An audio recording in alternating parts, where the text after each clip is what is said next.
If you like the story, you can support the author on Patreon. Link is in the description. Chapter 26, Chapter 25, Strange Feelings. Taking the stuffed animal in her arms, Ino sighed. 2 days had passed since that moment. I don't get it. Ino hugged the stuffed animal tightly while burying her face in it. Ever since Toru confronted her in such an extreme way, Ino hadn't been able to leave the house. She felt too confused and anxious, and for some reason she wanted to see Toru, but unknown that reason. Og! You fool! Ino threw the stuffed toy against the bed and started to hit it while her cheeks blushed. You fool! Fool! Fool! With a furious expression on her face, Ino continued to hit the stuffed animal for a few seconds. Why? I can't figure it out. Looking at the scenery of Konoha through the window with a worried expression, Ino wondered to herself. Every time she remembered that moment together with Toru, her body shuddered and she felt her heart racing. Damn Toru! Ino stared at the sky for a few seconds, but her eyes widened when she realized she was calling Toru by name. Since when did I start calling him by name? Ino asked herself, but again her face flushed and she started hitting the stuffed animal again. Just thinking about Toru's face made Ino feel confused, she couldn't even manage to understand herself. I shouldn't leave things like this. Ino said as she got up from the bed. I'll go to his house and see to it that he never sees the sunlight again. Even if Ino had said that, she wouldn't be able to look Toru in the eyes after all the things she said. And that's something Ino couldn't reproach. After all Toru did was tell her the truth. She was aware of that. Until now all he had done was complain, he never did anything relevant for the team. Even when she saw Hinata in Yamato's arms, completely shattered by the fight against Kouta, all she could do was look on with a frightened expression on her face. She's useless, she's pathetic and miserable, Toru was right in those words. That's why Ino hesitated for a few seconds. She wasn't sure about going to Toru's house, she also wasn't sure if she could see him without feeling strange. Why was it that I became a ninja? With her hand on the doorknob, Ino looked at the ground with a confused expression. Her accomplishments, her goals, she hadn't decided any of that. Had it simply been a whim? She wasn't sure about that. Before she knew it, Ino was walking out of her house, still thinking about everything that had happened so far. Everything Toru had said, the way he looked at her, the way he expressed himself, everything was completely different than usual. And that was something that made her think about a lot of things. Asahi Toru, Ino thought as she walked with her eyes on the ground. She was like a different person, Ino thought as she remembered that day again. She continued walking, she knew where she was going, but she was thinking about so many things that in the end she didn't take so much importance to it. Why is it so different? Letting out a sigh, Ino let her arms drop to her shoulders. Ino. A voice pulled Ino out of her thoughts. Due to the sudden interaction, she let out a small squeak. But a second later, she realized who had called out to her. Hanabi. Ino said as she saw the white-eyed girl. In response to that, Hanabi simply let out a small giggle before answering. Yes, I'm Hanabi. Ha, you scared me. Placing her hand on her chest, Ino sighed in relief. Haha, sorry. No worries. So. Why are you alone? Shouldn't you be accompanied by someone? Looking around, Ino spoke. I'm old enough to go alone in the world. Besides, I just came from the hospital, I went to visit Oni-san. At the mention of Hinata, Ino's eyes widened. Hinata. Is she okay? Yes. In 2 days she'll be able to leave that place. Fortunately that guy didn't break any bones, so there shouldn't be any problems. Besides, she's pretty strong. As she finished speaking, for a second Hanabi's expression changed, but she quickly went back to her usual self. I understand, I'm glad Hinata is okay. Yes, now it's my turn to ask, where are you going with that abandoned kitten face? With a flirtatious smile, Hanabi looked Ino in the eyes. I was just walking, nothing more. Trying to hide the fact that they were currently in front of Toru's house, Ino looked away, but Hanabi noticed that. Are you going to visit Nii-san? Hanabi said as she looked back. Me, why should I visit that guy? Ino said while trying to hide her blushing face. At the same time her voice sounded awkward and nervous. What a coincidence, I was going to visit him too. As she spoke, Hanabi took Ino's hand. Come on, it'll be better if we both go. With a smile on her face, Hanabi looked at Ino. She just looked at Hanabi's cute face and let a sigh escape her lips. I guess it'll be better this way, Ino thought, but before she could answer, Hanabi dragged her to Toru's house. At Toru's house, water droplets slid down his body. For a few seconds she looked up at the shower ceiling with a neutral expression on his face. I haven't heard that voice again. Lowering his gaze, Toru remembered the fight against Yazu. While stabbing the spear ninja, Toru had managed to hear a voice telling him to stop. For some reason, Toru could feel that he knew that voice. Not only the tone, but also the way that voice expressed itself was familiar to him. But try as he might to remember, he could not. It was as if something was blocking his ability to remember. I must finish the tool I will use from now on. Trying to forget that voice, Toru remembered that he was working on a tool that would help him in his work as a ninja. I'll continue with this after I finish, Toru said as he turned off the water faucet. After that, he took the towel that was next to the shower door and put it around his waist. For a few seconds he paused in front of the mirror to see the state of the cut he had received during the fight against Yazu. The antidote Yamato-sensei gave me was very effective. It neutralized the poison in a few hours. Toru sighed and walked out of the bathroom. He walked slowly around his room, being careful not to step on the scrolls and books that were scattered all over the floor. I should go out and buy more wire and screws, Toru thought as he looked at the mysterious artifact on the table. For a few seconds he stared into the void, remembering those words he used to hear from his father. The human mind will always have darkness, no matter who it is, Toru remained silent. Then, I have some darkness in my mind too. Toru closed his eyes while a few drops of water fell to the ground as Toru meditated. It's getting cold, Toru said, realizing that he was completely naked. The only thing covering him was the towel around his waist. But just as he started to get dressed, the door rang. Someone was knocking on the door. So, without much invitation from his appearance, Toru went to the entrance of the house. He gave himself a few seconds to arrange the towel so it wouldn't fall off. Once he finished, he opened the door. Nii-san, we came to. Hey! Ino and Hanabi stared at Toru's torso for a few seconds. Although they had come unannounced beforehand, they hadn't expected to find a half-naked boy. What? Said Toru. Well, I didn't expect something like this. I was just coming to see if you were okay, but... Nii-san, how do you keep yourself like this? Said Hanabi. At that moment she was trying to hide her blushing face, but Toru didn't care about that. However, Ino had remained silent, her eyes staring at Toru's abdomen, which, despite being the body of a 12-year-old, was very well trained. Ino. Toru spoke, his eyes shining for a second. This made Ino feel a shiver run through her entire body. Yes, I'm leaving. Looking all around while her face blushed, Ino tried to run away after seeing Toru's eyes, but Hanabi stopped that from happening. Come in, stay at the entrance, I'll go change, Toru said as he headed to his room. Meanwhile, Ino and Hanabi entered without saying a word. What do I do? Ino was scared and nervous, she didn't know what to say or how to act. Hanabi, on the other hand, had only remained observing the interior of Toru's house. A few seconds passed, until Toru's voice could be heard. You can go in now, Toru said. After that, Ino and Hanabi moved forward.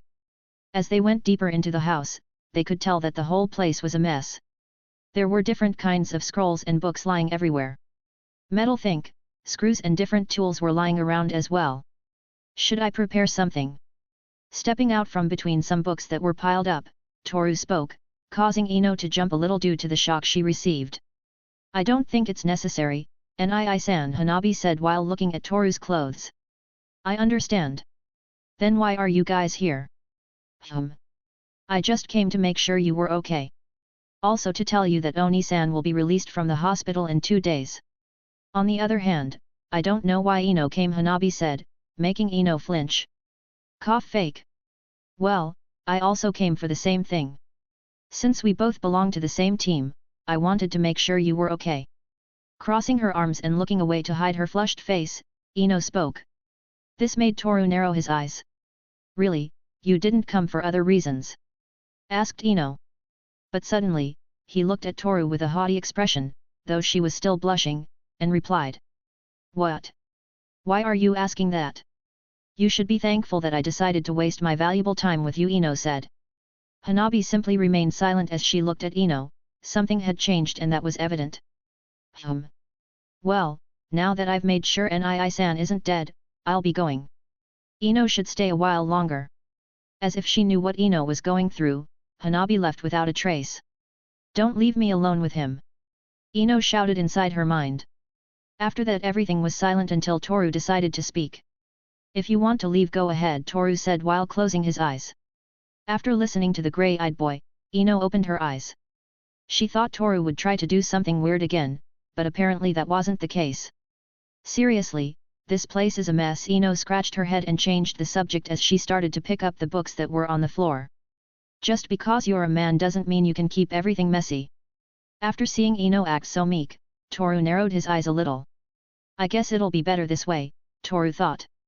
Next time I come and find everything lying around, I'll take it upon myself to smash the floor with your head, Ino said.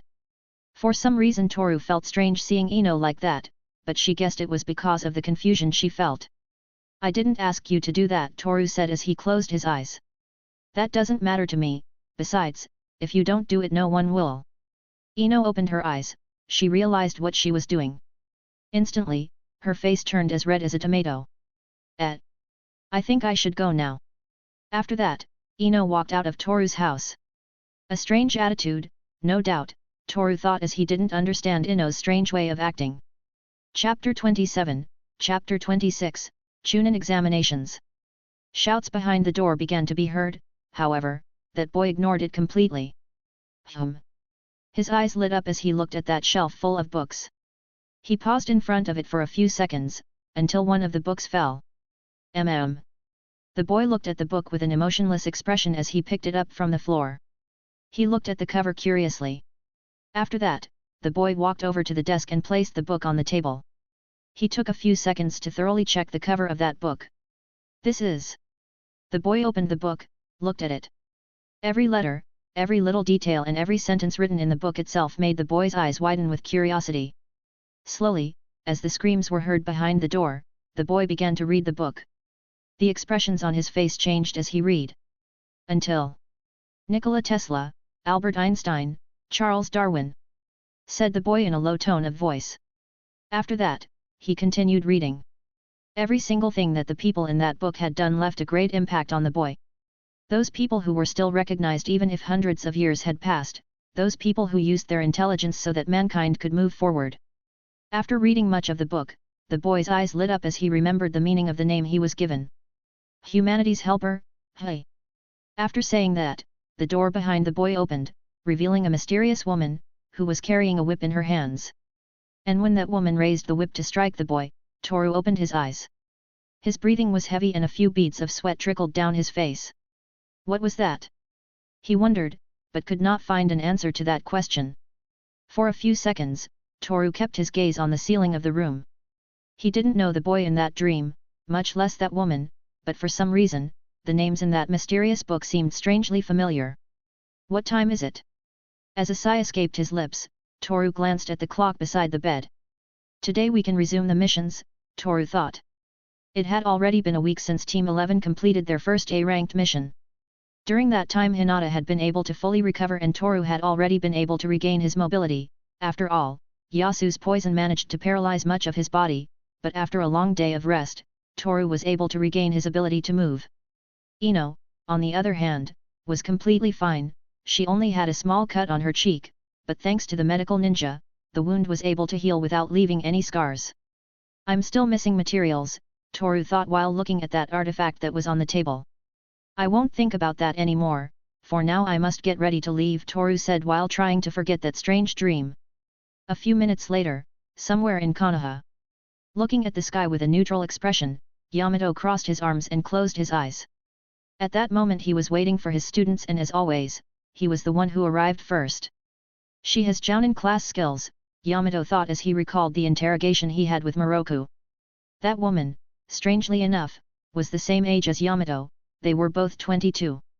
He along with Kakashi took it upon themselves to evaluate Moroku's abilities, in the end they deduced that she was close to Jounin rank. How should I visit her? Yamato thought, but was interrupted by someone who had just arrived.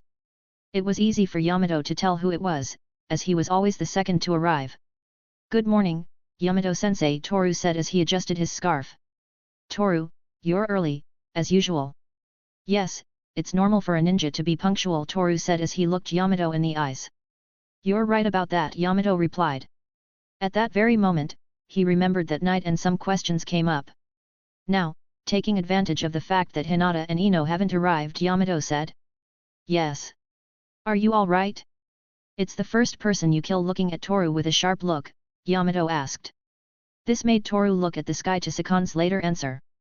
"I'm a ninja, and as a ninja myself, something like that should be normal. Am I wrong?" As his eyes glowed strangely, Toru answered with an emotionless expression. Yamato felt a little surprised by Toru's response.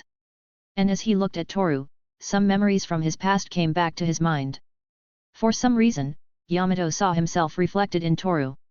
"Yes, it's a normal thing, but you shouldn't kill unless the mission is focused on assassination," Yamato replied. Toru kept quiet at the answer, as he saw someone approaching. "Good morning, Yamato-sensei," Toru-kun, Hinata said as she bowed. "Good morning, are you feeling better?" Yamato said. Yes, I'm fine. And I'm sorry for the trouble I caused, I won't do it again." "No need to apologize," Toru said, making Hinata feel confused. "Toru is right. They intended to end our lives, the only choice we had was to defend ourselves. So you shouldn't apologize," Yamato said. Hinata looked at this with a puzzled expression, before a slight smile formed on her face. Thank you," Hinata said. For a few seconds, all was silent until a girl's voice was heard. "I'm home," Ino said. Hinata and Yamato looked at her with a confused expression, however, Toru just narrowed his eyes. "Good morning, Yamato-sensei," Hinata. "Toru," Ino said while trying not to look Toru in the eyes. Everyone thought it was strange for Ino to greet Toru, except for Toru himself. "Well, now that you're all here, I have something to inform you," Yamato said, ignoring Ino's strange attitude. After listening to their sensei, Toru, Hinata, and Ino stood in front of Yamato as they waited for orders. "Tomorrow the registration for the Chunin exams will start," Yamato said. "Chunin exams?" Ino asked. In response to that, Yamato smiled and answered. "Yes, as you should already know, ninja have ranks that define their abilities. Genin, Chunin, and Jounin." Yamato crossed his arms and continued speaking. "You are still Genin, but you can raise your rank to Chunin if you complete this exam." "I've read about that," Toru said as he crossed his arms. Ninjas from different parts of the continent gather together to complete a certain number of exams that will test their skills as ninja. Depending on the ninja's performance during the exam, it will be decided whether they will be able to move up in rank or stay as Genin until they can take the exam again. Toru finished speaking. "Exactly, that's why I'm telling you this. If you want to enter the exams, it will be your own decision." "What do you mean, sensei?" said Hinata. "In this exam there will be powerful ninja from all over the continent, each with abilities they have never seen. Also, it is very likely that they will get to die during the exam." With a serious look on his face, Yamato spoke. Hinata and Ino kept silent for a few seconds as they thought about what Yamato had said, but Toru interrupted. "I'll enter the exams without thinking twice," Toru agreed. He was sure that he could advance a lot in the exams, plus he would finally show the world his true potential. Hearing Toru's words, Ino's eyes widened. "Weak, pathetic, cowardly, a wretched kunoichi who is useless in every aspect." Those words came back to Ino's mind, causing her face to change to a worried expression. "I won't be a coward." Clenching her fists, Ino looked up and with a defiant smile said. "I want to be in the Chunin exams too." Hinata was surprised. Toru and Ino had already decided, however, she was still hesitating. Although she was lucky enough to survive during that night, she wasn't sure if her skills would allow her to advance. But still, she wanted to be strong, that was the path she had chosen, and she was sure that if she doesn't put aside her weakness, she would remain someone weak for the rest of her life. I want to," raising her hand shyly, Hinata said. This made Yamato's eyes widen. He was proud of his students. He was sure that they could put on a great show during the exams. And if it was something they had decided themselves, he wouldn't be able to stop them. "So, if they want to enter the exams so badly, I don't plan to stop them. Moreover, I plan to support them as their teacher," Yamato said. "Thank you, Yamato-sensei, Ino and Hinata said in unison. Well then, make sure you go early for registration tomorrow. If you are late, you won't be able to register, Yamato said with a slight smile on his face. The next day, walking at a slow pace, while his hair moved to the rhythm of the wind, Toru walked in the direction of the place where he will register for the Chunin exams. But he saw something interesting that made him stop.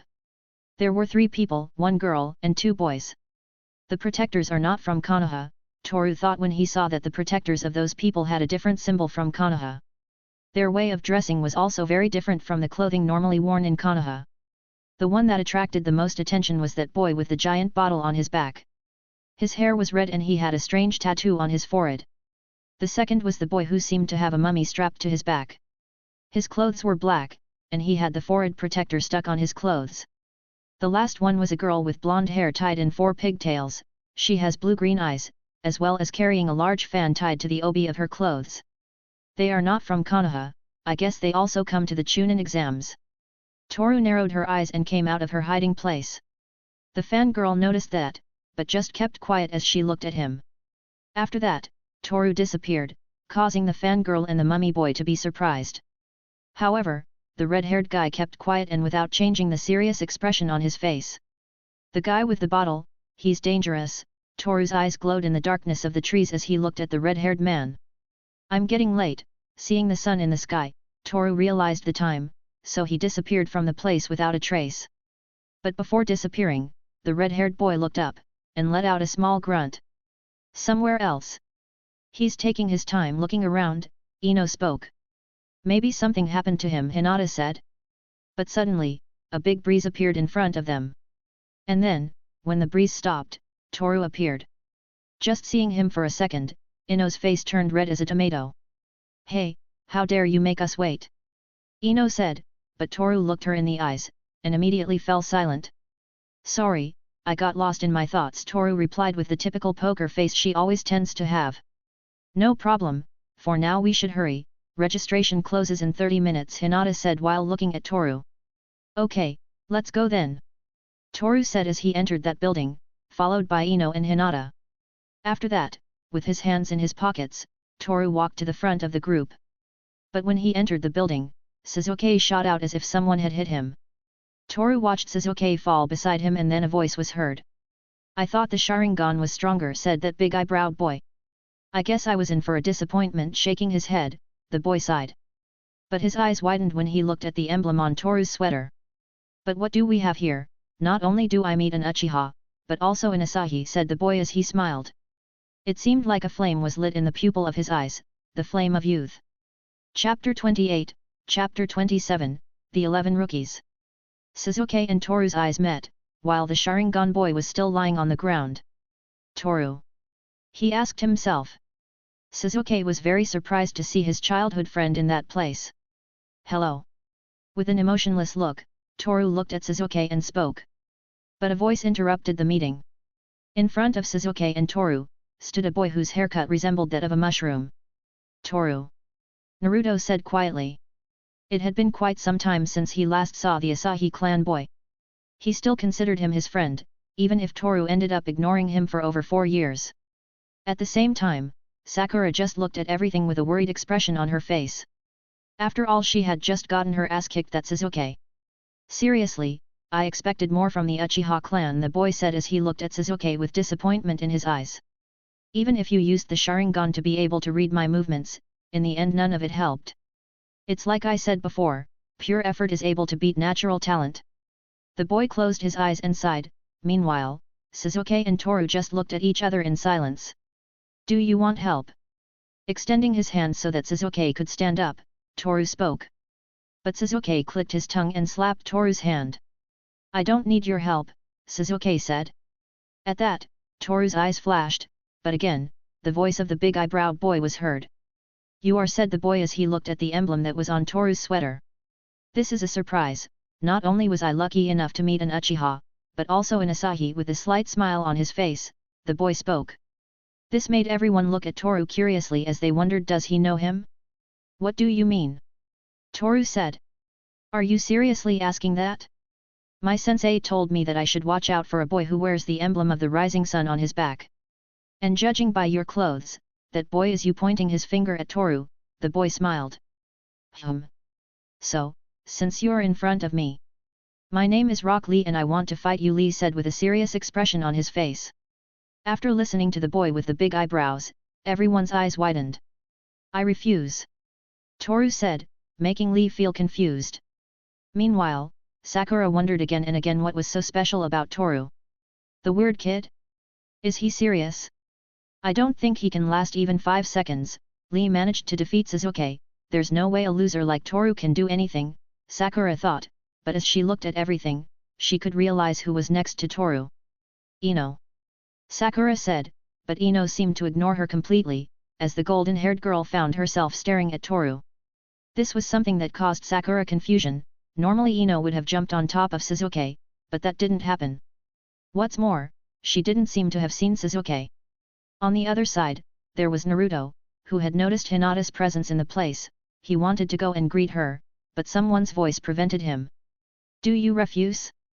I don't think you understand, after all, that wasn't a question. Rock Lee's body flashed and instantly appeared in front of Toru, raising his right leg to strike the first blow. Toru-kun. Hinata's Byakugan activated, but she saw something strange. Hey! Lee was confused, as Toru disappeared in front of his eyes. Can't it be? Sasuke and Naruto's eyes widened at the sight of Toru. After all, he had appeared behind Rock Lee. That's surprising. You're faster than Uchiha Sasuke, but let's see if you have more strength than him. Rock Lee went on the attack once again, using his legs and fists. He tried to hit Toru. But, with smooth movements like that of a leaf falling from a tree branch, Toru managed to dodge them all. How is that possible, him, of all people? An expression of disgust formed on Sasuke's face as he watched Toru manage to dodge each of Rock Lee's blows. I'm impressed, you've surpassed my expectations, Lee said while still trying to hit Toru. But unfortunately, the speed in Rock Lee's attacks suddenly increased, making it harder for Toru to dodge them. There was a moment when Toru was unable to block one of Rock Lee's punches. This isn't over yet. Using his legs, Rock Lee lifted Toru into the air. And then, the bandage on one of his hands started to come off. Sorry, sensei. I'm about to use my forbidden jutsu, Rock Lee thought as he approached Toru. But suddenly, a shiver ran through his body and when he looked Toru in the eyes, his body froze. Stop! A voice rang out and a kunai prevented Rock Lee from completing his jutsu. Falling to the ground, Rock Lee quickly stood up and a nervous expression formed on his face. Almost immediately, like a storm, Rock Lee appeared in front of what appeared to be a talking turtle. Its shell was red and appeared to be many years old. I can't believe it, that you, Rock Lee, have decided to disobey your sensei, said the turtle. At this, Rock Lee was in a panic. He didn't quite know how to respond. I'm sorry, I just wanted to. Apologies won't be enough, you'll have to take a punishment. Humph, what would Guy say if he were here? I'm so sorry, I'll accept my punishment, Lee said. You know better than anyone that a ninja never reveals his techniques when necessary, but to use them simply on a whim. I'm so sorry, Rock Lee said as she knelt before the turtle. Meanwhile, everyone was watching the strange comedy monologue that Rock Lee and the turtle were doing. That's a turtle, right? Naruto asked. This caused a vein to appear on Ino and Sakura's forehead, and they instantly responded as was typical for them. It's obviously a turtle, you idiot. Sakura said. Even if it was a dog to ask such a stupid question, Ino replied as she crossed her arms. So, a turtle can be a teacher? Naruto asked as he looked at the turtle. I don't think it can be that. Hinata said with a low tone of voice. At the same time when that is happening, Sasuke and Toru looked each other in the eyes. How is it possible that he, of all people, is stronger than me? Sasuke thought as he looked Toru in the eyes. After all the things he had had to go through, after almost dying in the fight against Zabuza, none of it helped. Sasuke was frustrated to see the potential his childhood friend could reach. You're here for the Chunin exams, aren't you? Toru shoved his hands in his pockets and with an emotionless expression spoke, at the same time looking at Rock Lee and the turtle. I'm not going to answer. Sasuke crossed his arms and looked away. Seeing the Sharingan boy, Toru narrowed his eyes and sighed. Sasuke hates to lose, Toru thought as he remembered some things from the past. I'm seriously sorry, it won't happen again, I swear, Rock Lee said. This made Sasuke look at him with a disgusted expression on his face. How could someone so pathetic beat me? Sasuke thought, but his question was never answered. After that, a few seconds passed as Rock Lee apologized to the turtle, but suddenly, a cloud of smoke appeared. Hello, youngsters. How has life been treating you? Striking a strange pose, while smiling radiantly, the man standing on the turtle spoke. Ridiculous, everyone except Rock Lee and the turtle thought. Guy-sensei, said Rock Lee, surprised by the sudden appearance of his sensei. This made everyone look at Rock Lee, who bore an uncanny resemblance to the man standing on the turtle shell. They were both wearing green clothes, which was very strange coming from a ninja. Also, Lee had the same haircut as Guy and the same bushy eyebrows. Rock Lee, how are you, boy? Said Guy as he gave a thumbs up. Sensei, I know, Lee. I can't believe someone like you. I'm disappointed. As he looked down at the ground with a sad expression, Guy sighed before speaking again. That's why you'll have to get this. Raising his fist in the air, Guy punched Lee in the face. This sent the boy with the big eyebrows flying a few feet. Are you serious? Everyone thought at the same time as they looked at Rock Lee on the ground. Rock Lee, Guy said as he looked at Rock Lee. Sensei. Getting up from the ground while touching his face to appease the pain, Rock Lee looked at Guy. They both started crying at the same time. A few seconds later, Guy and Rock Lee hugged each other while crying, even the turtle was crying. I can't believe it, Sasuke thought as he looked at the strange scene. That ridiculous guy is your teacher. Naruto thought out loud. This made Rock Lee stand up from the ground with a small vein swelling on his forehead. Hey! How dare you disrespect Guy-sensei? Looking at Naruto, Rock Lee yelled. But Guy intervened by saying some interesting things. Oh, you must be Yamato and Kakashi's students. With a serious expression, Guy spoke. This made everyone look at him with confused expressions on their faces. So he's my guy, Toru thought as he looked at the man with the strange hairstyle. So, he's the one who told Rock Lee to watch out for me? Hey, Toru's eyes sparkled, at the same time, he crossed his arms and sighed. Wait, how do you know Yamato-sensei? Ino stepped forward and asked. Guy answered immediately. Oh yes, Yamato was Kakashi's Kouhei when they both worked at ANBU. You might also be wondering why I know Kakashi. Guy closed his eyes for a second as he prepared to say something. Well, let's just say that Kakashi and I are lifelong rivals, besides, I'm much stronger than him in everything. Pointing his thumb at himself while smiling strangely, Guy spoke. This made Sasuke feel annoyed. Wait, how can someone like you be stronger than Kakashi? Sasuke said, but instantly realized that Guy was no longer in front of him. I said it before, I'm stronger than Kakashi, Guy said as he appeared behind Sasuke. Toru watched this curiously, even he couldn't see him move. That meant Guy wasn't telling lies. I've beaten Kakashi 50 times and I've been beaten by him 49.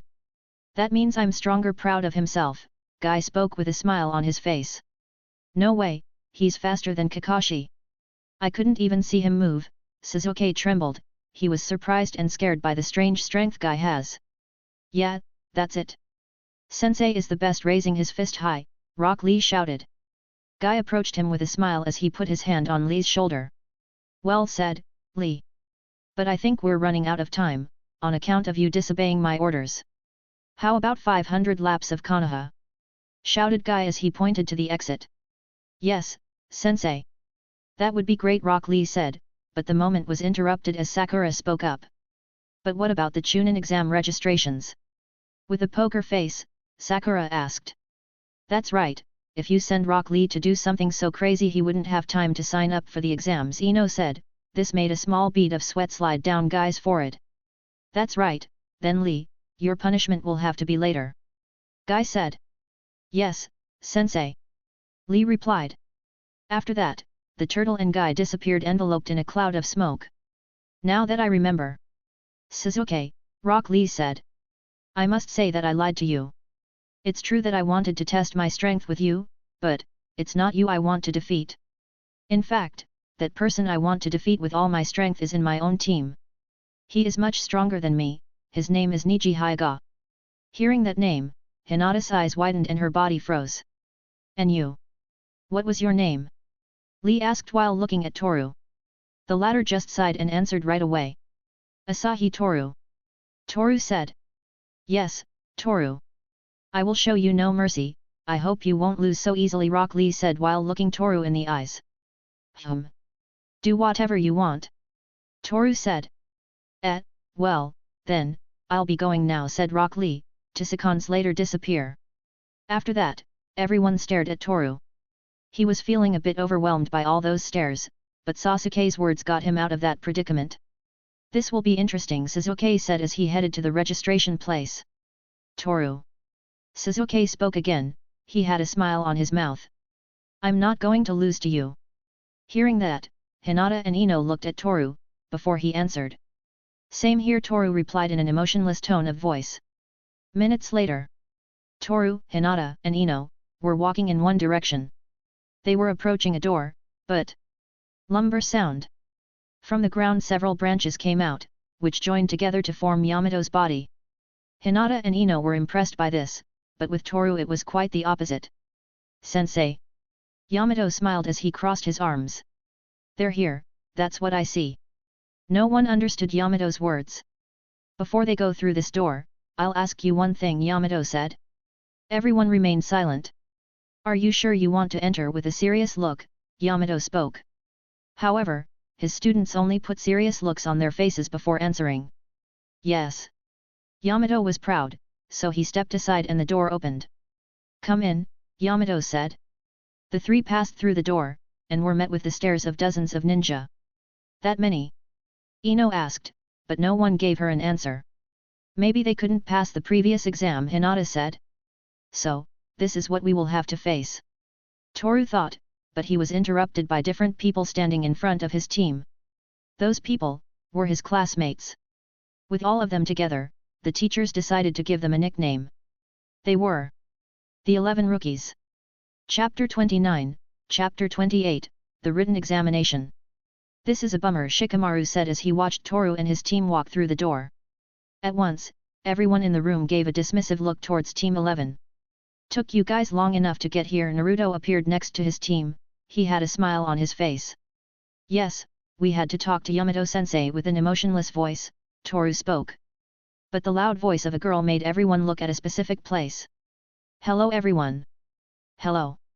Appearing behind Kaiba, while wrapping her arm around the boy's neck, a brown-haired girl appeared, a lock of hair covered her right eye.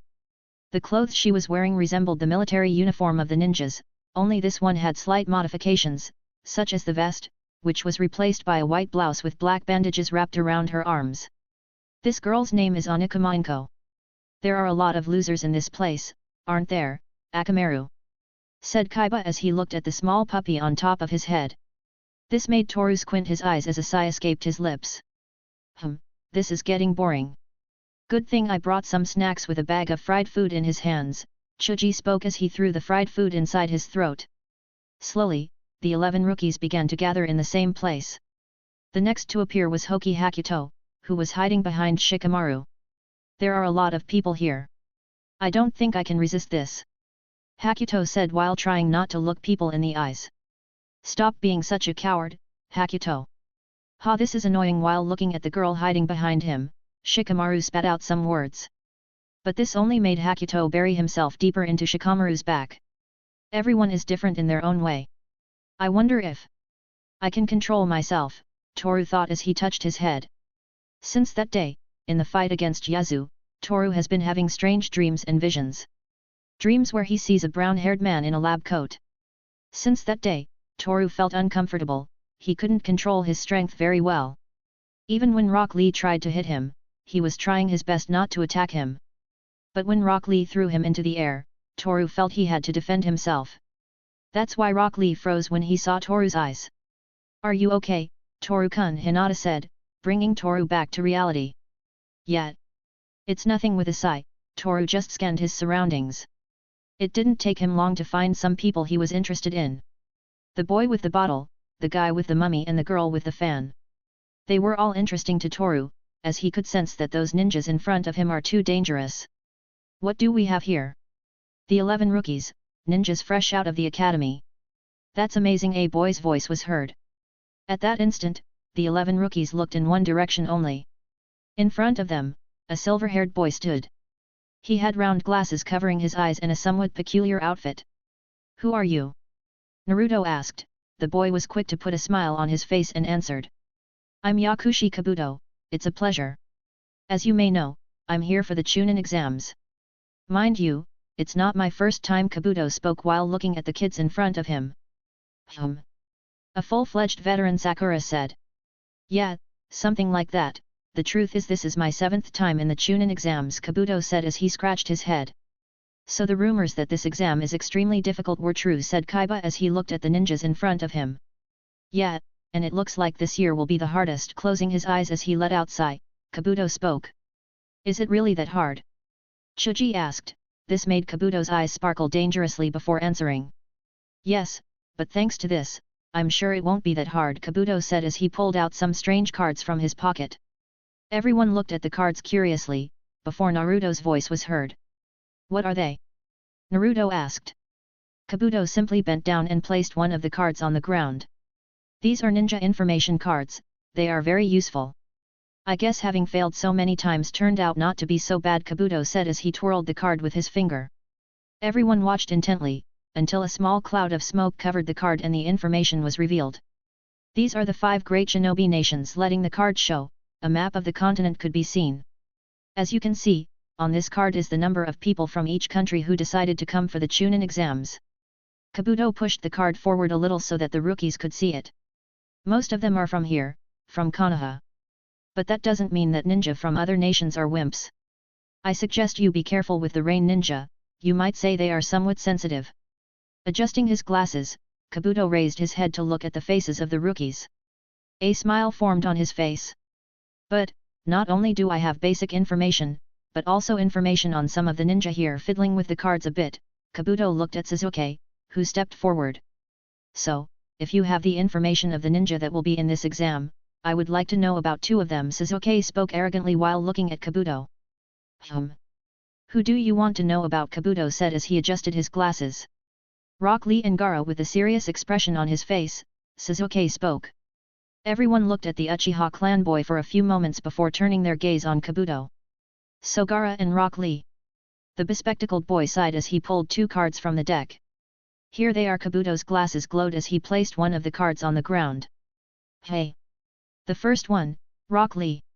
It looks like his taijutsu has improved a lot these past 12 months. He also has 2 interesting people as his teammates. Plus he has an elite jounin as his sensei, Kabuto said. So in just 12 months, Sasuke clicked his tongue as he looked at the ground. Next. Gaara of the Hidden Sand Village. He has completed almost all of his missions solo. And in every single one of them I don't get a scratch. He's a ninja to be feared, so it seems. Kabuto looked at Sasuke, who had gone silent. Meanwhile, Toru was only thinking about Gaara. If he had managed to complete so many missions by himself without receiving any scratches, then his suspicions were confirmed. And that would be that, Kabuto said as he put the cards in his pocket. I don't think I can pass the exam, Shikamaru, Hakuto said as he tried to hug Shikamaru. But Shikamaru just wanted to break away from her as it was stressful to have Hakuto around. Ha ha ha ha. This is going to be fun, Inko said while squeezing Kaiba's neck. Wait, you're going to break my neck? Kaiba said. At the same time, Akamaru was biting Inko's arm, all this for that girl with mammoth strength to let go of her friend. This will be really hard, that's why I should eat as much as I can, Chuji said as he continued to spew food into his mouth. I guess I'll show no mercy. Crossing her arms, Ino spoke with a confident smile. This caused Sakura to give her a mischievous look. Your confidence is very big, just like your forehead, Sakura said. What did you say about my forehead? Haven't you seen yourself in the mirror? I guess you're so ugly that mirrors are afraid of you. With a vein in her forehead, Ino countered, but their verbal sparring was interrupted by Naruto's sudden shout.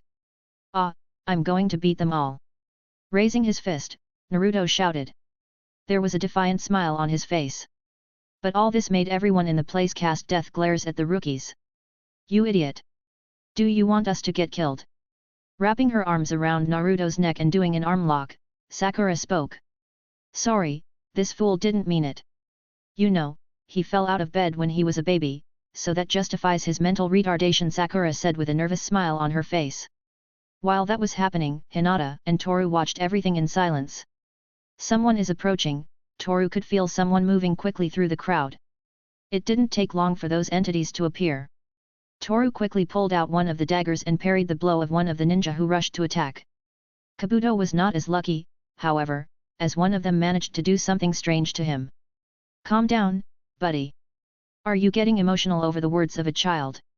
With a nervous smile, Kabuto spoke, but that ninja with the Sound Village symbol on his shield had something on his mind.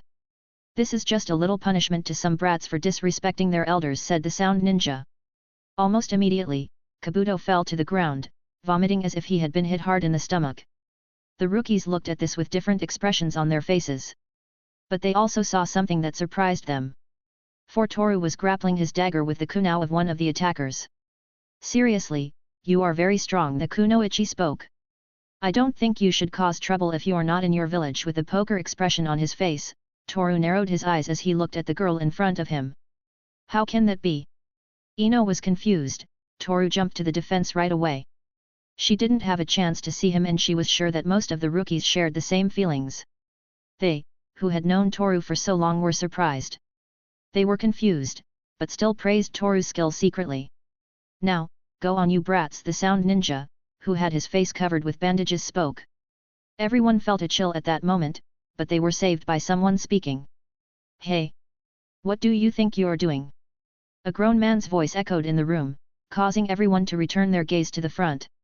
"Sorry, we're just a little nervous, that's all," the Sound Ninja spoke. This caused the man to sigh before speaking. Return to your seats," he said, to which they all obeyed and sat down on the benches. The man was surrounded by different mysteriously dressed ninjas. "Listen, you vermin. I will be the sensei conducting the first test of the Chunin exams. My name is Marino Ibiki and from now on, consider me your worst nightmare." A macabre smile formed on the man's mouth. Immediately a shiver ran through the body of most people present. "So, that's how it starts, huh?" Toru closed his eyes and tried to think. "Okay, everyone turn in your application for admission, in return you will receive a number that will determine where you will be seated. When we're done with that, we'll start the written exam." "I guessed it." Toru sighed and looked intently at the mysterious-looking ninjas. He had managed to deduce that the first thing on the exam would be a written test. Well, more than deducing, it was just common sense. Toru handed in his application for admission and was given a number. The number was 25. Toru looked at the seats until he found the one with the number 25. Once he sat in his seat, Toru looked at his teammates. Ino had sat in the middle of everything, while Hinata was in the front next to Naruto. To Toru's luck, he was able to get a seat behind everyone. Looks like it won't be an easy test. Toru looked at the mysterious-looking ninjas, who were taking strategic positions so they could observe all the students. "I hope they are prepared." With a serious expression on his face, Ibiki looked at the shinobi in front of him. Chapter 30, Chapter 29, Mental Game. Everyone was already in their designated seats. Right now the written examination for the Chunin exams was about to begin. "Now listen up, brats." Ibiki began to write something on the board before looking at all the ninjas in front of him. "Before we start the exam, there are a few rules I need to mention." With a sharp gaze, Ibiki spoke. As he explained, he continued to write on the board. "First, participants enter with 10 points to the exam, and their test consists of 10 questions. The test is based on point reduction. If there is a failure, 1 point will be subtracted.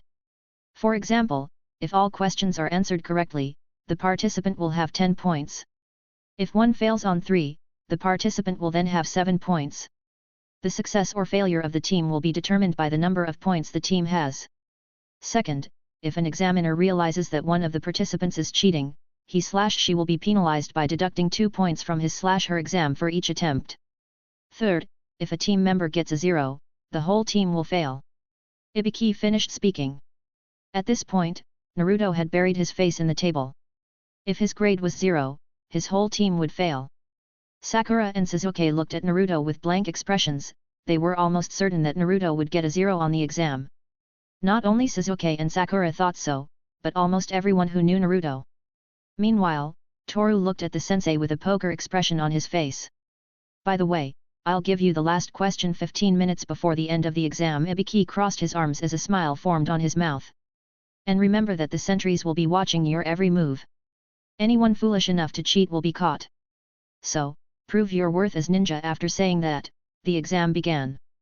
Toru looked at the sheet of paper on the table and sighed. These are very advanced questions for the ninja here. Toru held the pencil between his fingers and analyzed the questions. I can solve them, but it will take a few minutes. Toru dragged the pencil over the sheet of paper and began to solve the questions that seemed more complicated. 5 minutes had passed. Toru had managed to solve 3 questions, there were only 6 left, but there was the odd one. Toru looked up and observed the other ninjas. Everyone was having trouble solving the exam. It was at that moment that Toru could tell. The high difficulty of the test is done on purpose. Toru closed his eyes and thought. Anyone foolish enough to cheat will be caught. So prove your worth as a ninja, so that's what it was all about. Toru noticed before anyone else, the sentries, the rules, Ibiki's words. In this exam, the purpose is to copy without getting caught, Toru thought. He was sure he could solve the exam on his own, but what about his classmates? Toru looked at Ino and Hinata. Hinata didn't seem to have any problems, but Ino, the golden-haired girl, was worried. Every question on the sheet of paper was extremely difficult, this made Ino feel cornered. But a few seconds later, Ino opened her eyes in surprise. She managed to notice, Toru sighed. Almost instantly, Ino extended her hands forming a triangle. Pointing at Sakura, the sound of a wolf howling was heard and Ino's mind was transferred to Sakura's body. Sorry, Sakura. But this is necessary, Ino said with a smile on her mouth while controlling Sakura's body to be able to see the answers. While this was happening, Naruto was scratching his head looking for a solution to his own problem. What do I do? Naruto was in pain, he didn't understand anything that was on the sheet of paper. Looking all around, he tried to see anyone's exam, but the sentinel's stares stopped him. Why is this happening to me? Looking at the blonde boy, Toru let out a sigh. Everyone was having trouble with the exam, but the one who was having the hardest time was Naruto. On the other hand, Hakuto was feeling nervous, as the stares were focusing on his exam paper. They're copying me. What should I do? Hakuto moved a little closer to his exam sheet so that the others couldn't copy. That should be enough. The shy Hakuto continued to write on the sheet, while her teammates suffered. But something happened, they all started to use their different types of skills in order to copy. This made Toru squint his eyes. So everyone already figured it out. Toru continued to write on the sheet while watching her teammates, but someone stole her attention. It was Sasuke, who had the Sharingan activated. This is perfect, Sasuke thought as a smile formed on his face. The Sharingan could copy the opponent's movements. Sasuke used this to his advantage to be able to copy different people's hand movements. Having the Sharingan is an obvious advantage, Toru thought as he watched his childhood friend use the Sharingan to be able to copy in an exam. And so the minutes went by. Many used their skills, ninjutsu, genjutsu, dojutsu. They all took advantage of those talents they had in order to advance in this exam. Gaara from the hidden village of the arena. Toru's eyes moved to another place. This time it was Gaara, who had created a strange eye using sand. Gaara raised the eye into the air and began to write rapidly. Toru was a little surprised to see that jutsu, but he immediately returned to his exam sheet and continued writing. More minutes passed. Toru had already finished solving all the questions, but it seemed that most of the ninja present had not yet. 30 minutes, in 15 minutes they will announce the 10th question. Toru's eyes sparkled as he watched someone leave the room. The one with the mummy on his back, Toru thought. That guy was accompanied by one of the sentinels, something that was strange, but any form of cheating was valid in this exam, as long as you don't get caught. I'm almost done, I only have one question left, thought Ino while trying to find someone to use her jutsu. You're the one, thought Ino while forming a triangle with her hands. A second later, the howl of a wolf was heard and Ino transferred her mind to Hakuto's body. Yes, here it is. Ino made sure to memorize the answer backwards and forwards so she wouldn't make any mistakes. Having finished copying, Ino exited Hakuto's body, seconds later continuing to write on the exam sheet. Meanwhile, Hinata was feeling guilty. Right next to her was Naruto, who was on the verge of tears. She offered to help him, but Naruto simply could not take advantage of someone as noble as Hinata. I wonder how well Toru is doing then. Hinata looked at the exam sheet as she remembered Toru. She couldn't see him since the Asahi clan boy was in the farthest seat, but she was sure he wouldn't have any problems, still she couldn't help but worry. I just have to wait until they announce the 10th question. Hinata closed her eyes and let out a sigh. Tell me the 4 Akamaru, Kaiba whispered to his canine friend, who was lying on his head.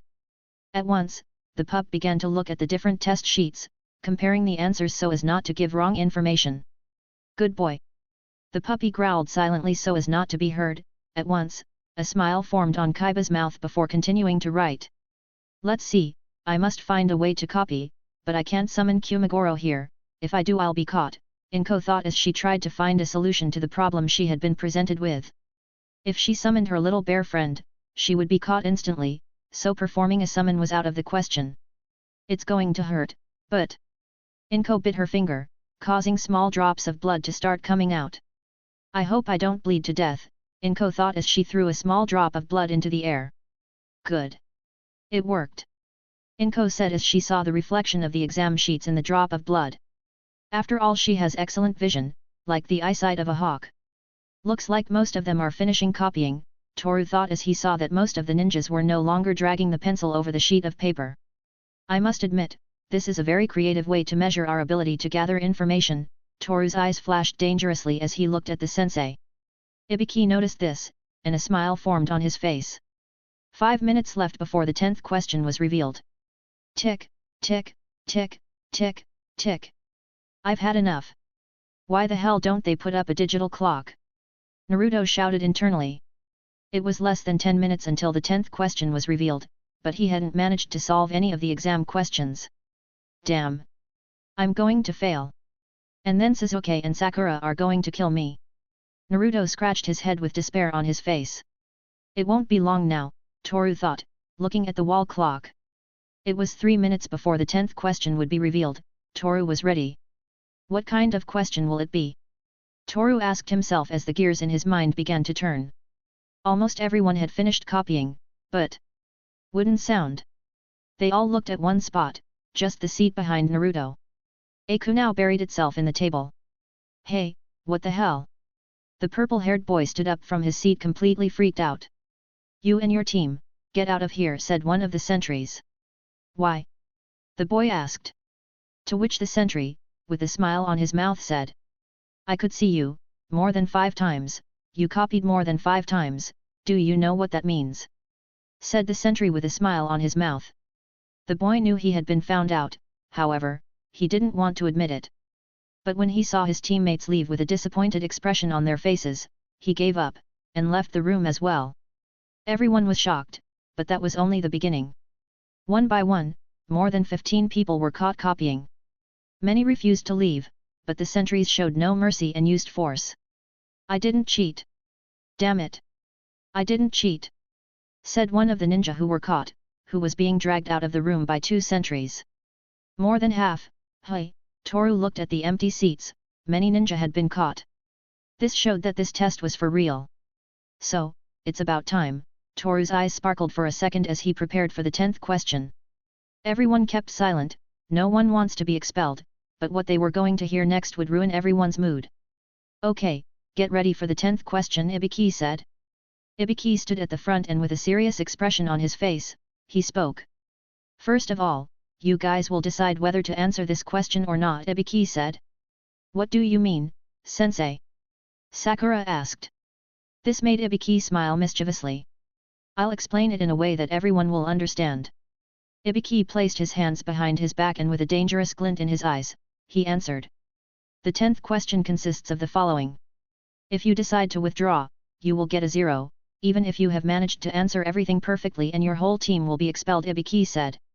At that moment Kaiba stood up from his seat and protested. Hey? What kind of crap is that? It's too unfair. I bet he's making it all up. You should know that I didn't write the rules before, but now I do. Smiling, Ibiki looked at Kaiba, causing a shiver to run through the boy's body. Now, if you decide to answer the question and fail, you'll get a 0 instantly and your whole team won't be able to take the Chunin exam ever again. What? That's possible. That's unfair, sensei. Everyone started to protest, but the words of the ninjas in front of him were music to Ibiki's ears. So, basically, if you withdraw now you can take the exam again in 6 months, but if you decide to answer the question and fail, you will lose the chance to become Chunin. Everyone was scared, they didn't know what to do. Ibiki was serious.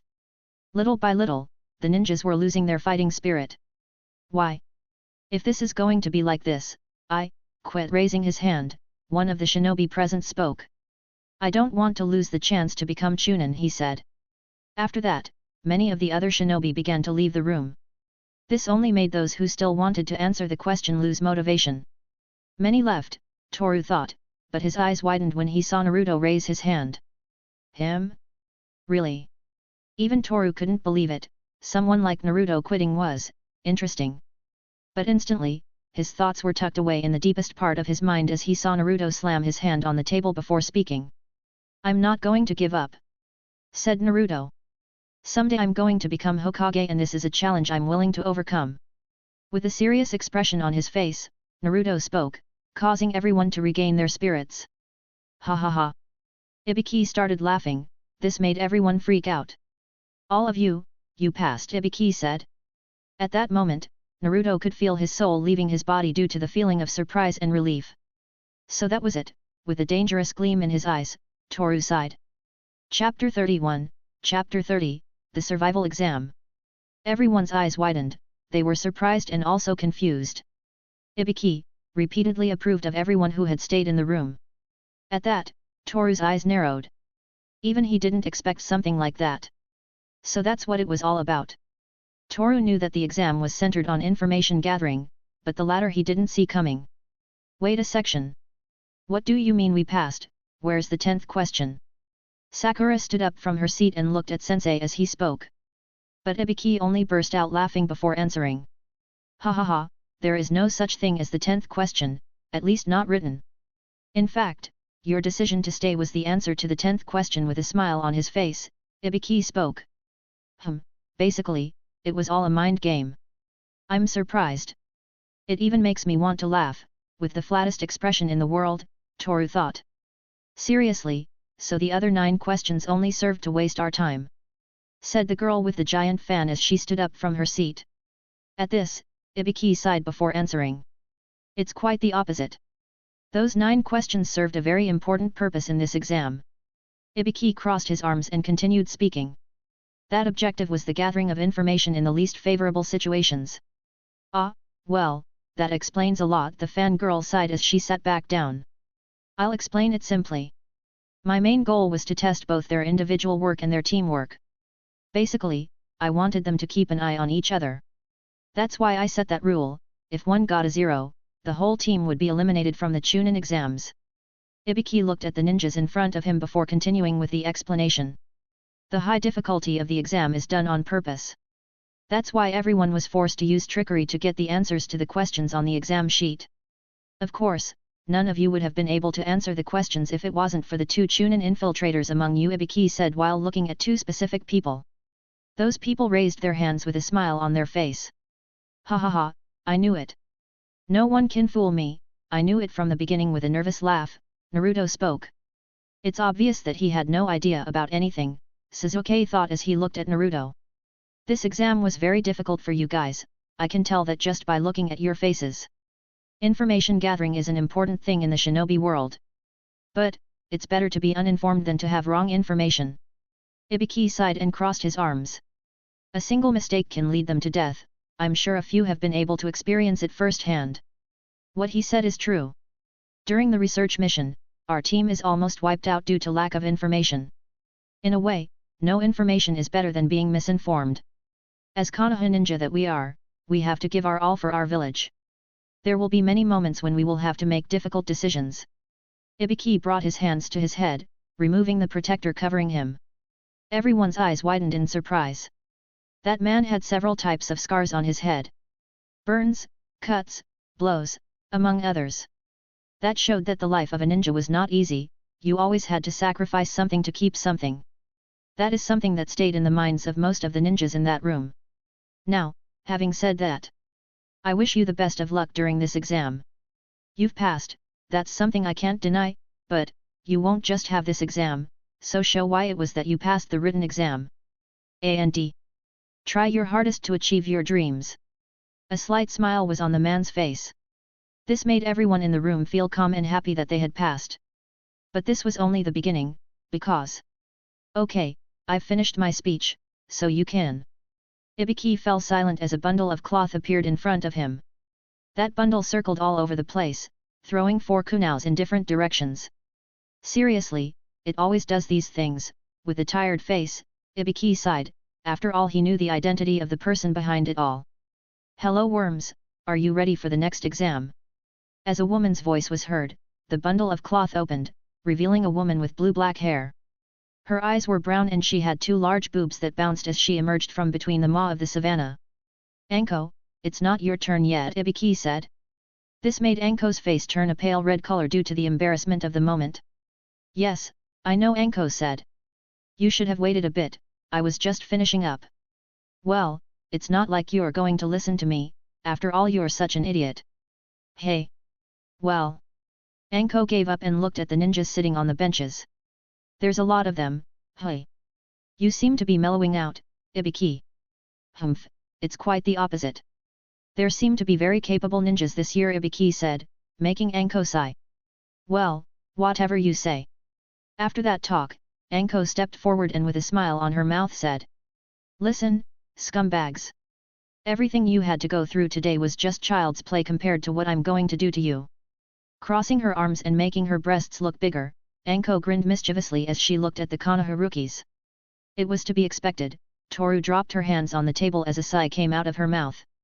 True, the written exam was only the beginning, but still, everything Anko said left hints of what the next exam would be like. So, I'll see you tomorrow morning, I'll give you all the details you need on the same day. And I hope you don't die. After saying that, Anko left the place causing the same commotion as when she arrived. Everyone was silent at Anko's strange personality, but after a few seconds everything normalized.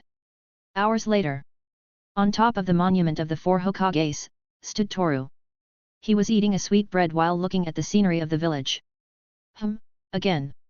Toru pouted as he bit into the sweet bread. At that moment, the Asahi clan boy was trying to relax, but due to the various sudden images appearing in his mind, something like being relaxed was impossible. What is all this? I can't figure it out. Toru touched his head painfully. Each image seemed to be a split second in someone's life. But that was what Toru didn't understand. It's becoming more and more frequent.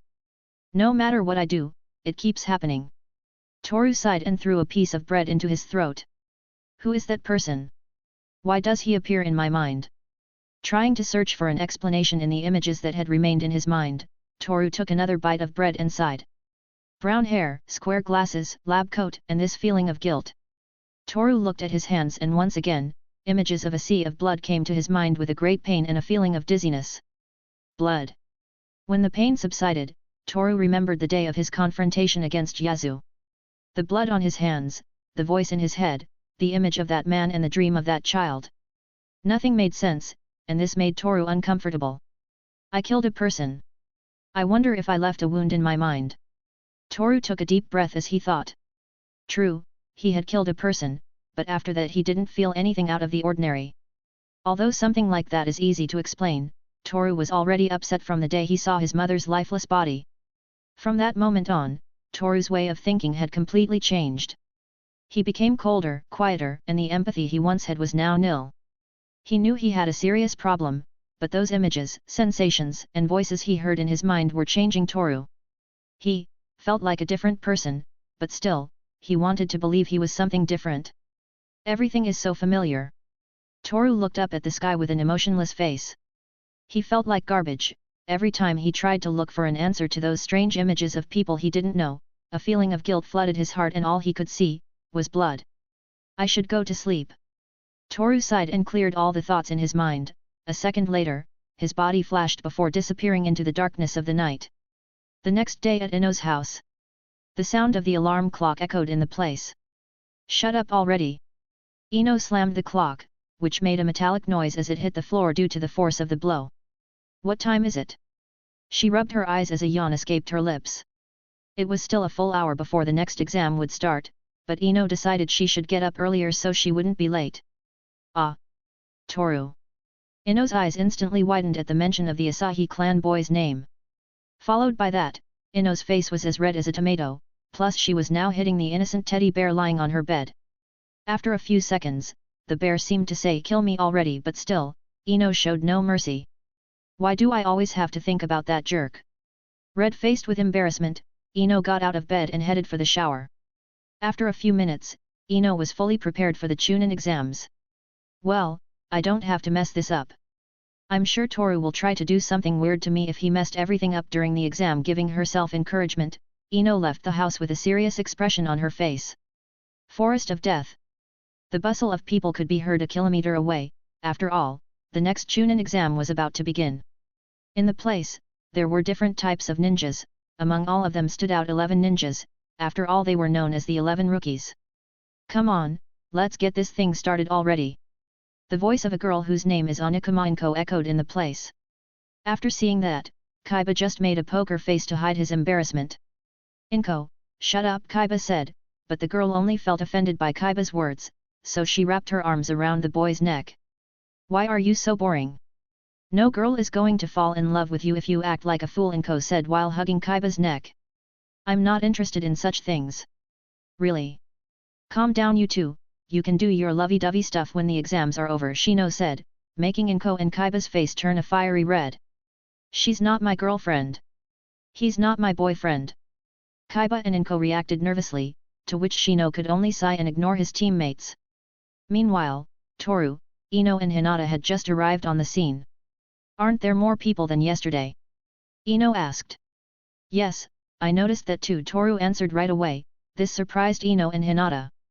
He's acting different, Hinata thought as she looked at Toru's back. Ino noticed this too, but decided not to talk about it. Everyone, gather around. We'll start the exam shortly. With a smile on her mouth, Anko spoke. At the same time, all the participants started to gather.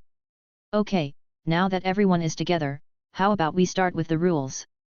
Anko crossed her arms and began her explanation. This test is a survival test, so if you die it won't be my fault. Anko smiled mischievously as her gaze turned sadistic. Chapter 32, Chapter 31, Someone Different. The sky was clear and the sound of birds singing reached everyone's ears. It was a pity that in a few minutes only the desperate cries of some participants could be heard. Listen, you worms. Before we start with everything, I want you to read and sign this thing. Anko showed a small stack of sheets of paper. What are those things for? Onokuma Anko stepped forward and asked. Sure enough, a smile formed on Anko's mouth before she answered. This is something like a contract. You guys will sign it and so I won't be responsible if any of you die during the exam. With a cheerful tone of voice, Anko looked at Anko. Some of the participants felt scared. This was an exam where they would risk their lives. It was no joke, but the way Anko said it made it sound very scary. I won't be responsible if any of you die doing a strange dance, Naruto repeated Anko's words. Yeah. Like I'd be scared of something like that. I'm Uzumaki Naruto, the man who will one day become Hokage. Looking at Anko with a defiant smile, Naruto shouted.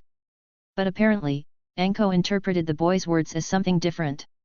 So, Anko pulled out a kunai and quickly threw it near Naruto. This caused a small drop of blood to fall to the ground, due to the small cut on Naruto's face. Trust me, this test is not a game. It's better to be scared than to be playing brave. Touching Naruto's throat with a kunai, Anko spoke into his ear. Naruto flinched, failing to see Anko's quick movements. What do you think you're doing? Anko asked after feeling someone's breath on her neck. Behind her, stood a ninja with the front shield of the hidden grass village. Don't get defensive, I just wanted to return your kunai. Stretching out his tongue, as if he were a snake, the ninja handed the kunai to Anko. She simply sighed and took the kunai before returning to the front. Meanwhile, Toru watched everything with a poker face. Anko-sensei is someone interesting. Besides, it looks like I'll have to keep an eye on everything. The ninjas here, just by looking at them I can tell that they are more dangerous than they look. Especially the ones from the Sand and Sound village. Toru gave a quick glance at all the exam participants, before Naruto handed him one of the sheets of paper. Here you go. Naruto said with a nervous expression on his face. After that, Toru took the document in his hands and read it. On that sheet of paper, there were written different ways in which a ninja could die during the exam. Toru sighed and using some of his blood and a needle, he signed the document without thinking twice. It looks like Ino and Hinata are still reading the document. I guess all the ways of death that are written on that thing must have made them uncomfortable. But that's the fun of this exam, I guess. Still holding the sheet of paper in his hands, Toru made his way to the place farthest away from everyone. There she sat on a rock and waited for her teammates to finish reading the paper. Ack! While looking at Ino, a severe headache made Toru stagger. At the same time, the image of a boy appeared in his mind, as if it was a lightning bolt that suddenly decided to strike the boy. That boy had multiple bruises on his body, but still maintained an emotionless expression on his face. Moreover, Toru recognized the book that the boy was holding in his hand. It's becoming more frequent. Toru sighed as he touched his head. The pain was slowly starting to fade away. I don't know what to do about this. Looking at the sheet of paper with a poker face, Toru looked at a specific word. Blood. It's true, every time Toru remembered something related to blood, the images of that sea of blood came back. Everything was strange, as if those images were trying to tell him something, but Toru could not decipher it. A few seconds passed, and someone's voice made Toru look up. So here you are. A girl's voice was heard. Ino. What's wrong, were you looking for me? Hiding his pained expression behind a poker face, Toru looked at Ino. The girl stood in front of him and the sunlight somehow made her look like an angel who descended from heaven just to help the boy. Well, it's not like I've been looking for you. I just wanted to remind you that the exam is about to start, so. Looking away, hiding the blush on her cheeks, Ino spoke. But Toru just looked at Ino curiously. Gesturing slightly with her head, Toru looked Ino in the eyes. Seeing Toru's face, Ino turned away and sighed. Forget it, silly. And you better hurry up, they're about to say the rules of the exam. Without looking Toru in the face, Ino walked in the direction of the group of participants. Looks like Ino is changing as time goes by, that's good. Toru sighed and closed her eyes. Leaving that aside, I have to stay focused, I'll try to find an explanation for those strange mental images when the exam is over. Getting up from the rock, Toru walked in the direction of the group of ninja in front of him. When he arrived, Hinata greeted him with a distant look. Toru noticed that, but could only sigh and listen to Anko's explanation. Listen up, you bastards, because I'm only going to say this once. Holding up two different colored scrolls, Anko began the explanation. This second exam consists of a competition where everything is allowed for obtaining these two scrolls, the scroll of heaven and earth. So, killing and dying is allowed, anything is allowed for getting these scrolls, Anko said. At that, the participants looked a bit nervous. Well, something like that was normal considering that they have a high chance of dying during the test. Half of the teams will have a scroll from heaven while the other half will have a scroll from earth. Each team will have one of these two scrolls and must fight to obtain the other scroll. The objective is to reach the tower with these two scrolls. Also, there is no means of knowing which scroll the other teams will have, as they will be given out confidentially. So by logic only half of the participants will pass, according to this, or maybe less. Only half, seems to be more than I expected. I should think of something before starting the exam, Toru thought. Now, the rules. Although I already said one of them in the explanation, but just because I'm nice I'll say it again, Anko said. This made Naruto make a disgusted face. The team must reach the tower with the two scrolls. Failure of this will fail the whole group.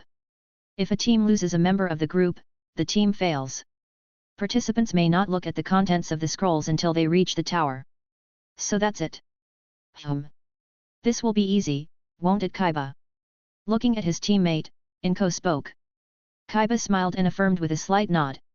Ah, one last thing.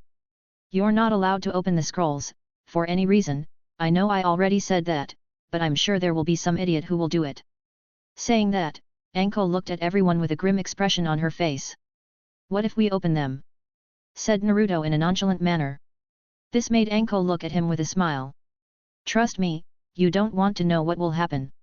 After listening to Anko, Naruto shrugged his shoulders and sighed. Okay, I know how to start. I know this place a little bit due to having had my lab near here, so I already have some ideas.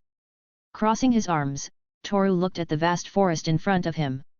For a few seconds he could see a giant snake slithering through the trees. Now, go collect your scrolls. Anko said. After that, all the teams went to a sort of temporary tent where 2 ninja were in charge of distributing the scrolls. Toru's team entered the tent and the ninja handed them an earth scroll. Who will carry it? Ino asked. Hinata shyly raised her hand before speaking. I could. Toru looked at Hinata. She had the Byakugan, so handing her the scroll is the best thing to do since she can see further than a normal person. Then I entrust it to you. Handing her the scroll, Toru stroked Hinata's hair. Seeing this, Ino's face turned as red as a tomato. Meanwhile, Hinata looked Toru in the eyes. It had been years since the last time Toru did something like that.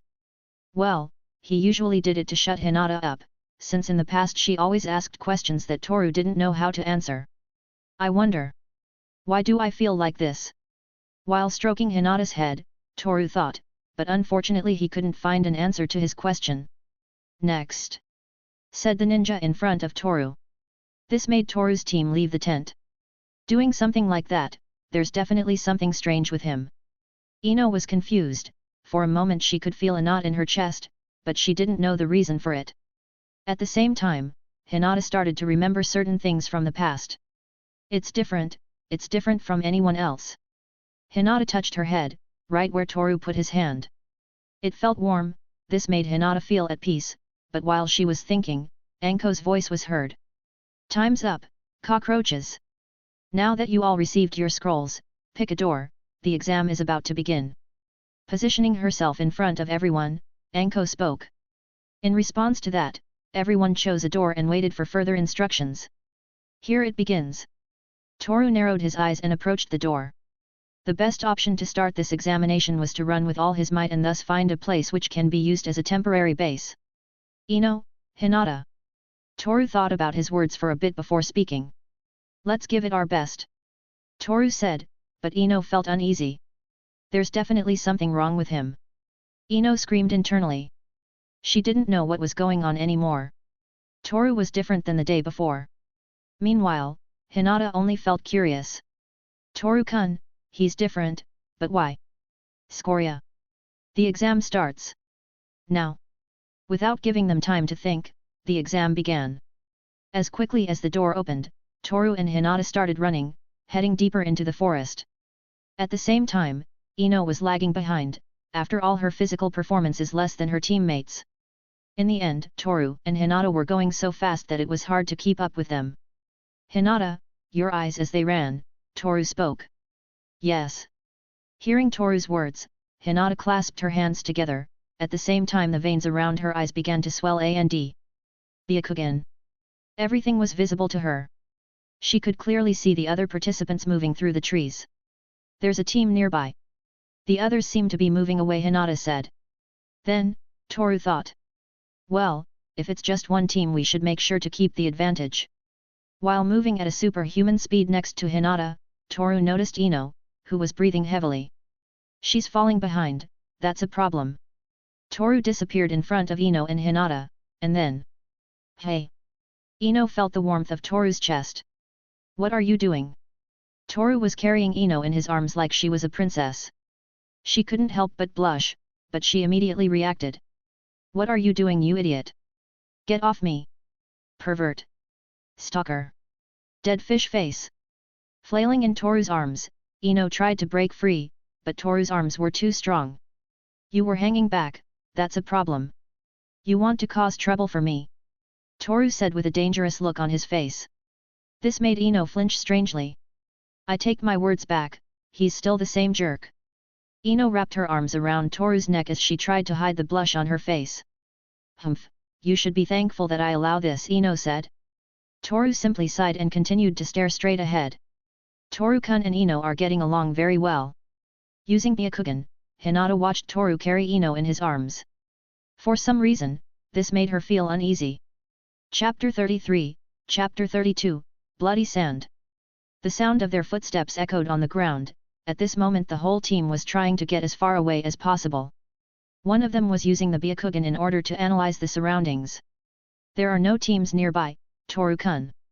Hinata said as she looked back to where Toru was. The boy was carrying Ino in his arms. I understand. Toru looked at Ino for a few moments before sighing. Can you climb on my back? If you keep this up, you're going to end up breaking my neck. Toru said as he felt Ino's terrible strength on his neck. Break your neck? That's something I'd like to do. With sarcastic words that helped hide her flushed face, Ino climbed onto Toru's back. After that, the team continued to move through the vast forest. We should find a good place to hide. We must have a food source as well. With a blank face, Toru looked at Hinata and spoke. Ino listened to her teammates' interaction, and while clinging to Toru's back, the golden-haired girl took a deep breath before speaking. What you say is the most logical thing, but the problem here is, how to find that place. Ino spoke close to Toru's ear. This provoked a strange unfamiliar feeling in Hinata. So, looking straight ahead with a neutral face, the Byakugan girl spoke. I can use my Byakugan to find a place. For the time being we should keep moving. Looking straight ahead and keeping her expression serious, Hinata increased the strength in her eyes. This allowed her to see everything more clearly. Well, Hinata's eyes are very useful. Ino's jutsu is also perfect. I guess if they put their minds to it, the two of them could form a deadly team. Toru began to ramble as he scanned the surroundings. It's true that Hinata and Ino's abilities are very compatible with each other, but here was the problem, the lack of cooperation. He was sure that after confronting Ino, the whole situation would change, but it was taking longer than Toru thought. Ino's manner had changed, yes, but this was not enough to increase the team's productivity. I'm thinking too much, I should concentrate on what's in front of me. Toru sighed and closed his eyes for a second. When he opened them, he could feel something soft touching his back. It felt good to the touch, it was also warm, in short, it was a good feeling. After all, what's touching Toru's back are Ino's small breasts. It's hard to concentrate in a situation like this. Sighing, Toru looked up at the sky while trying not to think about what was touching her back. Although something like that was a bit difficult, after all Toru is a young man, inexperienced in that sort of thing. But perhaps his hunger for knowledge prevented him from getting Ino off his back. This seems to be a good place. Hinata spoke, saving Toru from a no-escape situation, but for some reason the Asahi clan boy felt disappointed. Why, even he doesn't know. There is a small river nearby, there are also medicinal and food plants. Toru thought that the place was perfect for survival, but they would not stay in that place forever, as at any time they may be attacked by another team. This would force them to move away from the place. Although he was also surprised, Hinata's survival knowledge was amazing. Well, as someone who was trained to be an assassin, something like survival was essential. I'm tired, Ino said as she got off the grey-eyed boy's back. This caused a strange reaction from Toru, but since his face seemed to be made of stone, the expression on his face didn't change. You didn't do anything. Shaking his head, Toru tried to make sure that the place didn't have any kind of pests or animals that could harm his combat effectiveness. After a few seconds, Toru seemed satisfied with the results. There seems to be no traps, no poisonous animals. So, for the time being this place will be fine. Toru spoke with a soft tone of voice while looking at Hinata.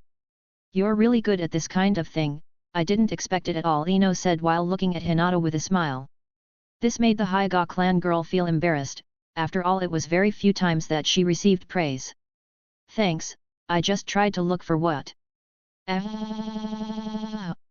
The screams rang out and echoed throughout the entire forest, all the participants heard it. Meanwhile, Anko, who was sitting on top of the temporary field tent, just laughed. Looks like the fun is starting. Somewhere. The Oniguma clan girl watched three ninja writhe in pain in front of her. At the same time, Kaiba and Shino kept silent. Hey, Kaiba. I don't think I can con. There you go again. You're strong enough to break a tree in half and you're scared by the screams of some unlucky guys. Looking at Anko with a poker face, Kaiba spoke. What, you're wrong, I'm not afraid of anything. I'm the daughter of the leader of the Oniguma clan, so the word fear is out of our dictionaries. With a nervous expression on his face, Anko tried to evade Kaiba's words, but the evidence was laid on the table. It was obvious that Anko was very afraid, after all that is one of his flaws. You must calm down, it looks like they detected movement. Stretching her arms forward, small insects began to crawl out of Shino's clothes. These rose into the air and began to fly in a specific direction. They are afraid. Shino could sense what the insects felt. They were terrified, so much so that they tried to guide Shino in the opposite direction. Really? I can't believe insects can feel something like that. There are many things that people don't know about, that's why you shouldn't speak without knowing, Kaiba. Guys, don't fight here. We're in the middle of the exam. Inko watched as Kaiba and Shino looked at each other, a small lightning bolt shot out of their eyes and connected with each other. Inko, call Kumagoro. Maybe we need his strength. Ignoring Kaiba, Shino started walking in the opposite direction the bugs were going. Now you're playing mysterious. Kaiba said quietly. For a few seconds he looked at his teammate, who was preparing to perform the summoning. Kokiyos. No jutsu. Somewhere else. The sound of the fried food being devoured by that boy made his teammates feel overwhelmed. We just started the exam and you're already eating. With a tired look on his face, Shikamaru sighed.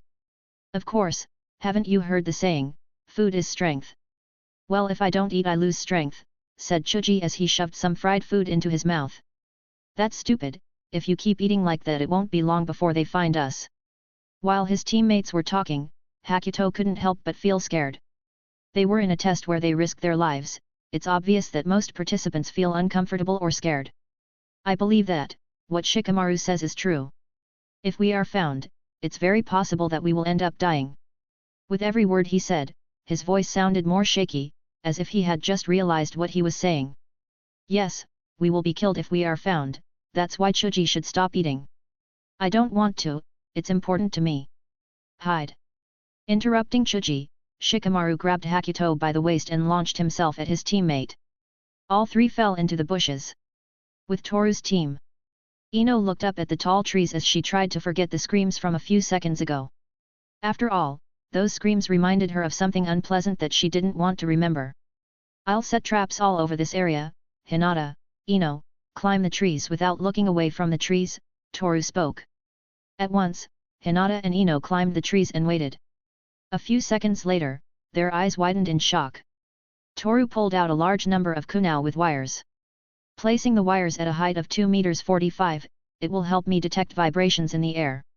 It will be something similar to what spiders do, but having Hinata's eyes, something like that wouldn't be effective, so I can use it as a trap. Toru took a big puff of air and started throwing kunais in strategic directions. Gradually, the wires formed a kind of net. But it didn't end there.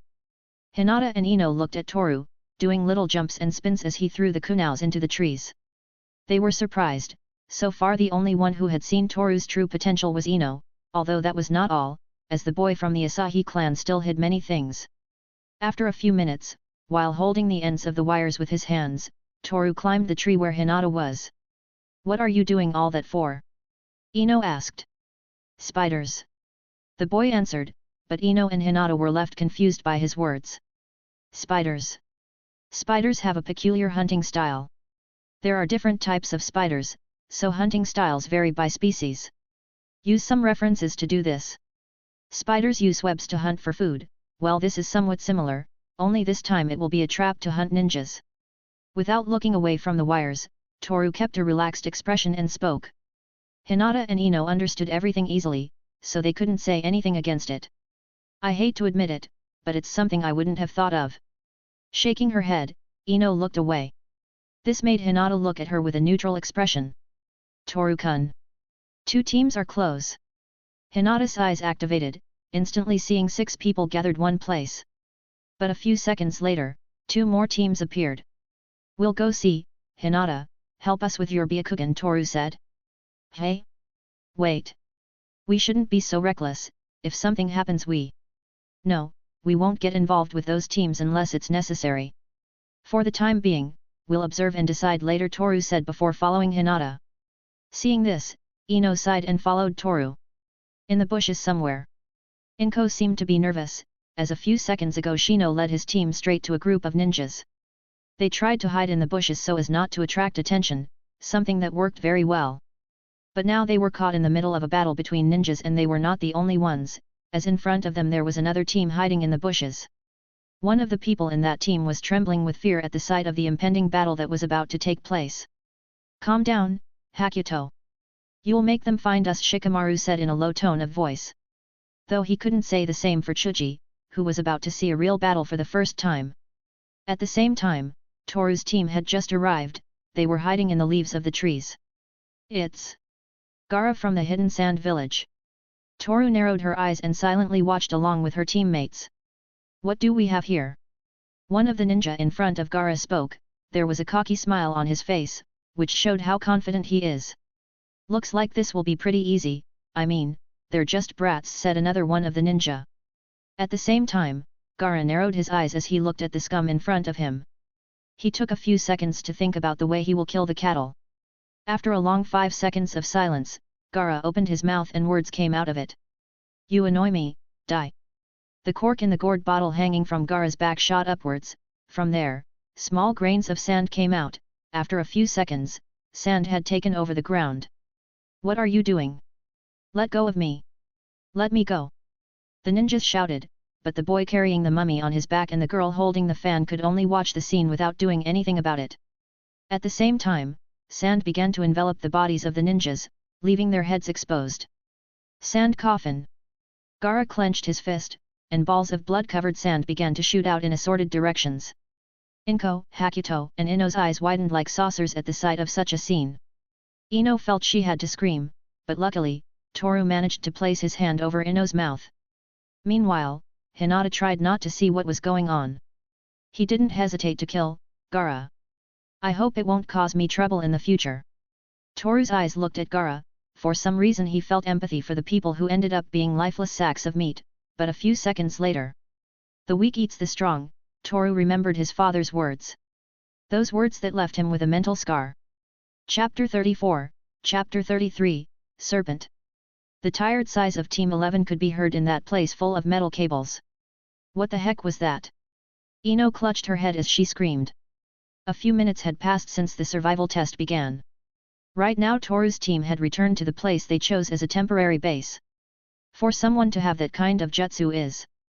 Hinata was still not processing what had happened, though she tried not to look. Her curiosity got the better of her and she turned her gaze to the lifeless bodies which were wrapped in blood-stained sand. Going to that place was not a good decision, but now I know what kind of skills Gaara has. I could say that he is comparable to Yamato-sensei, since they both possess inexplicable jutsus, or at least I can't understand them.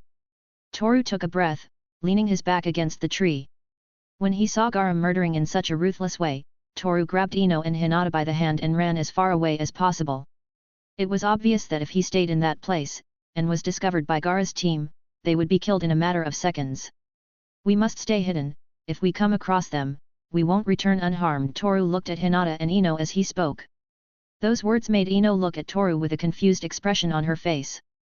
Despite what she had seen before, Ino was sure that Toru could defeat a Chunin rank ninja with ease, but to say that they must stay hidden, obviously those words confused her a lot. Meanwhile, Hinata just looked at the ground while thinking. Her eyes were very useful when doing ground reconnaissance. She could also see the chakra points on people's bodies. However, her abilities would not be at all effective if she was facing someone like Gaara. Yet, I think that's the best we can do. With a defeated expression on her face, Hinata climbed to the top of a tree, and stayed there while using Byakugan to make sure no one would approach the makeshift base. Meanwhile, Ino had stood watching Toru. He seemed to be pensive. Well, that's a normal thing for someone like Toru. However, the feeling he was giving off at that moment was calm and peaceful. That's why Ino stared at Toru. It was as if she was mesmerized by the scene. Toru was standing on the branch of a tree, while the wind made his hair and scarf move to the rhythm of the wind. The expression on his face was neutral, but this made Ino feel something warm in her chest. What is it? Ino asked herself as she looked at Toru, but the moment was interrupted by Hinata, who came down from the tree with a big thump. Toru-kun, there's a team nearby, they don't seem to be approaching us, but... Hinata approached Toru, and as she looked at him she spoke. Ino felt strangely disappointed, but it wasn't time to dwell on meaningless things.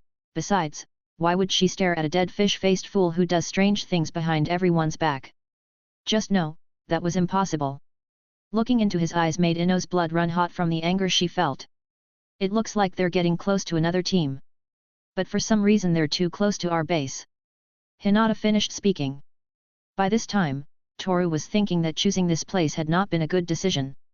So many teams were close, it was as if they were surrounded. If we stay here it's very likely that a team will attack us, but we could also hide and use the traps I set. In the end, both options end up benefiting us, since what we're looking for is a team that has the scroll we're missing. I think so too, but it's also possible to meet a team that is stronger than us. Hinata was right, there are many teams that surpass the capabilities of Team 11. This could be good and bad, but depending on the situation, Toru was willing to use his ninjutsu in case of an emergency. Although revealing his true abilities wasn't a good decision either, besides, they might find a weakness and this could be disastrous for the entire team. This is difficult, it's as if this test will force us to go out in search of the scroll. Hiding is an option, but it brings more disadvantages than advantages. In the end, everything is against us. Toru closed his eyes and sighed. At the same time, he let his mind start working on different plans that could be useful in different situations. We will use the wires I placed, this will keep us protected from enemies going under the trees. Hinata, you will use your eyes once every 30 minutes, this way you can conserve your chakra, besides, you will be able to see if there are enemies nearby. I think I can do that. Good, then, at night, we'll take turns so we can keep watch. That way they won't be able to attack us while we sleep. Yes. We will also need resources, we can get them in the morning. Yes. As Toru spoke without knowing if they were listening to him or not, Hinata felt a little overwhelmed, but also happy. It was as if the Toru from 6 years ago had returned. Whenever he explained something he put the same expression on his face, Hinata thought as she looked at Toru. She still managed to remember something from the past, Toru always touched his lips when he explained something. He also had the same look in his eyes, looking at the ground with a poker expression. I should say something to him. Hinata thought that if she interrupted Toru, he would have the same reaction as when he was a kid. Although something like that was better suited to Hanabi, who was an expert in the art of annoying Toru. In the end, Hinata decided that she would do nothing and let Toru finish pulling. At the same time, Ino watched as she crossed her arms. The way she says things is too intellectual. Ino realized that, Toru was no fool, after all he was forced to hide his abilities by the ninjas of a certain organization spying on him. Though he also stayed out of it all on a pure whim. I wonder, which one is the real Asahi Toru? Looking at the grey-eyed boy, Ino sighed and remembered that day when Toru threatened her in such a ruthless way. Cold and silent, ruthless and aggressive, which of the two was the real Toru? It's strange, but, now that I remember, Toru's house was a bit small. I wonder if his parents live in another house. Ino sat on the tree branch and closed her eyes. She was tired of thinking, it had only been 2 hours since the exam started, but all the events that happened in that small span of time left an overload on Ino's brain, resulting in a tired mentality. Hey, I'm hungry. Let's get some food. Ino stood up and approached her companions. Yeah, I was talking about that. It seems that there are various kinds of mushrooms, fruits and wild animals that we can eat. While looking around the surroundings, Toru reached out his hand and pointed to a mushroom that was buried in the ground. That's a matsutake, if cooked it can be easily ingested. Berries and other fruits should also be nearby. Leaving Hinata and Ino alone, Toru left the base and started looking for food. After a few hours. By this time, Toru had returned with a large amount of fruits and mushrooms in his arms. Ino and Hinata looked at everything with an astonished face.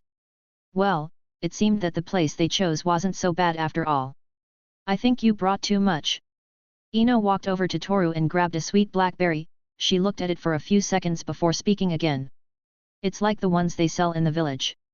Yes, I made sure to choose carefully. That's amazing, Toru-kun. You know a lot of things. I don't know much, I just know what I know. After that, Toru placed the fruits and mushrooms on a green leaf, gathered some branches and placed them in a place away from the trees. Will you make a fire? Ino asked. Hearing her teammate, Toru sighed, and while analyzing the branches she said. Yes, but first I have to gather branches that are dry. Oh, if you plan to make a campfire, I think I had a lighter that might come in handy, Hinata said as she searched for the lighter in her pockets, but Toru only replied curtly. No need. After saying that, Toru put his hands together, and with great skill connected the hand seals. Shakutan. Toru said in a low voice. A second later, a small cloud of smoke began to rise from the branches, followed by that, flames began to burn, consuming the branches slowly. Hinata and Ino watched this intently. What was that? How did you do that? Ino seemed to be surprised, it was the first time she watched Toru do some ninjutsu. With Hinata the same thing happened.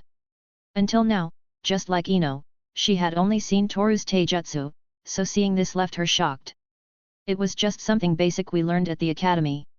Toru closed her eyes and replied in a low tone of voice. For a second he stared at the flame in front of him, until... Ak! Toru fell to his knees while touching his head. Toru-kun. Hinata approached Toru quickly as she placed her hand on the boy's shoulder. Same thing again. Without looking away from the campfire, Toru analyzed the image that had appeared in his head. The sun. In that image there was a small blue sun, which was enclosed in a transparent box. This one had different thick wires connected. In addition, there was a brown-haired man, who was adjusting his glasses while looking at the box with an expressionless face. It's only been one day. Toru sighed. It was becoming more and more frequent for that kind of thing to happen, and that was a big problem. Are you okay? Hinata asked, but Toru didn't answer. Maybe he's tired. Tell me, Toru, how many hours a night do you sleep? Ino approached Toru as she spoke in an authoritative tone of voice. The boy looked up and replied casually. Sometimes 5, 3, 2 hours. Depends on what chores I have pending. After hearing that, Ino scratched her head. So that's why, you should be thankful, since I'm going to waste my knowledge on someone like you. Ino said while pulling some weeds from the ground. After that, she used the campfire to burn the leaves to some extent. Finally, using a small flower as a cup, Ino added the leaves inside. Take this. Ino handed the flower to Toru. At the same time, Hinata had watched the whole process with a neutral expression. Well, she had seen so many amazing things in one day that she didn't know how to react anymore. What are you waiting for? Are you going to leave me with my hand outstretched? Ino insisted.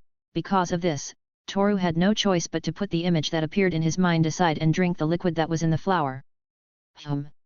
I didn't know that Ino had knowledge about medicine. While drinking from the flower, Toru spoke to himself. If you don't get enough sleep, you'll end up a zombie with the face of a dead fish. Ino crossed her arms and looked away with a superior expression on her face, but Toru knew how to respond to this. Do you care about me? Said Toru with an emotionless expression. Hearing this, Ino's face turned so red, it even looked like a cloud of courage was coming out of her head. How can I care about someone like you, you idiot? Ino looked at Toru with an angry expression, but seeing the boy's face, Ino's face turned redder than it already was. Ino, you're amazing. You know a lot of things too, Hinata said with a slight smile on her face. Well, I only know these things because I help my mom at the flower shop. But still, it's amazing. I don't think it's that big of a deal. Toru looked at Ino, who was receiving Hinata's praise in a very funny way. Ino. Suddenly, Toru threw himself in front of Ino and then... Clang. Amazing, little Toru. Said that ninja while licking his lips with that tongue that resembled the tongue of a snake. Chapter 35, Chapter 34, Orochimaru.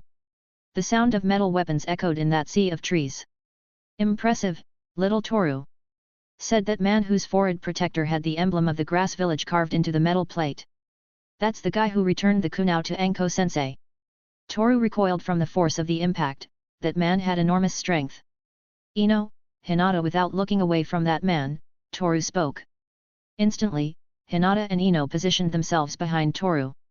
Ino was holding a kunao in her right hand, while Hinata had her Byakugan activated, as well as using her combat stance. You come alone. What do you want? Do you want our scroll? While pulling out the second dagger from between his clothes, Toru looked at the man and asked a question. However, the man let out a laugh as he looked at the boy. What I want is not the scroll. The man gave a ghoulish grin as he continued to look at Toru. Then why are you attacking us? Let me think about it. Yes. I want to see what you're capable of. The man looked at Toru as he licked his lips. That man was thin, white-skinned, almost vampire-like. His tongue was long like a snake's and his voice sent shivers down her spine just listening to it. Who are you? Toru's eyes flashed dangerously as he looked at the man. Who am I? I think it's unnecessary to introduce myself, after all before too long my name will be heard all over Konoha. But for that to happen, I must first see what you are capable of. Slowly approaching Toru's outfit, the man smiled as he licked his lips. This is ridiculous, I don't understand that guy's words, but, he's too strong. That guy is so strong that when I blocked his attack I felt like my hands were about to explode.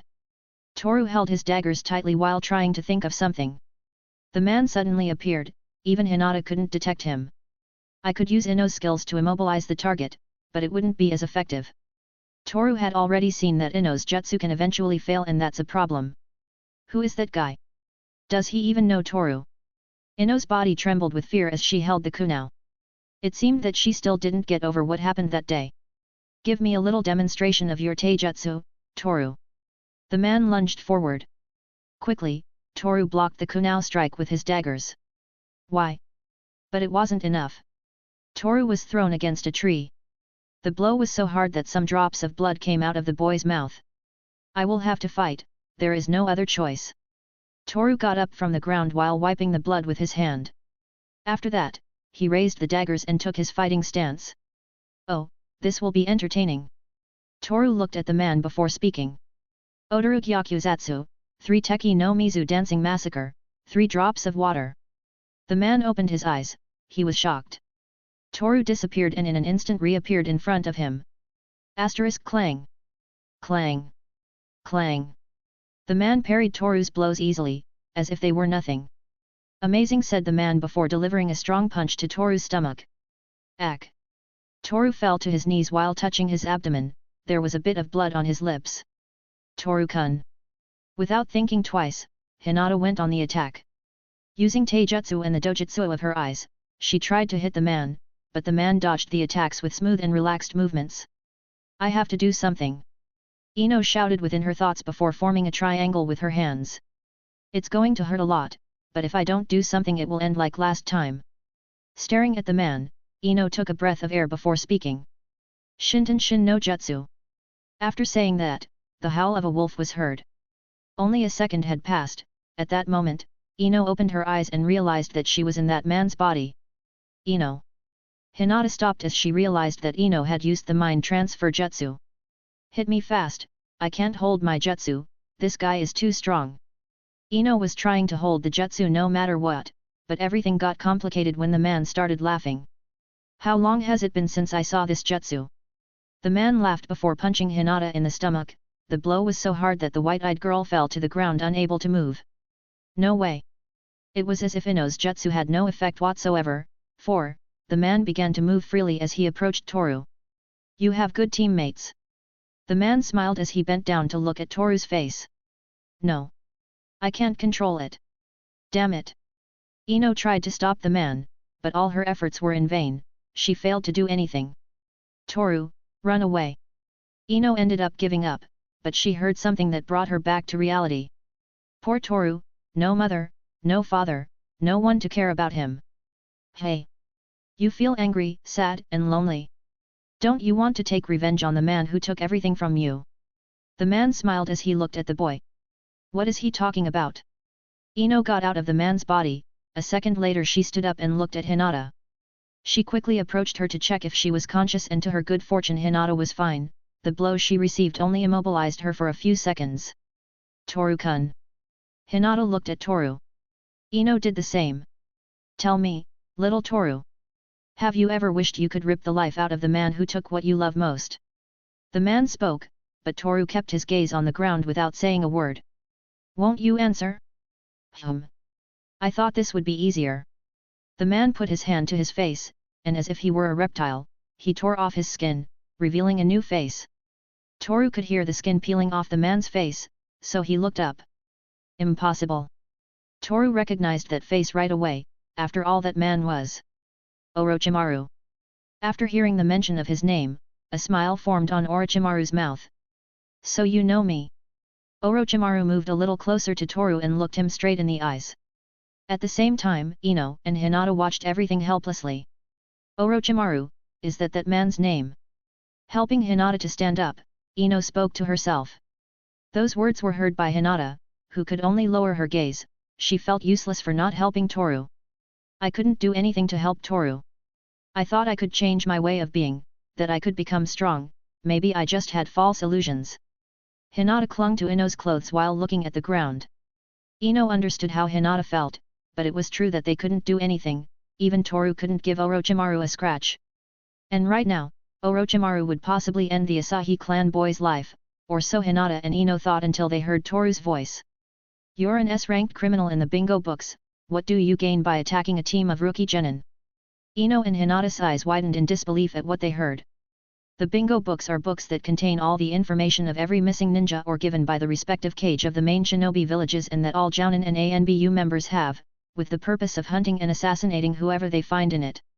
In it are the best and biggest criminals that have ever existed, as well as dangerous. Toru had access to the bingo books thanks to Yamato, who allowed him to read some of them. Ino and Hinata also knew what Toru was referring to when he mentioned the bingo books, that's why they felt intimidated. There's a lot I can gain from doing this. Little Toru. Orochimaru placed his hand on Toru's neck and did a little force to stop the boy from escaping. What I came for, is to make you a little proposition. Orochimaru licked his lips as he smiled. I can give you power, I can give you the chance to end that man's life, all you have to do is accept the gift I will give you. Orochimaru increased the strength in his grip as he looked Toru in the eyes. The boy didn't know what to do, he was almost certain that if he refused his life would end that very day. But, to have more power, more strength, strength enough to kill Itaki. Toru's eyes flashed dangerously as he looked at Orochimaru. That's a look worthy of the last survivor of the Asahi clan. Orochimaru felt happy, not only would he get to give that gift to Uchiha Sasuke, but also to the prodigal child of the Asahi clan. No matter which way he looked at it, he was a winner in the end. But something made Toru sigh wearily, that voice came back after all. We are not that kind of person and you know it, you promised them, said that voice which seemed to have no emotion at all. At the same time, Toru recalled the vision he had a few minutes ago. The bespectacled man and that little blue sun, somehow Toru felt disappointed in himself remembering that. It's true. I'm not like him. Toru closed his eyes and took a deep breath. A second later, when he opened his eyes, the words came out of his mouth. I refuse. The smile was wiped off Orochimaru's face. I was wrong. Orochimaru closed his eyes and sighed. He thought it would be easy to manipulate a child who had lost everything.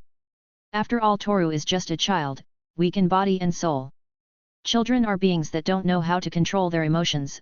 Orochimaru thought he could use that to be able to control him, but Toru is not someone who is driven by emotions, and that was something that became clear to him when he saw the boy's expressionless face.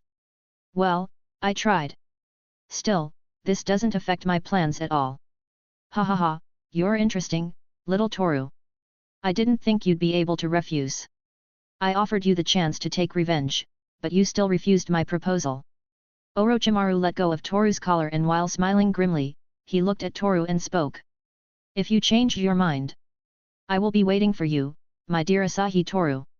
After saying that, Orochimaru started walking in a random direction. Hinata and Ino sighed in relief as they watched the man walk away. But again they heard the man's voice again. Oh, I almost forgot. This is a little gift from me. I have high expectations of you. Orochimaru said to then throw a scroll to Toru. The boy grabbed the scroll and looked at it. It was one of the exam scrolls, the Earth Scroll, another Earth Scroll. Why? After that, Toru looked at the man, but the man was gone, he had disappeared. It seemed that everything was over, that's why Hinata and Ino approached Toru. Are you okay? Said Ino while looking at Toru. She quickly examined the boy's body with her eyes to see if he had any wounds. In the end Toru only had dirt on his clothes. Ha, I was so scared. Ino sighed, she was tired of having to experience such dangerous things every day. At the same time, Hinata was looking at Toru with worry. Ino choked on her own saliva as she saw Hinata sitting next to Toru, but what surprised her the most was to see that Hinata was resting her head on the boy's shoulder. Seeing that, Ino didn't know what to do, she had just stared at him without saying anything. Only a few seconds had passed since Orochimaru disappeared. That man had said some interesting things about Toru and Hinata knew what that man was talking about. That's why she approached Toru, she believed it was a way to help him, after all she knew that boy didn't have anyone of his family alive anymore. Orochimaru, what is he planning to do? Toru touched her head as she tried to think. Still, I'm sure the ninja of Konoha must have already found out that Orochimaru is here, though I'm not sure if they can catch him or kill him. Toru sighed. At that moment Hinata realized what she had done. She slowly turned her gaze to the boy's face, she looked at Toru's lips and as if it was a chemical reaction, Hinata's face turned as red as a ripe tomato. Why did I do this? Hinata had forgotten the reason why she had done that, and it was too late to regret it. She was so embarrassed that it even looked like a big cloud of steam was coming out of her head. Hinata. Ino tried not to see Hinata and Toru being so close. She felt a little upset, but she didn't know the reason. I don't care. Do what you want, you fools. Chapter 36, Chapter 35, A Different Feeling. I have a headache. Holding her head in pain, Ino sighed while looking at Toru, who was currently cooking 3 fish. Smells good. Hinata walked over to Toru and sat down next to him. It would smell better if it had some salt and pepper in it. Toru looked at the campfire as she cooked the fish. At the same time, Ino came over and sat down next to Hinata. He can cook very well, I guess, having been alone for so long gave him experience in this kind of things. Ino looked at the campfire as she remembered Orochimaru's words. Ino knew that 2 clans had been destroyed in the past, but she never thought that one of those clans would be the Asahi clan. It's been 3 days since the examination started, it's nighttime, in a few hours it will be the 4th day, that means we have a little more than a day left to get the scroll of heaven. After all, the scroll Orochimaru gave us was another scroll of earth, scroll which we already have. While thinking, Ino looked at Toru. Does he always have that expression on his face? Well, I can't know how Toru feels if he always has that expressionless face. I always thought he was a weird kid, but he turned out to be more than that. He's too smart, too strong. Why did he always hide that kind of skills? A sigh came out of her mouth. She had too many things to think about. These past 3 days Ino had been too distracted. There were times when she stared at Toru for too long, and for some reason doing that felt good. Hinata on the other hand has been acting different these past few days. She's been closer to Toru than usual. It's like she's trying to protect him around the clock. I have to go to the bathroom. Hinata, can you watch the fish for me? Getting up from the floor, Toru looked at Hinata. Yeah, no problem. After hearing that, Toru replied with a slight nod of his head. Immediately, he walked deeper into the forest. Hinata and Ino, the 2 girls were left completely alone. And their only companion was that silence that the night provided them. The eyes of both looked at the fire as if they were hypnotized by that bright flame. White eyes like ocean pearls and green eyes like large emeralds. Hinata. Yes. Let's give our best to pass this exam. Ino looked at Hinata with a warm smile. The white-eyed girl responded with another smile. A second later, the words came out of her mouth. Yes. I'll do my best. Hinata looked at the campfire with a smile. Somehow, those words lifted her spirits. I should forget about what Orochimaru said until I finish the exam. For now I have to try my best. I'm going to make sure Toru sees how strong and beautiful I am. When that happens, I'm sure he'll regret what he did. Ino clenched her fists as she looked at the campfire. Meanwhile, near that place, was Toru, who was sitting on a tree branch. He had lied about going to the bathroom. The truth was that he wanted to be alone and think about what happened 3 days ago. I'm pretty sure Orochimaru went for Sasuke. What was that gift Orochimaru wanted to give me? Letting out a sigh, Toru leaned his back against the tree trunk. We're not like that, hey. Toru closed his eyes and remembered the voice that spoke to him at the moment Orochimaru was offering him power. I've heard it twice now, I don't know whose voice it was, but, maybe I'm going crazy. He opened his eyes and looked at his hands.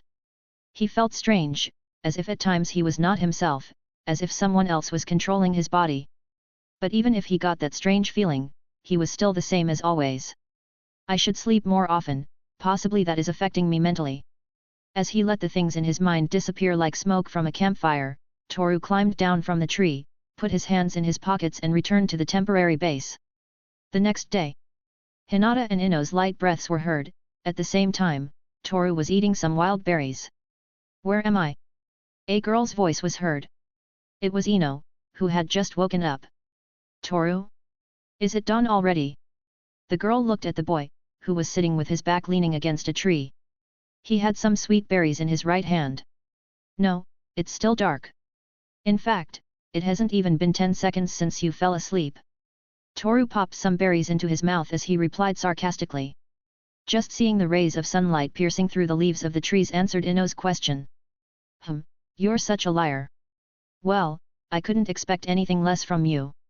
Having said that, Ino got up from the floor and wiped her clothes. She also stretched her arms a bit as she let out a yawn. After that, Ino looked at the girl next to her before speaking. Hinata hasn't woken up yet. She must be tired. She always has to use Byakugan, so the chakra drain makes her body weak. Really, do you always know so many things? It's just self-experience. Own experience, hey. As if memories invaded her mind at the worst of times, Ino remembered what Orochimaru said.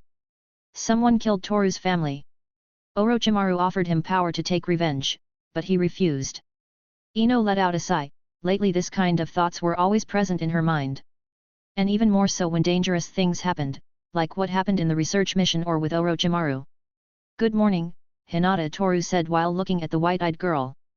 At the same time, Hinata got up from the ground and looked at the surroundings. Apparently she was tired, but sensing that her two classmates were already awake she decided to stop sleeping so she could continue with the exam. Good morning, Toru-kun, Ino. To forget all those heavy thoughts, Ino let out a sigh and looked at her companion. You woke up a little late, are you still tired, Hinata? Ino walked up to Hinata and looked at her from head to toe. There didn't seem to be any injuries or anything like that, that was a good thing, but the problem lies in the fact that Hinata looked tired. The simple explanation for that is that Hinata wakes up at night and activates her Byakugan in order to make sure Orochimaru doesn't come back, or at least to be able to run away with her companions if that snake man came back. I'm fine, you shouldn't worry. Hinata smiled slightly as she looked down at the ground. Toru saw this and realized what was going on with that girl. You shouldn't try so hard. You might get hurt, and that's something I wouldn't like to see. Understand? Ino walked up to Hinata and grabbed her shoulders while looking into her eyes. Yes. I understand. You don't have to make that face. I'm just worried about my teammate. Letting a warm smile show, Ino looked at her teammate. Hinata looked at her as well and smiled in response. Ino cares about Hinata, hey. It looks like Ino is becoming a better version of herself. Toru could tell that just by looking at that girl. She's getting better, that's good. Looks like I won't have to interfere anymore. Toru crossed her arms and looked at the sky. Well, there was no sky due to the leaves of the trees covering everything, so she was looking at the rays of light that made their way through the leaves of the trees. Tomorrow the test will come to an end, we have to get the scroll we are missing, otherwise we will fail the exam. True, the sky scroll is what Team 11 needed in order to advance to the next test, but they obviously didn't have it. Instead, they had two earth scrolls, the one they received before the test began and the one Orochimaru gave Toru 3 days ago. But having two scrolls of the same element was stupid. The rules were clear, arrive at the tower with one scroll of earth and one scroll of heaven. We have no choice. We'll have to go out and find the scroll ourselves. Toru looked at his teammates again. For some reason Ino was groping Hinata's breasts, this gave him a strange feeling, but he decided to ignore it. Ino, stop, it feels weird. I don't want to, they feel too soft. Kia. Ha, this doesn't look real. Dropping his arms over his shoulders, Toru sat down on the ground and waited for Ino and Hinata to finish with their strange game. After a few seconds, the laughter and strange sounds stopped when Hinata spoke. Someone's coming, a team of 3. The Byakugan had activated. Hinata could see them clearly, 2 girls and a boy approaching at high speed. Almost instantly, Toru stood up and pulled out the daggers. Ino let go of Hinata and approached Toru, Hinata did the same. Together, back to back. Hinata spoke. They're surrounding us. Hinata looked at the 3 people, who began to run in circles around the makeshift base. Slowly, the shadows of those ninjas began to appear among the leaves of the bushes. This doesn't look good. Ino held the kunao in her hand as she looked around, all she could see were 3 shadows moving at a ridiculous speed. Stay close. Toru moved a little closer to her companions so she could protect herself better, but... Toru-kun. Hinata spoke, immediately Toru understood and rushed forward to attack head-on. Asterisk clang. Sparks caused by the dagger and shuriken fell to the ground. Unbelievable. In front of him stood a black-haired boy. He had bright blue eyes and a large scar covering his right cheek. Guess, they're coming for the scroll, Toru said. That's obvious, replied the boy. Apparently they were also from Konoha, that could be clearly seen on the forehead protectors that had the Konoha emblem carved into the metal plate. Meanwhile, Hinata and Ino were waiting for the attack of the 2 hiding girls. Ino, behind you. Hinata turned to warn Ino, but was interrupted by a strong punch that knocked her back a few inches. Don't get distracted, cutie. Hinata looked at the girl in front of her. She was a beautiful woman with blood-red eyes, she had chestnut-colored hair and 2 large breasts. I won't. The Hyga clan girl looked at the red-eyed girl with a serious expression, she raised her palms and took her fighting stance. At the same time, Ino found herself alone on the battlefield. Hinata warned her about someone's surprise attack, but that person didn't show up, at least so far. Here I am. From among the bushes, a pretty girl I appreciated, she had tousled pink hair and purple eyes. Her body was modest, after all it was the body of a 15-year-old lady. Kia. Ino stopped the pink-haired girl's kick. Although it was strange, that girl was smiling in a radiant and relaxed way, as if she was living the most exciting day of her life. Wow, you have strength despite having such a cute face, that's amazing. The pink-haired girl took a little distance and folded her arms. She closed her eyes for a second and spoke again. I'm Ashio Kainana and for the sake of my future as a kunoichi I'm going to defeat you. Kainana pointed her index finger at Ino as she smiled. At the same time, Ino didn't know what to do, that girl's punch hurt a lot. Aren't you going to introduce yourself? Kainana tilted her head slightly with a confused expression on her face. She was waiting for Ino to tell her if she was named, but in the middle of a fight, doing something like that was ridiculous.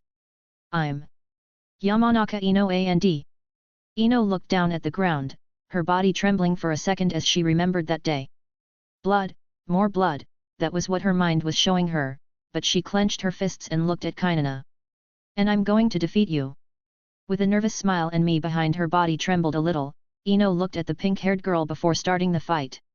If you give me the scroll, I'll see to it that my teammates don't hurt your friends. The black-haired boy looked at Toru and spoke, but the Asahi clan boy sighed before answering. That's impossible. Toru adjusted his scarf and made sure his claw earring is securely fastened to his ear, as in this fight it could surely fall off. How determined you are, I give you an 8 out of 10. The black-haired boy spoke as he nodded his head.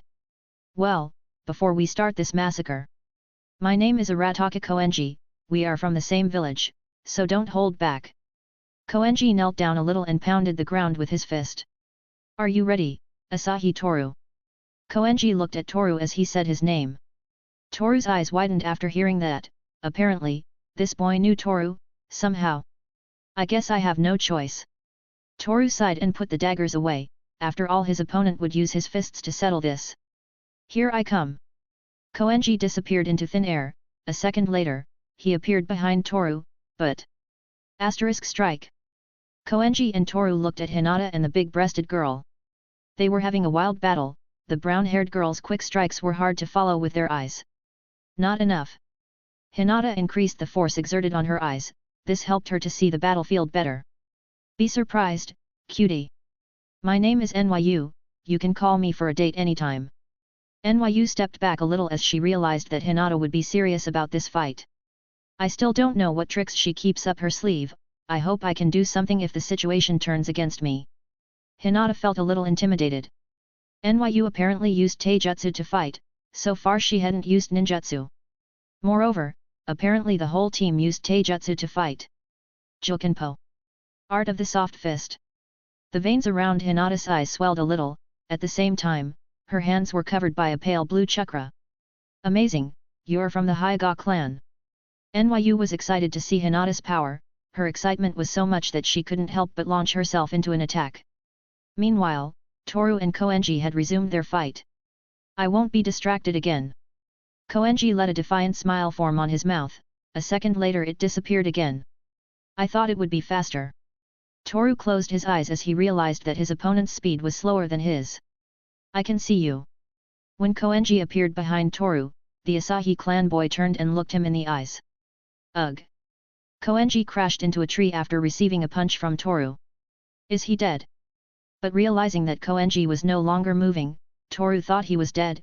Well, he changed his mind when he saw that Koenji was breathing. Kia! And on Hinata's side the same thing was happening, at first the opponents looked strong and confident, but as the seconds passed that changed. Right now the enemies were dropping like flies in a sweet trap. I did it. Hinata sighed in relief as she saw that NYU was unconscious. I thought she was going to die, Hinata thought as she fell to her knees. Everything seemed to be going well, until... I don't know what to do. Ino felt cornered once again. Kainena was stronger than her, or so it seemed. My friends were defeated. I have no escape. Kainena's smile showed a bit of fear mixed with despair. After all, her companions were completely defeated. At least I'll be able to tell Sensei that I wasn't the first to fall. I'll also try to hurt the blonde girl, so they won't be able to keep the scroll. Kainena had decided to incapacitate Ino and make Team 11 retreat.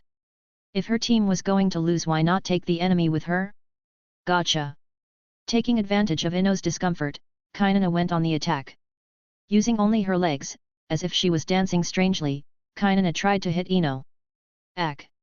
Ino covered her face with her arms to block the attack, but Kainena took advantage of this to make her enemy stumble. No! Kainena kicked Ino in the legs kendo that she fall to the ground unable to defend herself. Yes! Now all I have to do is finish her off. Kainena jumped in the air and prepared her arm to throw a punch, but... Shinten Shin no Jutsu Mind Transfer Jutsu. The howl of a wolf was heard, followed by the loud noise caused by Kainena's face hitting the ground. Ino quickly returned to her body and rubbed her face as if in pain. She did. Toru looked at Ino, who had barely survived. Using the mind transfer jutsu just as Kainena was plummeting was a very creative thing to do. I won. Ino looked at the pink-haired girl lying on the ground. She was unconscious, though she had a bit of blood on her forehead. I won. A smile formed on Ino's mouth. I won. Getting up from the ground, Ino looked at Toru and Hinata. There was a laughter on her face, even Ino herself couldn't believe it. See, Toru. Ino looked at the grey-eyed boy with a cute smile, at the same time she made the peace sign with her hands.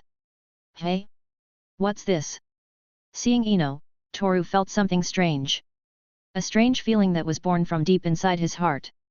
After all, just seeing Ino happy caused this strange feeling in Toru. I don't understand. Chapter 37, Chapter 36, Heaven and Earth. The ability to feel various emotions is something that characterizes the human being. Toru was aware of it, so what is this? What is this strange emotion that arose in the depths of his heart? It is strange. Toru didn't quite know what that feeling was, after all he had never experienced something like that. Toru-kun, they have the sky scroll, said Hinata, making Toru snap out of his thoughts. I see, so we were able to get it a day before the exam came to an end.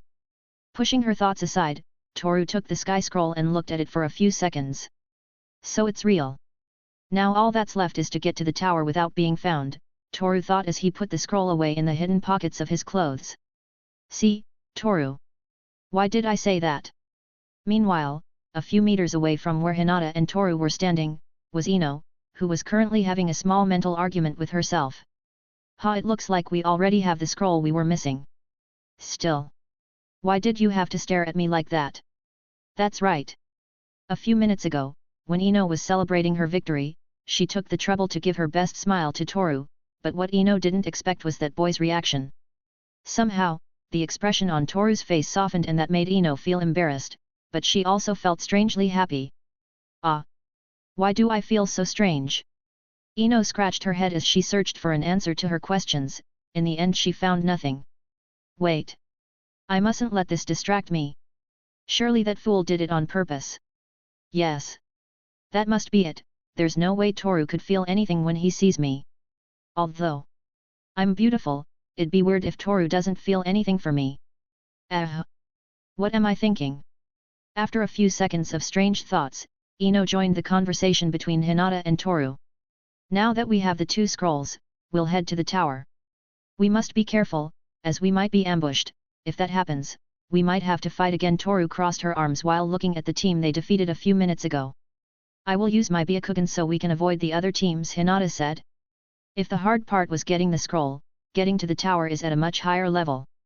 Ino noticed that when she heard Toru, so she approached and said. The tower is far away, it will take us quite a while to get there if we go running. Eventually we'll run out of chakra and be forced to stop to rest, that's not counting the night. Besides, if we are close to the tower, there will be other teams that will also be close by. Indeed, that's why Hinata's eyes will be of use to us. Still, Hinata can't have the Byakugan activated all the time, that's why we'll use the same method we use to stand guard at night, Toru said with an emotionless tone of voice. Sounds good to me. Hinata turned her gaze to Toru and spoke. Ha, then we'll have to run again. Ino dropped her arms over her shoulders as she let out a long sigh. She wasn't the fastest on the team, so this could become a problem. When you can't run, I'll carry you in my arms. Toru opened his arms and looked at Ino with an expressionless face. Ino felt embarrassed by what Toru said, and it showed on her face, which turned bright red. I don't need you to carry me, I'm not a child anymore. Hours later. Jumping between tree branches, like shadows appearing and disappearing in the darkness of the night, Team 11 was moving at a great speed. Toru-kun, there's a team 50 meters away, they're on our right. The girl's eyes slightly reflected the moonlight as she looked at Toru. Okay, we have to move further away, Toru replied with a monotone tone of voice. Again and again, with near-perfect coordination, Hinata, Ino and Toru jumped between the branches of the trees. They were getting closer and closer to their destination. There were only a few more hours left, just a few hours and they would be able to finish with this exam. I think it's 3 hours to sunrise. If we continue this way, we will arrive at the tower at 9 AM. For a few seconds, Toru looked at Ino, who was behind everyone. She looked tired, her breathing was heavy and a few beads of sweat were trickling down her forehead. I can still go on for a few more minutes, I think the same about Hinata. But Ino is a different story, she has a lower stamina than us, I guess I should help her, otherwise this will only slow us down and some team will be able to focus us. Pausing for a few seconds, Toru lifted Ino in his arms. What are you doing? Don't shout, you'll make them find us. I don't care about that. Let go of me. No, if you pass out, you'll become a burden to the team. Are you sure you want to continue? I'm sorry. Ino was very tired. They have been running non-stop for more than 3 hours, without resting because of the teams that were nearby. Staying to rest in a place full of enemies was a stupid thing to do, that's why they hadn't been able to take a break from everything they've had to go through. This will allow us to continue advancing for a few more minutes. Toru let out a sigh as he walked back to the front next to Hinata. No equipment nearby. Apparently not, I think we'll be able to rest before long. Good. As for Ino, it looks like she beat us to it, she fell asleep. Toru looked down at the girl in his arms. For a few seconds he could hear her small breathing near his neck. The girl's eyelashes were long, her skin porcelain white and her hair soft and silky. Just feeling Ino's legs close to his hand made Toru a little curious. What mysteries did a woman's body hold? That question popped into his head, but quickly vanished into thin air like a puff of smoke as he saw Hinata staring at him. She looks tired, Hinata said. It's obvious, Ino's stamina is less than ours. You're right. After all, we were trained since we were 5 years old, Hinata said with a slight smile on her face. Strangely enough, the atmosphere suddenly changed. Some fireflies turned on their lights and started to illuminate the place. How cute! Looking around, Hinata appreciated the lights turning on and off in similar patterns. At the same time, some crickets began to emit their typical sound, adding to this light show, the melody of nature. I always wondered. How is it that Toru-kun can be so strong? 5 years ago, when the Asahi clan was killed, Toru-kun was left alone, he was saved only because he was with me, but, even though his whole family was dead, he still kept the same expression on his face. His attitude didn't change, however, he walked away from me. He never spoke to me again. The expression on Hinata's face became nostalgic. *CRI, CRI, CRI. The melody of nature continued to dream. But now, he's right next to me. He hasn't changed at all, or so I thought when we were chosen to form Team 11. I think it was that day, on the research mission. Toru killed a person, he changed after that. CRI, CRI, CRI. The crickets continued to chirp, while the fireflies continued their light show. He's strong, he's different from me. We're two people from different worlds. Hinata's hair moved to the rhythm of the light night breeze. For a few seconds she looked straight ahead as her face turned a deep red. Still. I want to be. But while Hinata was deep in thought, Toru's voice was heard. Hinata, we'll rest here. Hey. Hinata looked confused, she wasn't paying attention to what Toru was saying. Looks like you're tired too, you can sleep next to Ino. I'll keep watch, so no team can attack us while you're sleeping. Toru looked at Hinata, the expression on her face showed no emotion, so it was hard to tell what she was thinking. Still, Hinata's face was very red. Toru thought the girl was just tired, but the reason Hinata is like this is because of something very different. It's okay. Hinata said with a low tone of voice. After that, the white-eyed girl laid down beside her teammate.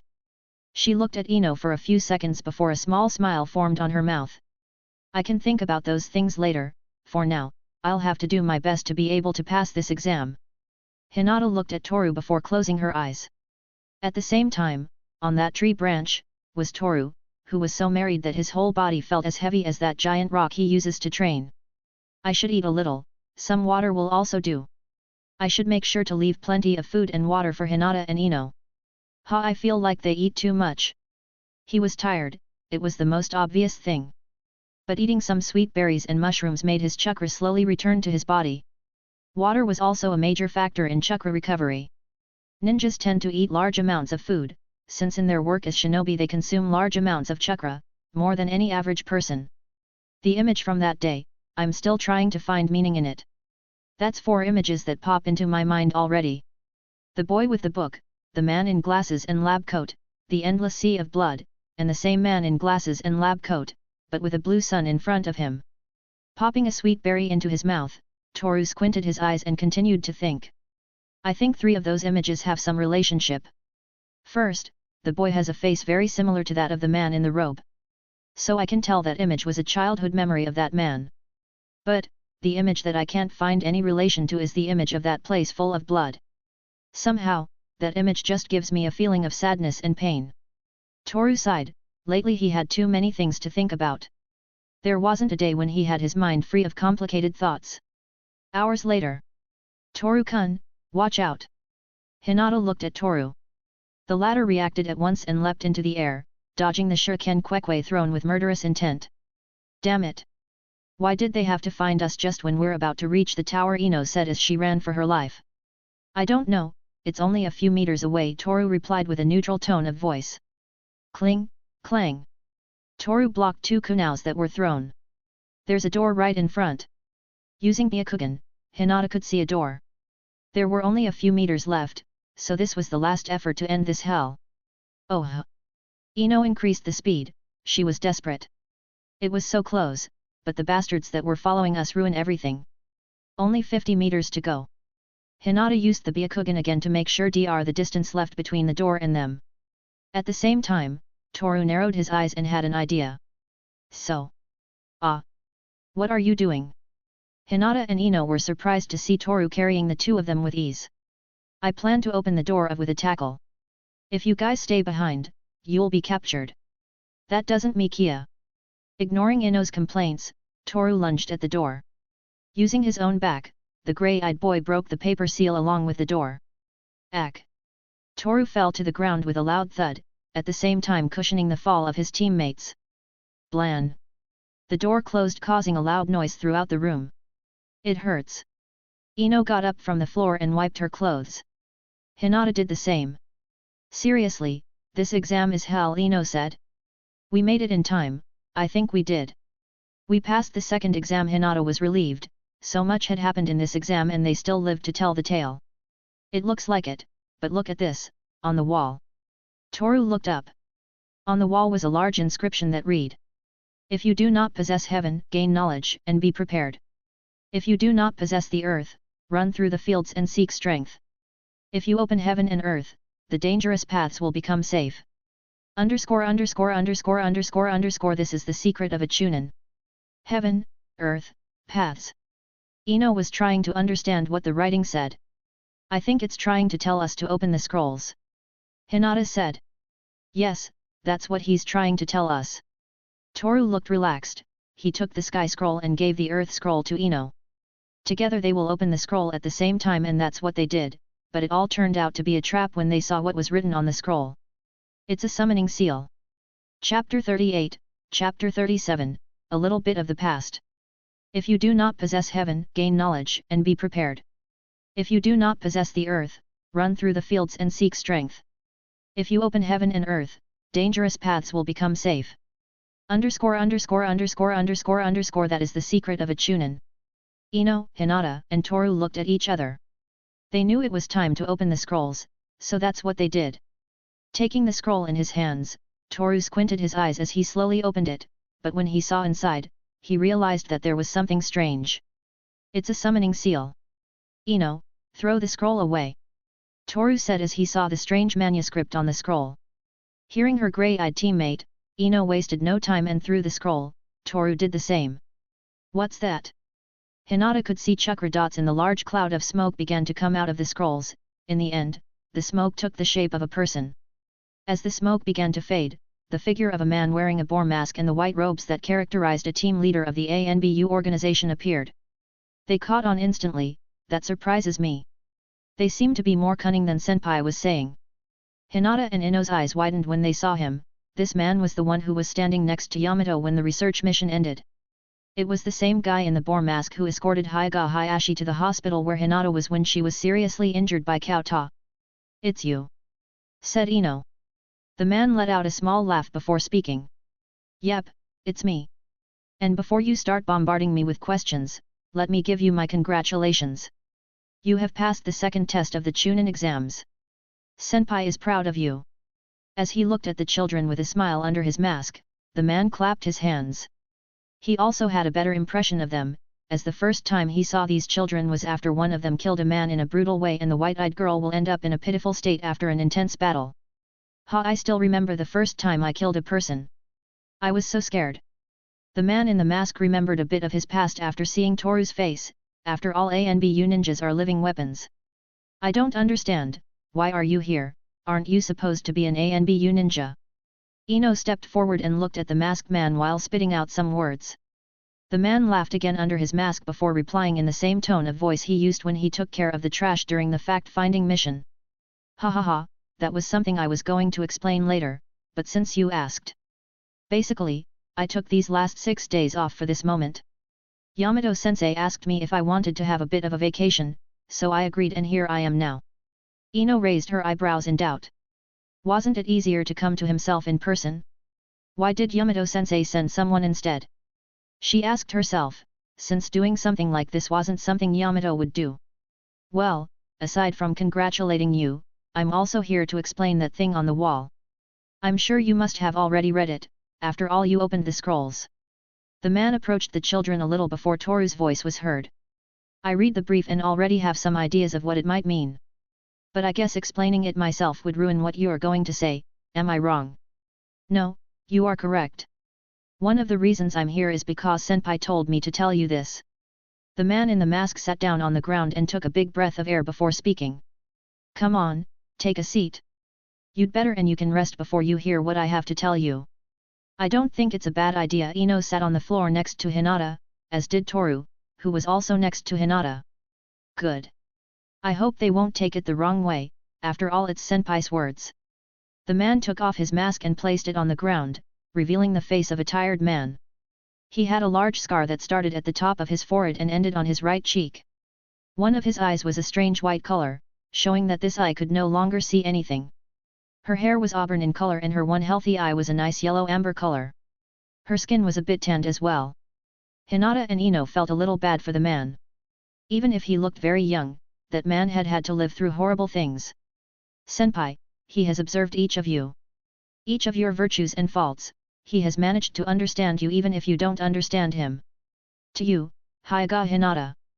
The man looked at Hinata with a kind expression on his face. Me? Yes, Senpai's very words were, Hyuga Hinata, what you're missing is heaven. Heaven. Hinata looked at the man with a confused expression on her face. In response to that, the man smiled slightly before answering. If you don't possess heaven, gain knowledge and prepare yourself. That is what is written on the wall and that is what you are lacking. Hinata, your mind doesn't have enough knowledge about this world. I assure you that when you know more about the world, your ninja path will be easier. The man nodded his head as he smiled. Somehow, Hinata understood the words she had heard. So. I'm missing the sky. For a moment, her gaze fixed on Toru and a faint smile formed on her mouth. Next up, Yamanaka Ino. Senpai left me the following, Ino, what you're missing is land. When she hears that, a small vein rose on Ino's forehead. The earth? I think sensei is wrong. I am beautiful, strong and smart. I don't think I lack anything. The man cocked his head. He had already heard from Yamato himself that Ino can be a bit selfish and vain at times, and that is somewhat problematic. At least it's no worse than I imagined. No, no. I'm sure you're missing the land. If senpai said so it must be true. But, earth is not always physical strength, but also mental strength. The man looked at Ino with a neutral expression as he spoke. For some reason the golden-haired girl remained silent. Mental strength. There's no way Ino managed to remember it. Cowardly, useless, and pathetic. She could remember it clearly, as if it happened yesterday. Now you understand, don't you? The man smiled as he saw Ino's reaction. Shut up. Better take care of your own problems. Ha ha ha, it's okay. I won't talk about it anymore. Picking up the mask from the floor, the man put it back on before speaking. Finally. Asahi Toru, senpai said, there's no need to tell him anything, after all, sooner or later he'll figure it out on his own. The man adjusted his mask, he felt a little uncomfortable by Toru's silence. I know, I didn't understand it the first time he said it. I guess he knows something about you that you don't even know yourself. But now, tell me, what do you think about what sensei said? With a smile on his mouth, the man looked at Toru. I should ask him myself. Toru folded his arms. He was sure Yamato would say he was missing the sky, but he wasn't, and that was something that made Toru uncomfortable. Ha ha ha, well said. You're always so interesting. The man burst out laughing a little. After that, he stood up and minded the children in front of him. Since we're done with this heaven and earth thing, you'll now have to accompany me on the way to the next test. There's going to be another test. Ino had had enough, test after test, first an impossible test to solve, then a survival test where they were nearly killed by a snake-faced madman, and now there was more. For her something like that was already at a much higher level of stupidity. I'm sorry for you guys, but I didn't create the Chunin exams. For now just follow me, we'll know more about it when we get there. Walking relaxedly, the man began to whistle as he made his way to the largest door in the room. Hinata and Ino followed him, but Toru stayed a little behind, as he was thinking about something. I'll have to figure it out myself, I wonder how I'll find out what I'm missing. Somewhere else. Anko touched her neck in pain. In the same place she felt pain there was a black mark made of 3 tomo. So it came back. The old man wearily took a puff of smoke from his pipe. Not only did he have to take care of the Chunin exams, but also this unwanted visitor. I'm sorry, I couldn't do anything against him. Anko lamented as she looked down at the ground. She had been completely defeated by Orochimaru and it made her blood run hot with anger. But he's one of the legendary Sunin, how could he do something like that? One of the ninja behind Anko's back spoke. Maybe there's something that wants him to be in our village. Another of the ninja spoke, but this only made the old man, better known as the 4th Hokage, sigh wearily. Yes, there was something he was looking for. Still in pain, Anko looked up and looked at the Hokage. Hiruzen sighed and said something that made Anko's eyes widen in surprise.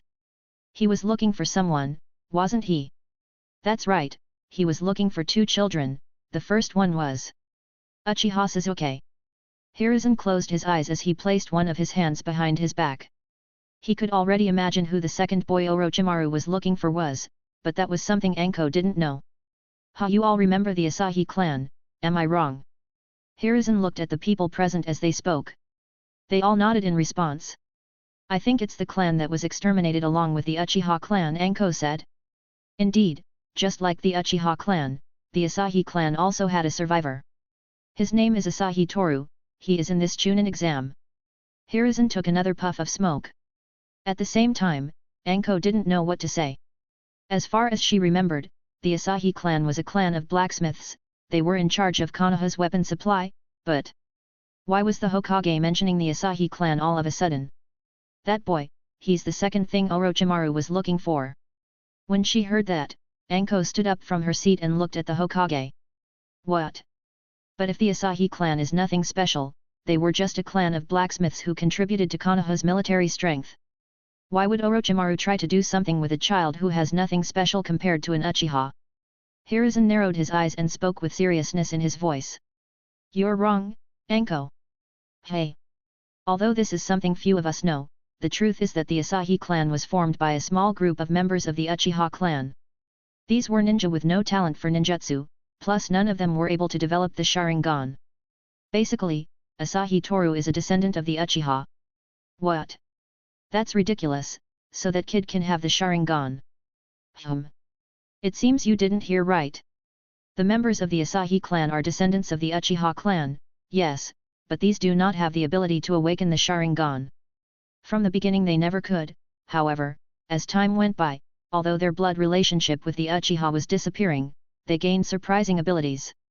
One of them was a strange intelligence superior to that of anyone in the village. I'm not sure if you know that the Asahi were also our scientific researchers. In addition to being talented at silent assassination. Anko was speechless. She didn't know any of that, indeed, she was sure only those in high command did. No way. If Orochimaru even gave the cursed seal to those children. Now that Anko knew something important about the Asahi clan, she couldn't help but worry even more. For the time being, let's keep the situation, we'll take care of everything in due time. Right now we have to take care of the Chunin wannabes. Yes. Hokage-sama. Chapter 39, Chapter 38, Preliminary Tests. Oh, there are a lot of participants here. Appearing through the entrance door, the golden hair of a boy could be visible. After all, this boy was Uzumaki Naruto. Behind him, walked his teammates Haruno Sakura and Uchiha Sasuke. Are you sure you're going to be okay, Sasuke-kun? Sakura looked worried. She was looking at Sasuke, who was touching his neck in pain. Right in the same spot was the same 3-tomo mark that Anko has. This was obviously Orochimaru's handiwork. This mark has the name Cursed Seal of Heaven. Compared to Toru, Orochimaru put this curse on Sasuke by force. I'm fine, you better worry about yourself. Sasuke avoided eye contact with Sakura. At the end of it all, this curse was affecting him physically and mentally. Meanwhile, in another place, there was Kaiba's team, which was quite affected, as they had to go through horrible things in this survival test. How is Kumagoro, Inko? Approaching his teammate, Kaiba spoke. Apparently, Inko was a bit hurt due to having to fight a bastard who almost broke her arms. Kumagoro is fine, I'll have to wait a bit before I can summon him again. Well, at least no one got seriously hurt. Besides, Shino, you sure were a lot of help. If it wasn't for your jutsu, we'd be dead right now. Kaiba looked at his teammate, however, Shino remained silent as he looked at the boy who had the gourd bottle strapped to his back. That guy, Letting out a tired sigh, Kaiba looked at Gaara and his team. Those three are definitely strong, stronger than any rookie present in this room. He's too dangerous, like a demon. My insects are afraid of him. Shino looked at his little friends. He feels what they feel, so it was easy to tell that his insects are terrified of what lurks inside Gaara. Seriously, I thought this would be easier. Inko shrugged as she sat down on the ground. She was tired and didn't know what was coming. After all, this next test will be even harder than a simple survival test. Shikamaru, I'm not sure I can handle this. There are many here, and they all look very strong. I can only handle genjutsu. I don't think I can do anything if they make us fight each other. That girl, Hakuto, hid behind Shikamaru. Just by looking at the ninjas in the room, she felt that at any moment she would lose her strength and fall down in a faint. What a bummer. Stop sticking to me so much already, Hakuto. It's awkward. Instead, Shikamaru just felt stressed and tired. Everything they had to go through to get the Earth Scroll was hell. I'm sorry. Hey, is anyone else hungry? Interrupting his teammates, Chuji spoke as he searched through the pockets of his clothes for some snacks. Even if the world was going to be destroyed, he would still eat for the sake of Konoha's gastronomy. You only think about eating, hey? Shikamaru said in a slightly subdued tone of voice. I told you, food is strength. Really? If you keep eating so much, sooner or later you'll go into cardiac arrest. As if those words were needles, Chuji felt attacked. This caused a grimace of disgust to form on his face. Are you calling me fat? No, of course not. I never said that. For a moment, Shikamaru felt in danger. After all, no one should ever mention the word fat in front of Chuji, because if so, the only fate that awaits you is that of a slow and painful death. Still, everyone in the room seemed cheerful. The place was big, so the number of people was not a problem. There were also 2 giant stone hands at the back of the room. These hands formed one of the hand seals, more specifically, the seal of the ram. No matter what challenges life puts on me, I will make the flame of youth burn brightly. As he punched and kicked the air, Rock Lee seemed quite relaxed. Even with everything he had to go through to protect Sakura and watching Suzuki break someone's arms with no mercy whatsoever. Looks like she didn't make it through the survival test. Hyuga Niji closed his eyes and crossed his arms. This is one of the most promising ninja Konoha has. Not even Rock Lee has been able to defeat him, and this is due to the dangerous fighting style and impenetrable defense he possesses. A fighting style that pairs perfectly with the dojutsu in his eyes. We've been here a long time, how long is this all going to take? Right behind Niji, stood Tenten. A girl with long brown hair, though her hair is pulled back in 2 buns. Like her hair, her eyes are a light brown color. I'll wait a whole year if possible. Anything to be stronger. Rock Lee threw a few more punches again while smiling radiantly. Tenten felt a little uncomfortable about this. It was like watching a copy of Guy Sensei. You sure are cheerful. I guess that's a good thing. Still, Tenten only smiled slightly to then fix her gaze on the entrance door, where the last participants had just passed through. That guy is. Sasuke's eyes widened at the sight of him, well though a second later he let a slight smile form on his mouth. It was obvious that Guy was going to pass the survival test, after all he's known him since the day they were born. Everyone is watching us. Hinata felt a little overwhelmed by the stares of the ninjas present, though it was quite the opposite for Ino, who looked up with a smile on her face. It was as if the expression on her face said, "That's right, look at me. I'm awesome." On the other hand, the man in the mask saw the Hokage enter through one of the doors on the other side of the room. Well, looks like this is as far as it went. The man in the mask sighed, his vacation was over. He didn't want to go back to work, it was tiring and stressful. However, he remembered a few things that made a smile form under his mask. Well, someday I will win the heart of the woman I love. By the way, I know you don't care about this. But my name is Naoto, I hope we will meet again in the future. After saying that, as if his body flickered, Naoto disappeared. So his name is Naoto, he must have done it a long time ago. As is always her habit, Ino simply spat out some words complaining. Wow, the weirdo is here. With a slightly arrogant smile on his face, Kaiba approached Toru and spoke. However, a second after he spoke, Inko appeared behind Kaiba, covered his mouth with his hand and left while saying, "Sorry, this guy fell out of his crib when he was a baby." Ino and Hinata were a bit confused by this, but Toru apparently didn't take any notice of it. Suzuki. Toru looked at his childhood friend. He instantly noticed what that boy had on his neck. He quickly assumed that its mark was that gift Orochimaru offered to him during the survival test. Did he accept the gift? Asking himself, Toru folded his arms as he touched his lip with his thumb. It's true that Suzuki wants to take revenge for what happened 5 years ago, but accepting a strange power from a stranger was something Suzuki wouldn't do. After all, he wanted to become strong on his own. So the only explanation to this is that Orochimaru forced Suzuki to grasp that power. Everyone, please form up in rows of 3. Snapping Toru out of his thoughts, Anko's voice was heard as she approached the front along with the other teachers and the Hokage. After a few seconds, all the participants who passed the survival test were perfectly arranged in rows of 3. First of all, congratulations on surviving. It's amazing how many participants passed. Anko counted the participants with her eyes. She thought that only about 10 participants would pass, but 24 ninjas surviving is something that hasn't happened for 5 years. At the same time, Yamato, who at that time was right next to Kakashi, whispered some words. All the rookies are here. Hearing this, Kakashi replied with a muffled tone of voice. Yet. I'm actually a bit surprised. Your team is here too.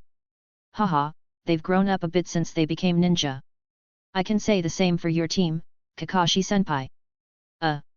I don't think so. They still have quite a ways to go. Even though Kakashi said that, his gaze was fixed on Suzuki.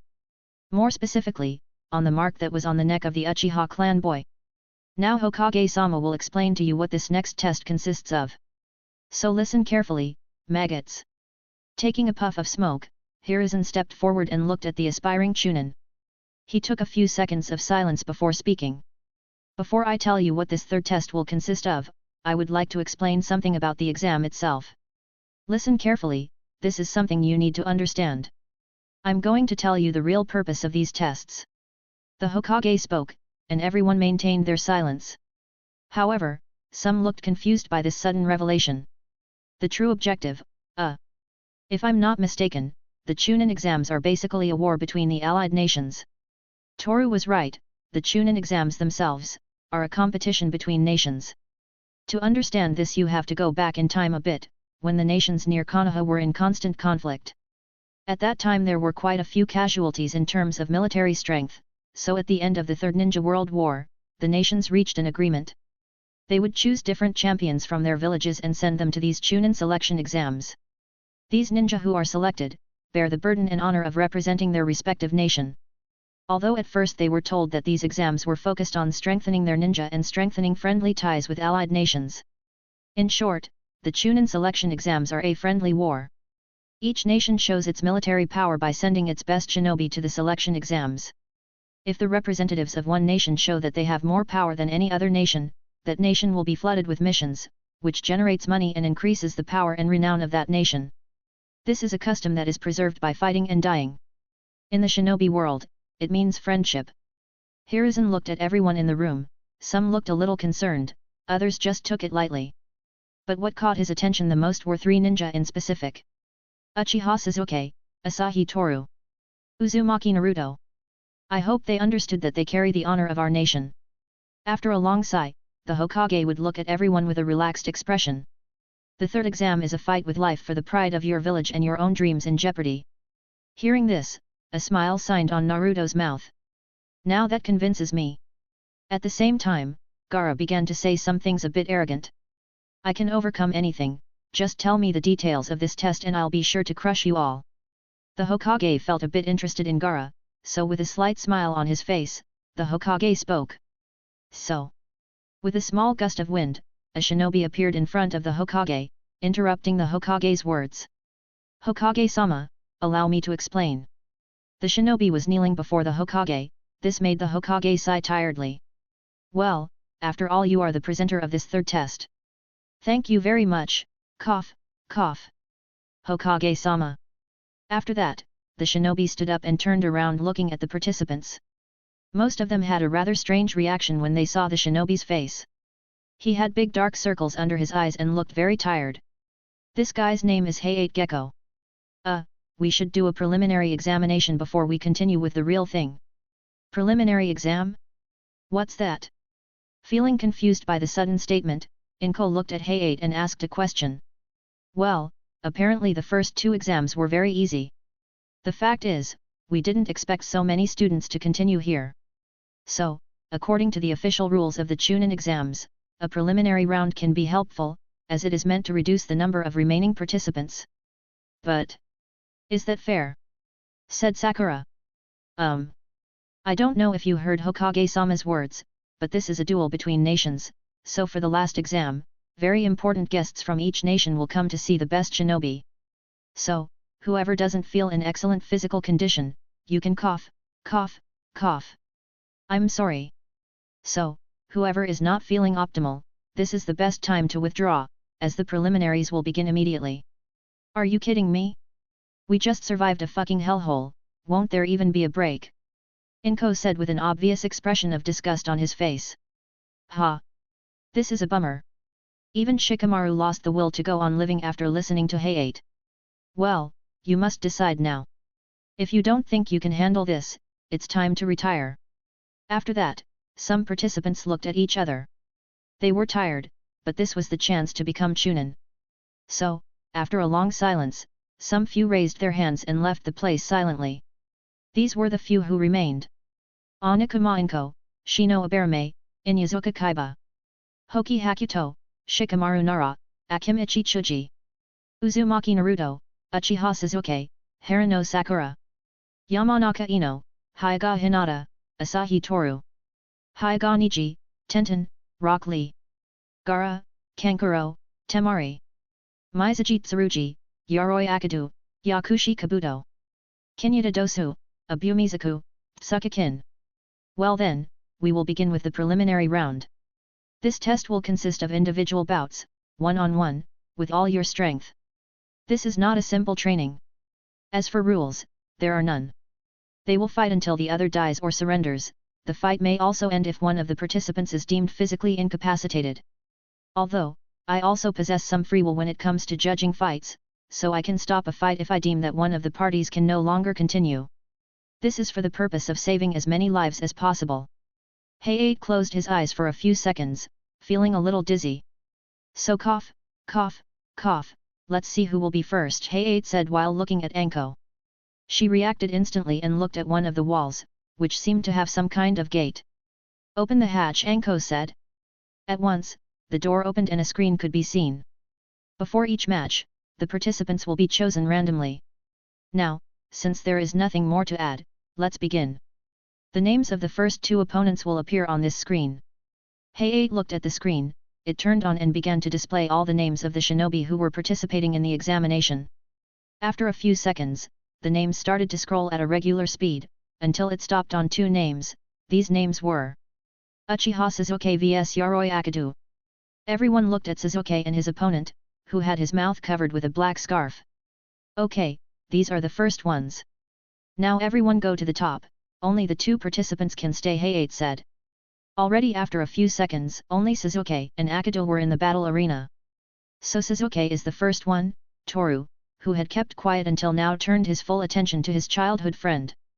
At the same time, Hayate was preparing to start the first duel. Let's see why Orochimaru is so obsessed with this guy. Akado looked very confident, after all he was Orochimaru's henchman.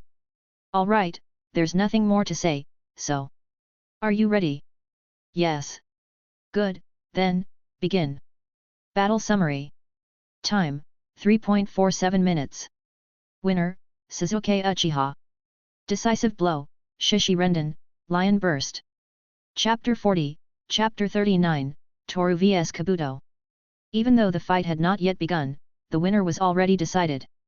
Toru knew this just by looking at the face of his childhood friend. However, that mark on the boy's neck generated distrust in Toru. He was sure that this mark was the work of Orochimaru. Now that everyone is upstairs, it's time to begin. Hayate looked at Suzuki and Akadu. They both looked confident, but the disadvantage was on Suzuki, as he was injured by Orochimaru during the survival test. Begin. As soon as Hayate kicked off the fight, Suzuki abruptly launched himself at the enemy. The two were on equal footing for the first 30 seconds. He is fast and the force in his punches is very powerful. I'm sure Suzuki is going to win this fight, but there's also the possibility of defeat. His body looks worn and tired, and the mark on his neck is surely causing him pain. I don't want to imagine what would have happened to me if Orochimaru had forced me to accept that mark. Toru folded his arms as he made an analysis of the fight. A whole minute had already passed and Suzuki was in the lead. You got it, Suzuki. Naruto stood on the metal bars and gave encouragement to his friend. At the same time, Suzuki had Akado pinned down, but the mouth-covered ninja wasn't weak enough to let himself get caught. Don't get too excited, Uchiha. Akado released his grip and took distance. Don't get distracted. Suzuki appeared in front of Akado with a smile on his mouth. He quickly kicked him hard enough to lift Akado into the air. I see that Suzuki has gotten stronger these past few years. But does he really want to kill Itaki? Toru closed his eyes and let out a long sigh. This fight was almost over and Suzuki was about to execute his final technique. Don't think you're a big deal just because you're an Uchiha. Akado maintained his arrogance as he hovered in the air, but Suzuki only let out a laugh as he placed his fingers on Sasuke's back. I stole this technique from someone else, but now it's mine. For a second it seemed as if the mark on Sasuke's neck extended all the way down his left arm. I'm not going to let this curse control me again. But Suzuki got everything under control, and at the same time, ended the fight using Shishi Renden. Lion Burst. Punching his opponent's face hard and using a downward hammer kick, Suzuki literally buried Akado in the ground. Everyone was amazed at what they had seen, even the jounin in charge of one of the Sound Village teams. There was a lustful smile on his face, as if he was ecstatic at Sasuke's talent. Yoroi Akado is unconscious, the victor is Suzuki Uchiha, advanced to the final examination. Way to go! Naruto and Sakura raised their hands as they celebrated Sasuke's victory. Seriously, they're really annoying. Tired from the physical exertion, Sasuke was about to fall to the ground, but Kakashi stopped him before his body hit the ground. You're not going to pass out here, first I have to take care of that thing on your neck, Kakashi said in Sasuke's ear. What? But I want to watch the others' fights. Sasuke looked at Kakashi with a weak expression on his face. He wanted to see if Toru and Naruto were able to qualify to the final exam. I'm sorry, but you won't be able to do that. After that, Sasuke and Kakashi left the place. At the same time the medical shinobi took Akadu straight to the infirmary. Well, we don't have that much time, so we should continue. Likewise, we will choose the names of the following participants randomly. Hey-8 looked at the screen. In less than a second the screen lit up and the names began to scroll quickly, stopping at the name of two ninjas. Asahi Toru vs Yakushi Kabuto. It's my turn. Toru sighed and jumped, falling into the combat arena. Curiously enough, his feet did not make a sound when they touched the ground. You can do it, Toru-kun. Hinata saw Toru approaching the center of the place. She was nervous as she was afraid that Toru would be seriously injured after a fight. As for Ino, she was just going to watch without saying anything. Although she couldn't hide that she was a little nervous, after all her teammate was about to put his life on the line in this exam. Looks like this year luck is not on my side. Kabuto adjusted his glasses as he looked at Toru. Likewise, Toru looked at Kabuto with a neutral expression. I hope you don't take this the wrong way, but I'm not going to hold back. I want to become a Chunin too, I guess you feel the same way too. You're right. Then, I'll let myself go for the moment. Hearing that, Kabuto let a slight smile form on his face. Right now he had the opportunity to gain information about Toru's abilities. Well, if you are ready I can give the fight a start, Hey-8 said, but Toru and Kabuto looked at each other in silence. Well, begin. Saying that, Hey-8 jumped backwards to avoid getting hurt in the middle of the fight. Here I come, Asahi Toru. The first to launch himself into the attack was Kabuto, who didn't hesitate to use 3 shurikens to damage his opponent. Cling, clank, clang. But Toru stopped them with the daggers he pulled out from under his sweater. Those daggers. I see. This will definitely be interesting. Kabuto had a few things on his mind. According to rumors, very few members of the Asahi clan can use ninjutsu. With that in mind, Kabuto deduced that he was facing a taijutsu user. And he wasn't wrong. Well, something like that. You're very fast, but let's see how fast you can dodge this. Kabuto bragged a bit as he tried to stab Toru with a kunai, but the grey-eyed boy dodged the attacks with ease. It's like he's dancing. Sakura took a closer look at Toru's movements. In itself, the way Toru dodged the attacks closely resembled the movements used in a certain fancy dance. Kabuto's moves are good. But it's like he's holding back. Even though he said he wouldn't hold back. The exchange of blows continued for 24 seconds. Kicks, punches, clashes between metal weapons, the fight was somehow evenly matched. But this was a farce, yes, a farce in which both parties held back their strength. Slow, clumsy movements, neither managed to land a blow. Come on buddy, if you hold back I won't be able to evaluate your skills. Kabuto took his distance and adjusted his glasses. At the same time, his gaze glittered dangerously as he smiled disturbingly. The real battle is about to begin. This time, the one who took the initiative was Toru, who disappeared in plain sight. Shit! Asterisk clang. Kabuto turned around, only to find the blade of a dagger heading straight for his heart. Hopefully he was able to parry it with the kunai, but the dagger was large, so it managed to make a small cut on Kabuto's chest. Meanwhile, watching everything with a satisfied smile on his face. He who seemed to be the jounin in charge of the Sound Village team looked pleased, excited, ecstatic. That strength, that agility and speed. Everything is perfect. The man was pleased with what he had seen today. But he still regretted letting him get away. After all, this man is Orochimaru wearing someone else's face. It seems that now he will decide to use all his strength. I thought you were going to kill me. Kabuto struggled a bit with Toru. The metal weapons began to expel small sparks due to the friction. It stayed that way for a few seconds until Toru decided it was time to use more than just force. Dancing massacre. Hey! 3 vital points. Toru disappeared, everyone looked around to be able to find him, but no one had any luck. At least until Naruto thought to look up. What the hell? Hearing Naruto, everyone looked up. There was Toru plummeting towards the ground, aiming his daggers at Kabuto's face. In response, Kabuto felt in immense danger. A nervous smile formed on his mouth as he watched death approaching him. But he still decided to stay in the same place until... Clang! One of the daggers and the kunai collided, causing a loud noise that echoed throughout the place.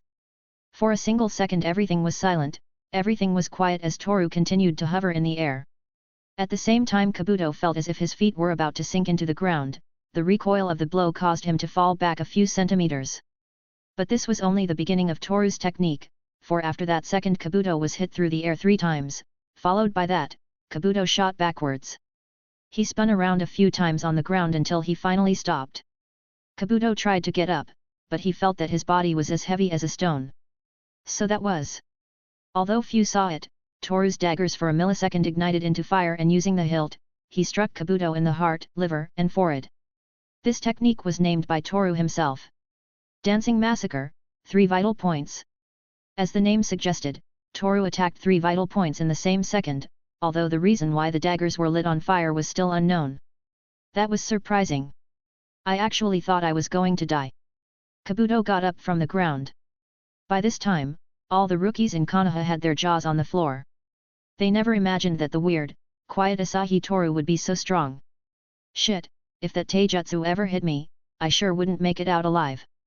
Kaiba trembled for a second, even with his fighting style he couldn't do anything. Even if he put Akamaru as a meat shield he wouldn't manage to repel the damage. Toru is very strong, stronger than Sasuke. Sakura was nervous, still in the back of her mind she wondered, is he really the same weird kid who always stayed away from everyone? Ha, that really hurt, I think I'm going to cry. Kabuto was joking about what had just happened, but this was done to hide how screwed up he was. His breathing was heavy, but he somehow managed to hide it from his opponent. You said you weren't going to hold back. But you still did. Ha ha ha.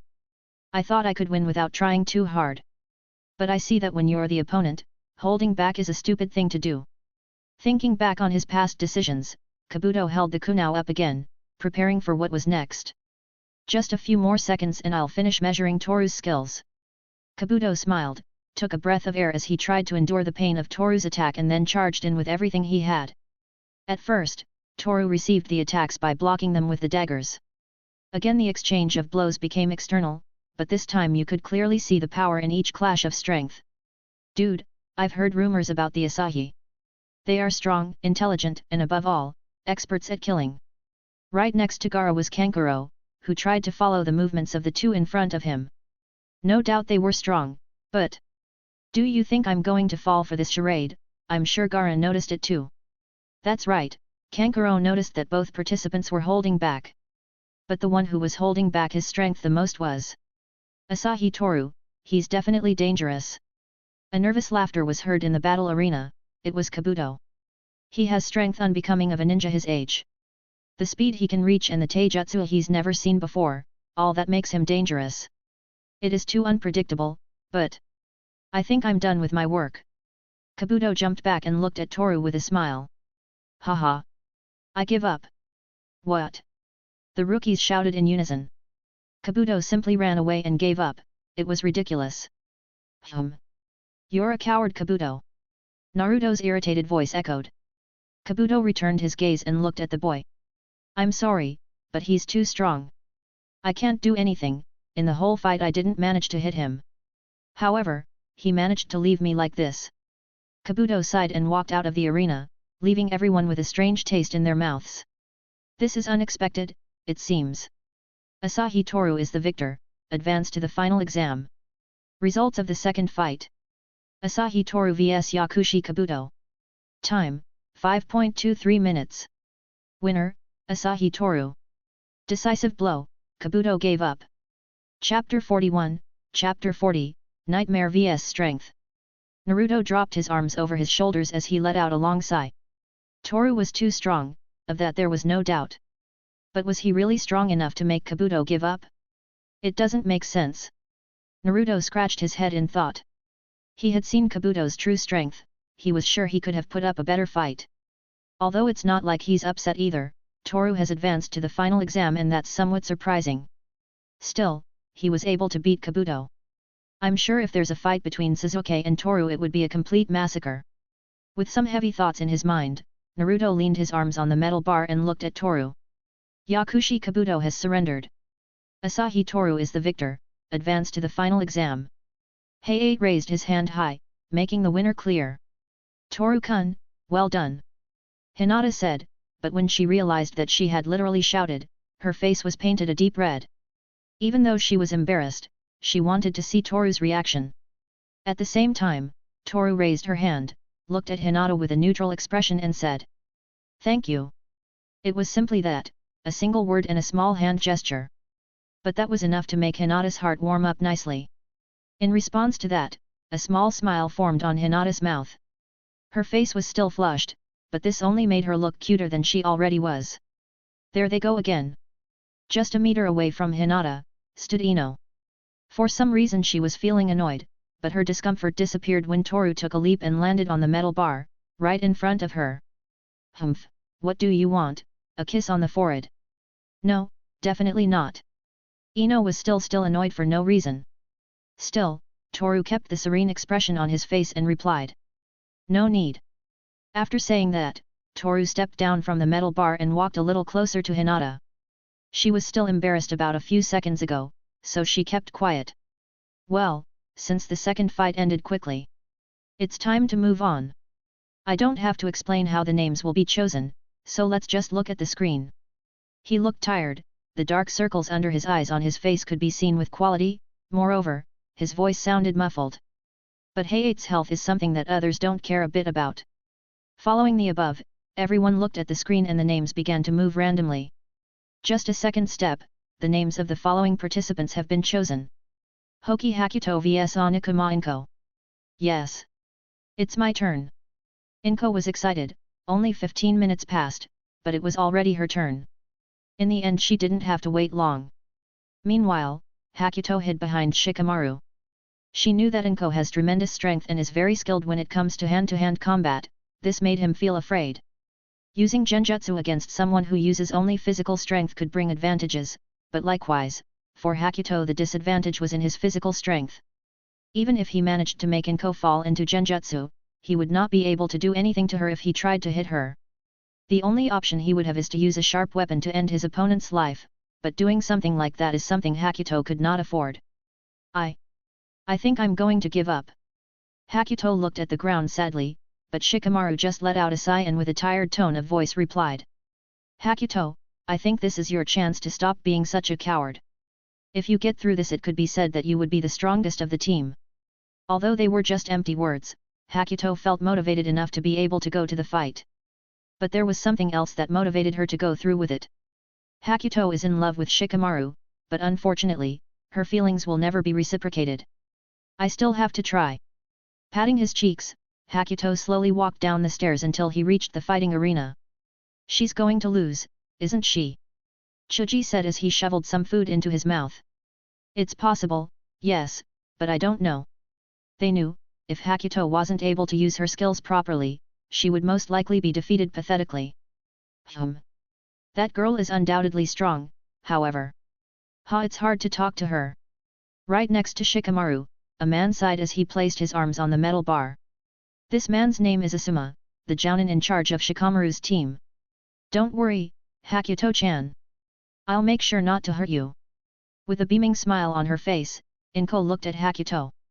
However, the Hoki clan girl simply shrugged her shoulders and looked at the ground with a worried expression.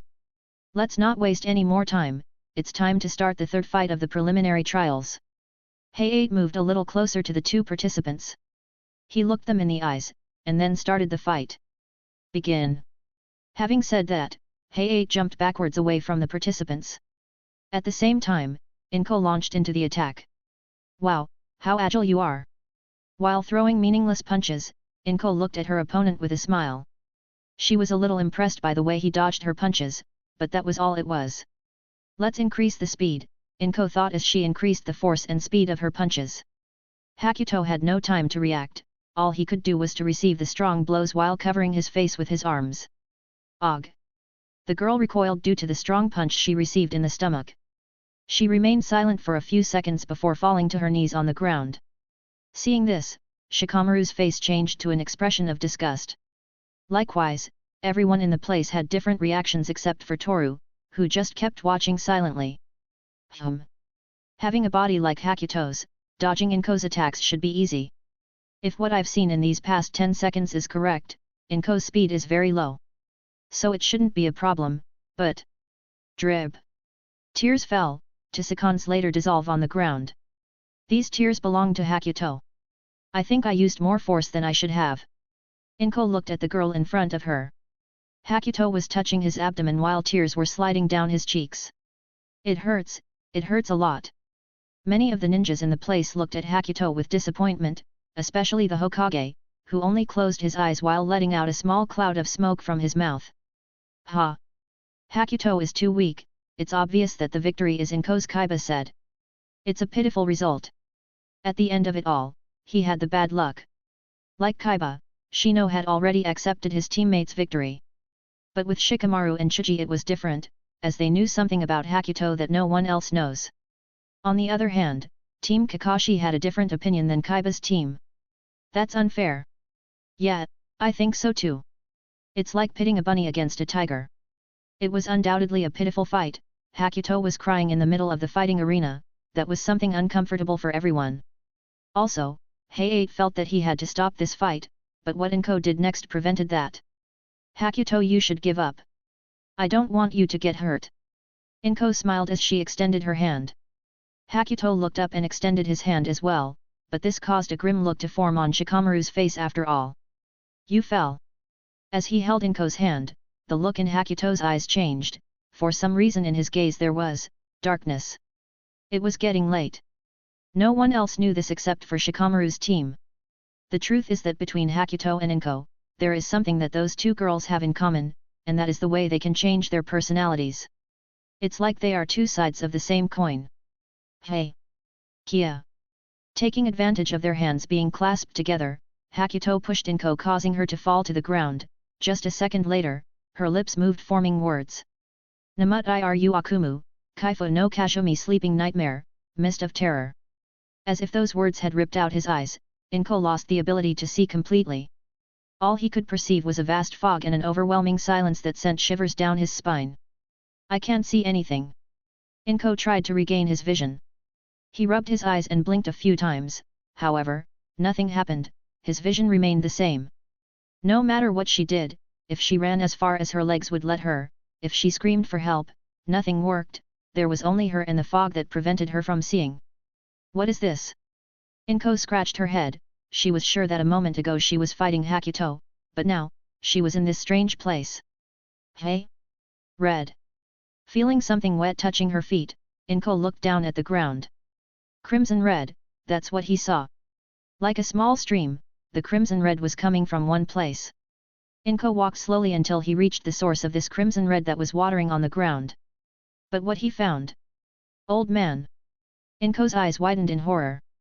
What was giving off that bright crimson red color was the lifeless body of Inko's father. Old man! Wake up! I'm sure this is another one of your stupid pranks.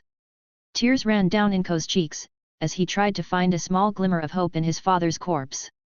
But she found nothing, only the lifeless expression of the man Inko once called father.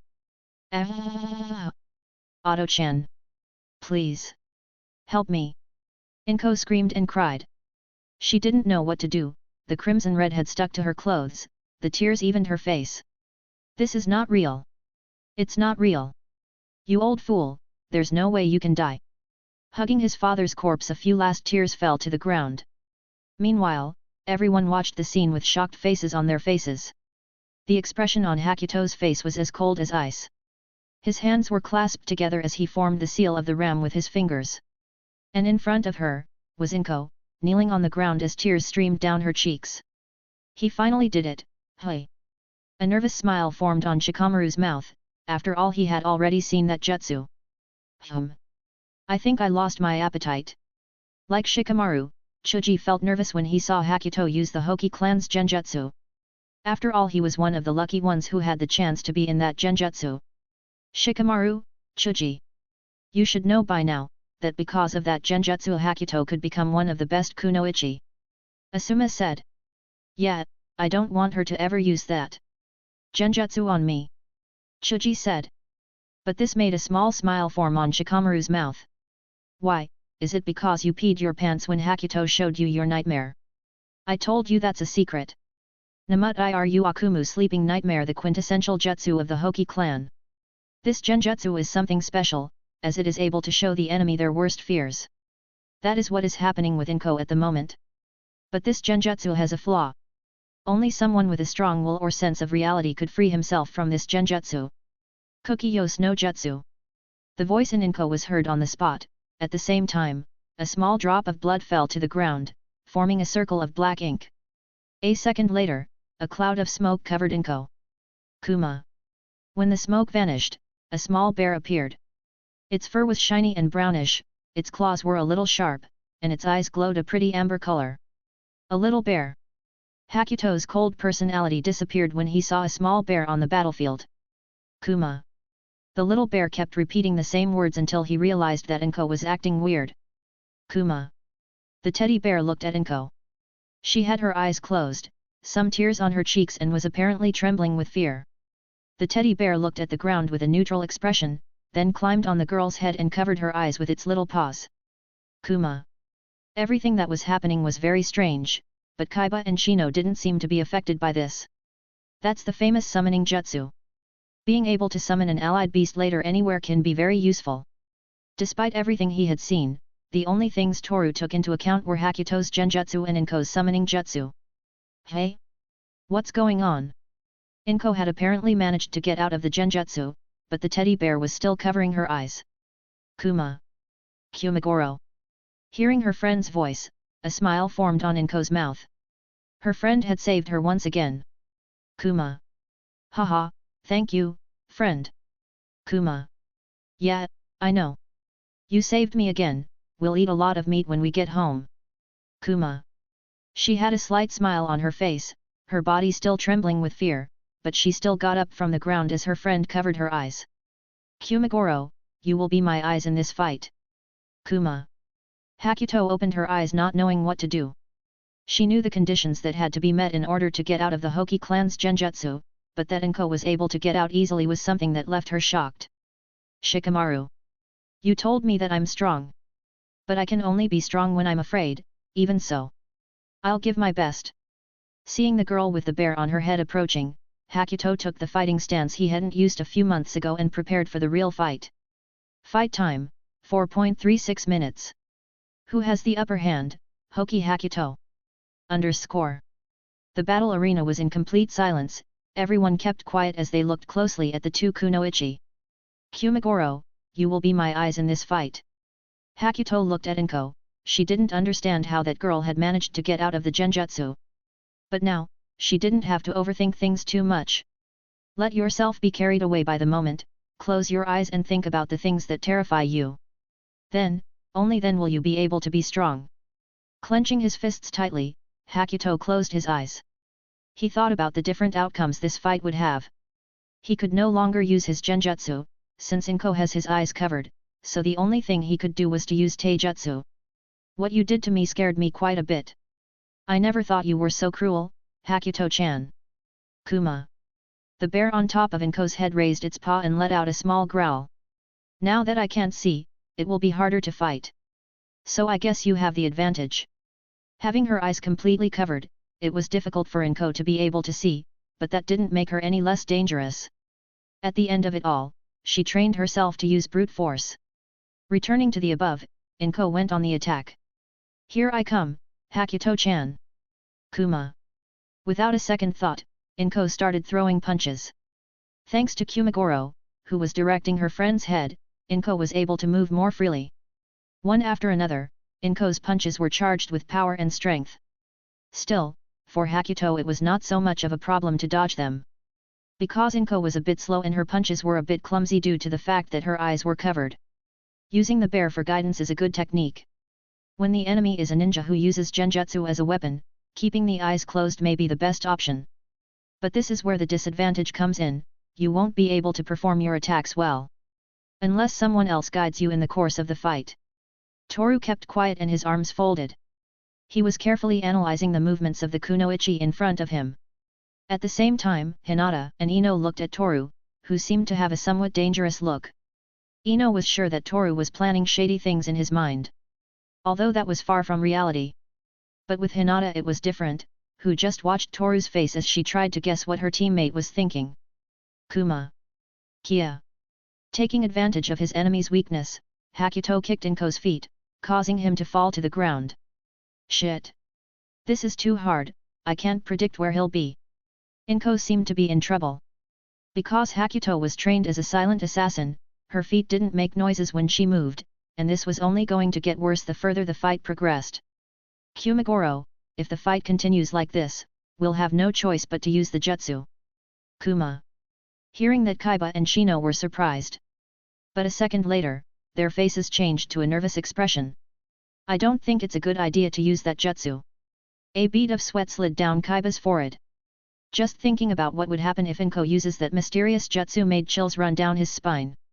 A jutsu? What do I do now? I didn't think Inko is going to use ninjutsu. This is only getting worse.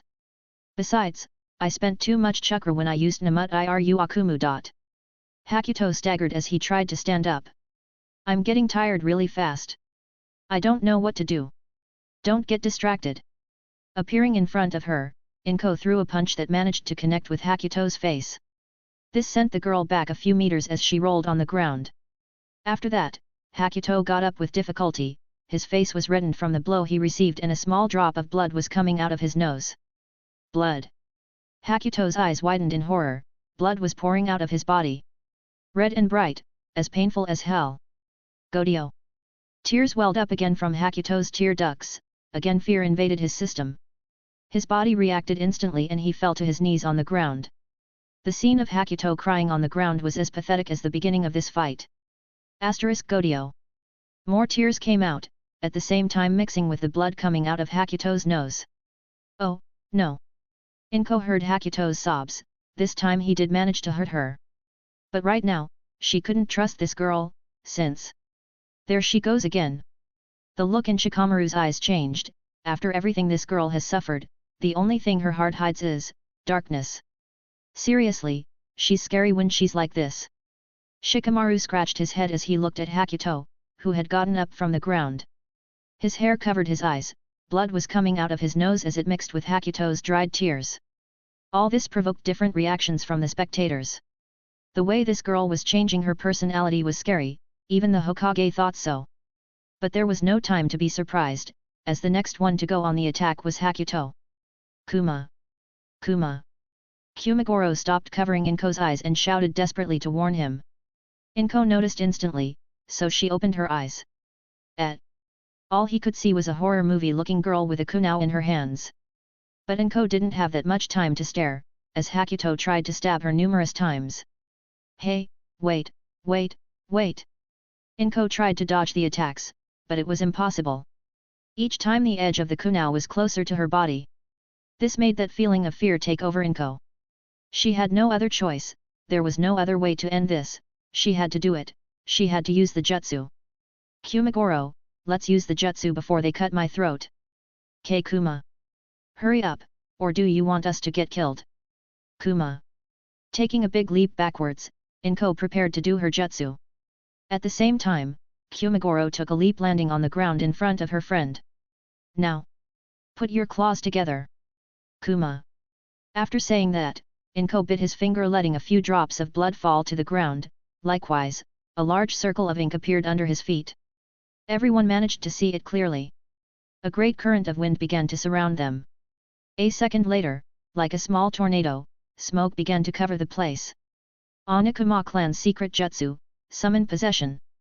Kumagoro's eyes glowed brightly as he was covered by the smoke, the same happened to Inko. But Hakuto would not allow her to finish the jutsu, so he lunged forward with the kunai in hand, but...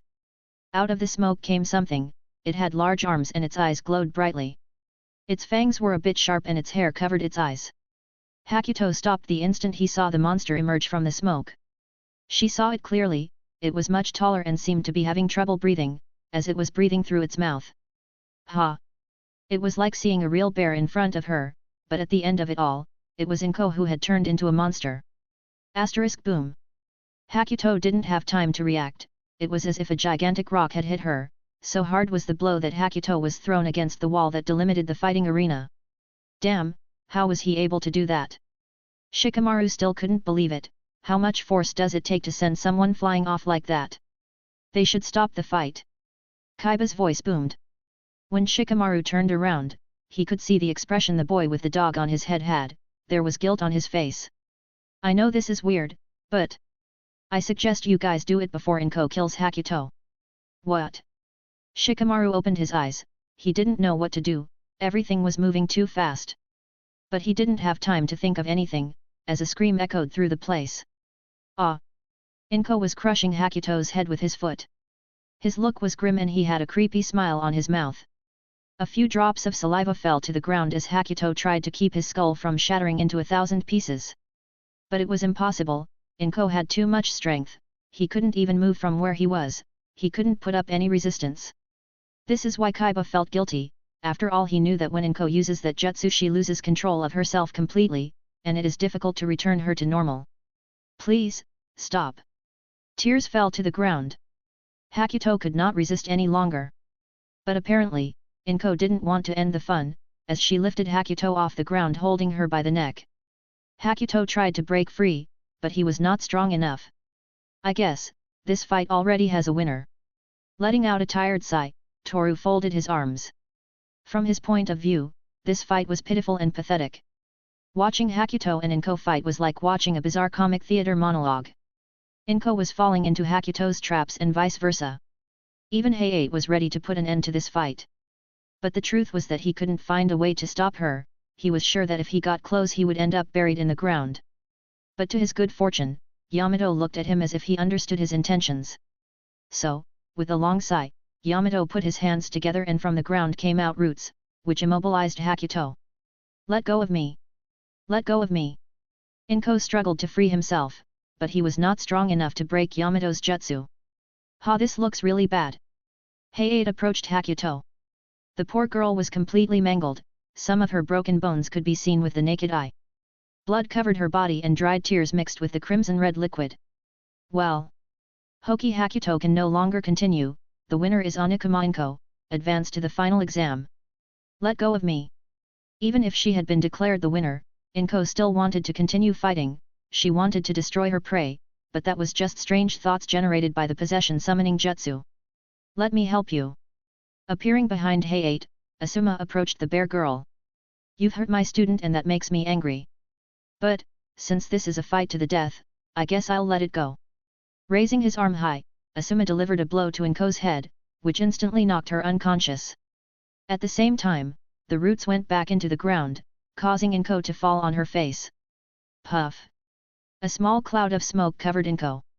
After a few seconds when the smoke disappeared, Inko could be seen next to his bear friend, both of them were unconscious. Ready? Asuma said, to seconds later approach his student. You should take a break.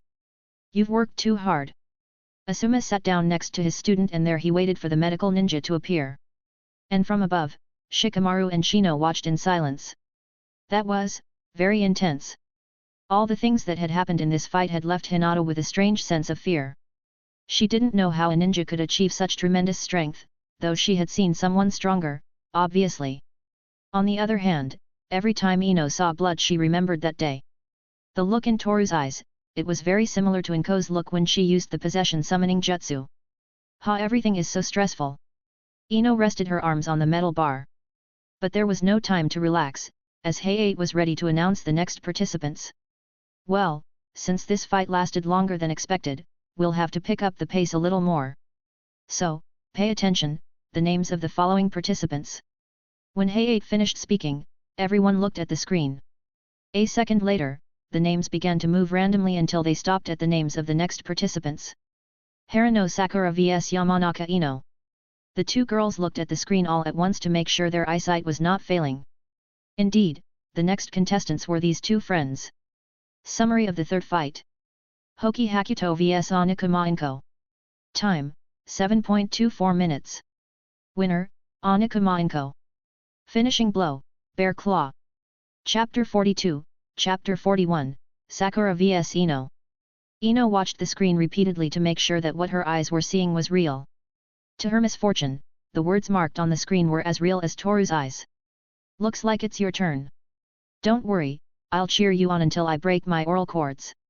With the flattest expression in the world, Toru looked at Ino and spoke. Obviously his words were sarcastic, but Ino didn't take it as if it was sarcasm. Ha! I don't need you to do that. After hearing some nasty things from Toru, Ino jumped up and landed in the battle arena. Good luck, Ino, Hinata said. Hearing her teammate, Ino turned around and looked at Hinata with a smile. Ha, I still can't believe I have to fight you. Still, I won't show any mercy. Looking at Sakura, Ino showed a smile full of confidence while crossing her arms proudly. Really? Then you should know that I won't show mercy either. Like Ino, Sakura smiled confidently as she looked at the girl in front of her. At the same time, Hayate sighed wearily as she prepared to give the fight a start. Since the participants are present, it's time to begin. Sakura and Ino stared into each other's eyes. This fight, it was something the two had been looking forward to for some time. Harano Sakura, Yamanaka Ino. Begin. As quickly as Hayate finished speaking, Ino and Sakura abruptly jumped into the attack. Only using her fists, Sakura tried to punch Ino in the face, but the blonde-haired girl wasn't going to allow this. You can do it, Sakura-chan. From the top of the battle arena, Naruto's voice was heard. Of course I can, something like this is nothing. Thanks to Naruto's words, a smile formed on Sakura's mouth. This caused the speed of her attacks to increase. Although I wish Sasuke was here to see me. However, even though Naruto was cheering Sakura on with all his might, the only guy on her mind was Sasuke. I still appreciate that nice gesture. As if her personality split in two, inside her mind appeared another Sakura, who simply nodded her head while saying Naruto is definitely strong, but Sasuke is stronger. Meanwhile, Ino was having some trouble blocking Sakura's punches. She didn't understand how that girl had become so strong. Damn! Letting out a shout, Ino stepped back and threw a shuriken. Sakura took it upon herself to block it using another shuriken. Asterisk clang. The sound of clashing metal echoed in the battle arena. Everyone was watching attentively, although this fight was somewhat repetitive, as the two girls were just throwing punches as if they didn't want to hurt each other. The same farce continued for 3 minutes until, for some reason, Ino slapped Sakura.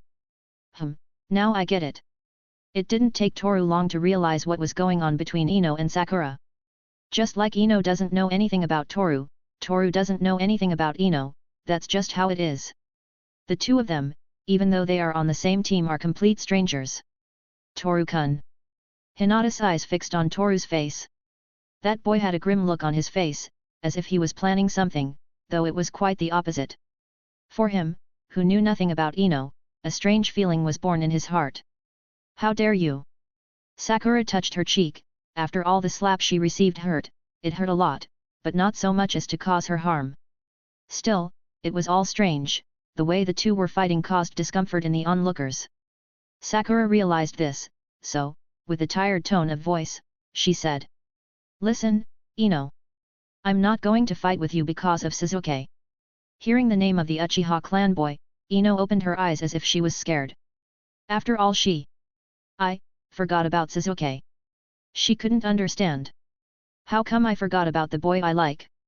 That question kept repeating in her mind over and over again until she found an answer. She didn't know if it was wrong, possibly she was just imagining things, but that mysterious answer made Ino feel confused. I'm no longer the weak girl I was in the past. You're not my goal anymore, Ino. Besides, you're not the kind of girl Sasuke likes. I don't think anyone is going to fall in love with you though, so I wish you good luck with that. She was teasing Ino, as if she had figured out what she was thinking. Even the proud expression on her face and her hand gestures were something that made Ino's blood run hot with anger. Stop saying stupid things. She was obviously angry, but this was something Sakura had wanted to say for a long time. At the same time, she felt a heavy burden from the past disappear. She is. Ino saw that Sakura was putting her forehead protector where it should go, on her forehead. This caused a small smile to form on her face. That's right, complicated things can wait. For now, I must win this fight. Replicating Sakura's actions, Ino also put the protector on her forehead. From now on, this fight is for real. Looking at each other for a few seconds, Ino and Sakura finally decided it was time to end this charade. On the other hand, Toru was a little confused. He didn't quite understand what was going on. Ever since he was in the Ninja Academy, he never looked at anyone. After all, the lives of others is something Toru doesn't give a shit about. Konoha might be being destroyed, but Toru wouldn't give a damn as long as his own life wasn't in danger. Still, right now he wanted to know more about Ino. Possibly it's Toru's infinite curiosity to find things out, or maybe he feels like a jerk for not knowing anything about his teammates. Complicated thoughts again, It was ironic, Toru used to think complicated thoughts when he worked on his research and never got tired of it. But now that he was having deeper thoughts, he felt his mind getting more and more worn out. But feeling tired is something that would pass eventually. After all, the images in his head always give him something to think about besides his two teammates. I said I was going to cheer her on until my oral cords break, should I do it now? Toru thought about a few things, but his moment was ruined when the fight between Ino and Sakura resumed. Placing her fingers in the form of a cross, Sakura used two clones, one on her right and one on her left. The three entities went on the attack. That doesn't work on me. Seeing Sakura approaching along with her clones, Ino smiled and threw two kunai. The weapons collided with two of the clones, making them disappear, leaving only the real Sakura. "Come here," said Sakura. So, hearing the words of the girl in front of her, Ino launched into the attack. Again and again, punches, kicks and clashes of weapons. The two girls were using all their strength to fight. This is scary, are fights between women always this wild? Watching the fight, Shikamaru looked at his master and spoke. However, his master only sighed as he remembered some things from the past. "Come on Sakura, you can do it, show Ino that you're strong." With each passing second, Naruto was getting more excited. His teammate was fighting with all her might, and this was something that made Naruto proud. "Shut up already, Naruto. I'm trying to concentrate." Sakura's second personality appeared and shouted as she tried to return to the place she came from. However, due to Naruto's distraction, Ino took this opportunity to deliver the first punch to Sakura's abdomen. UHG. Unable to defend herself, Sakura rolled on the ground to a stop. She had to admit that Ino was someone strong, both physically and mentally. Though Ino's mental strength was due to Toru's intervention. Ino managed to hit her enemy. It's time to deliver the coup de grace, but since she is Ino, I don't think she would think of hitting her enemy while she is weak. Unlike Ino, Toru is someone who has no mercy when it comes to fighting. His father had no mercy on him when training, now Toru has no mercy on anyone when it comes to fighting, that's how he grew up. Hinata thought the same thing. She knew that this fight could end if Ino knocked Sakura unconscious, but apparently, that was not going to happen. Og. Taking advantage of her position as a helpless victim, Sakura quickly got up from the ground and punched Ino in the face. The blow was so hard that it knocked Ino to the ground. The next thing that happened was something strange. At first Sakura approached Ino with the intention of ending the fight, but Ino got up from the ground and while holding the kunai, she pulled out a part of her hair. "Ino." Hinata looked at her teammate with a sad expression on her face. For a girl, hair is everything. So doing something like that must have had some repercussion on Ino. "You, what the hell are you doing?" Sakura stopped when she saw what Ino had done. "You shouldn't have asked that." Ino looked at the ponytail she had cut off and remembered something. Sasuke likes long-haired girls. Although it was just a rumor from when they were at the Ninja Academy, Sakura and Ino took it very seriously and took it upon themselves to grow their hair long so they could fulfill Sasuke's tastes. It had been a long time. Ino always took good care of her hair and took pride in her beauty. But she still wondered to herself. Why did I do that? At that moment, many memories flooded Ino's mind. But her moment of reflection was interrupted by Sakura, who teased a little at what she had seen. "How weird, I was sure you were proud of your hair and how beautiful you looked." "Well, only you can obsess over something like that." Those words were like needles to Ino. After all, it was the truth and sometimes the truth hurts. "How dare you talk to me like that?" "Oh, that's right. You were always so annoying." "Are you sure about that, ugly? Did you call me ugly? Haven't you looked in the mirror? Surely not because your forehead is too big." Everyone in the place was at a loss for words to explain what they were seeing. From a fist fight and ninja weapons, they moved on to a verbal brawl where childish insults dominated. This was too weird and uncomfortable for everything. Even Hayate felt as if half of his life disappeared between his fingers because of what he was seeing. On the other hand, Yamato just watched silently while thinking. Something happened between the two of them in the past, there's no doubt about that. Now I wonder, how will this be solved? Feeling that he shouldn't have an opinion on what he was seeing, Yamato crossed his arms and leaned his back against the wall. I've had enough of you teasing me, said Ino as she tossed her cut hair at Sakura. After that, she formed a triangle with her hands and looked at the girl in front of her. At that moment, Yamato and Toru accepted Ino's defeat. After all, using the mind transfer jutsu on a ninja like Sakura was a ridiculous thing to do. Now she's acting on impulse. Toru sighed as he looked at his teammate. Although he had accepted Ino's defeat, he wanted to see this through to the end. Chapter 43, Chapter 42, A Wild Fight. Toru didn't quite understand what was going on. The mood of the two girls in front of him was changing as the fight progressed, and this was a rare thing for everyone. I've had enough of you teasing me. Throwing her cropped hair in front of Sakura, Ino shouted. A second after that, she clasped her hands together forming a triangle. She's acting on impulse. There was no turning back now. If Ino uses the mind transfer jutsu, she will have lost the fight. Toru realized this the instant Ino clasped her hands together. For someone like him, who knew a little about the jutsu Ino wields, it wasn't hard to know that if he fails to execute the jutsu, she won't be able to move for a few minutes. This weakness can be exploited by Sakura, obtaining the victory. Looks like you ran out of options, Ino. Sakura knew about Ino's jutsu. This gave her the advantage, at the same time, securing her victory. Ninja art, mind transfer jutsu, if I'm not mistaken, the moment the jutsu's spiritual energy fails to impact against the opponent, your body won't be able to move for a few minutes. Don't you think doing that is a bit stupid? Indeed, Ino's jutsu has to be precise at the time of use. If it fails, her body will be unprotected as her spirit returns to where it came from.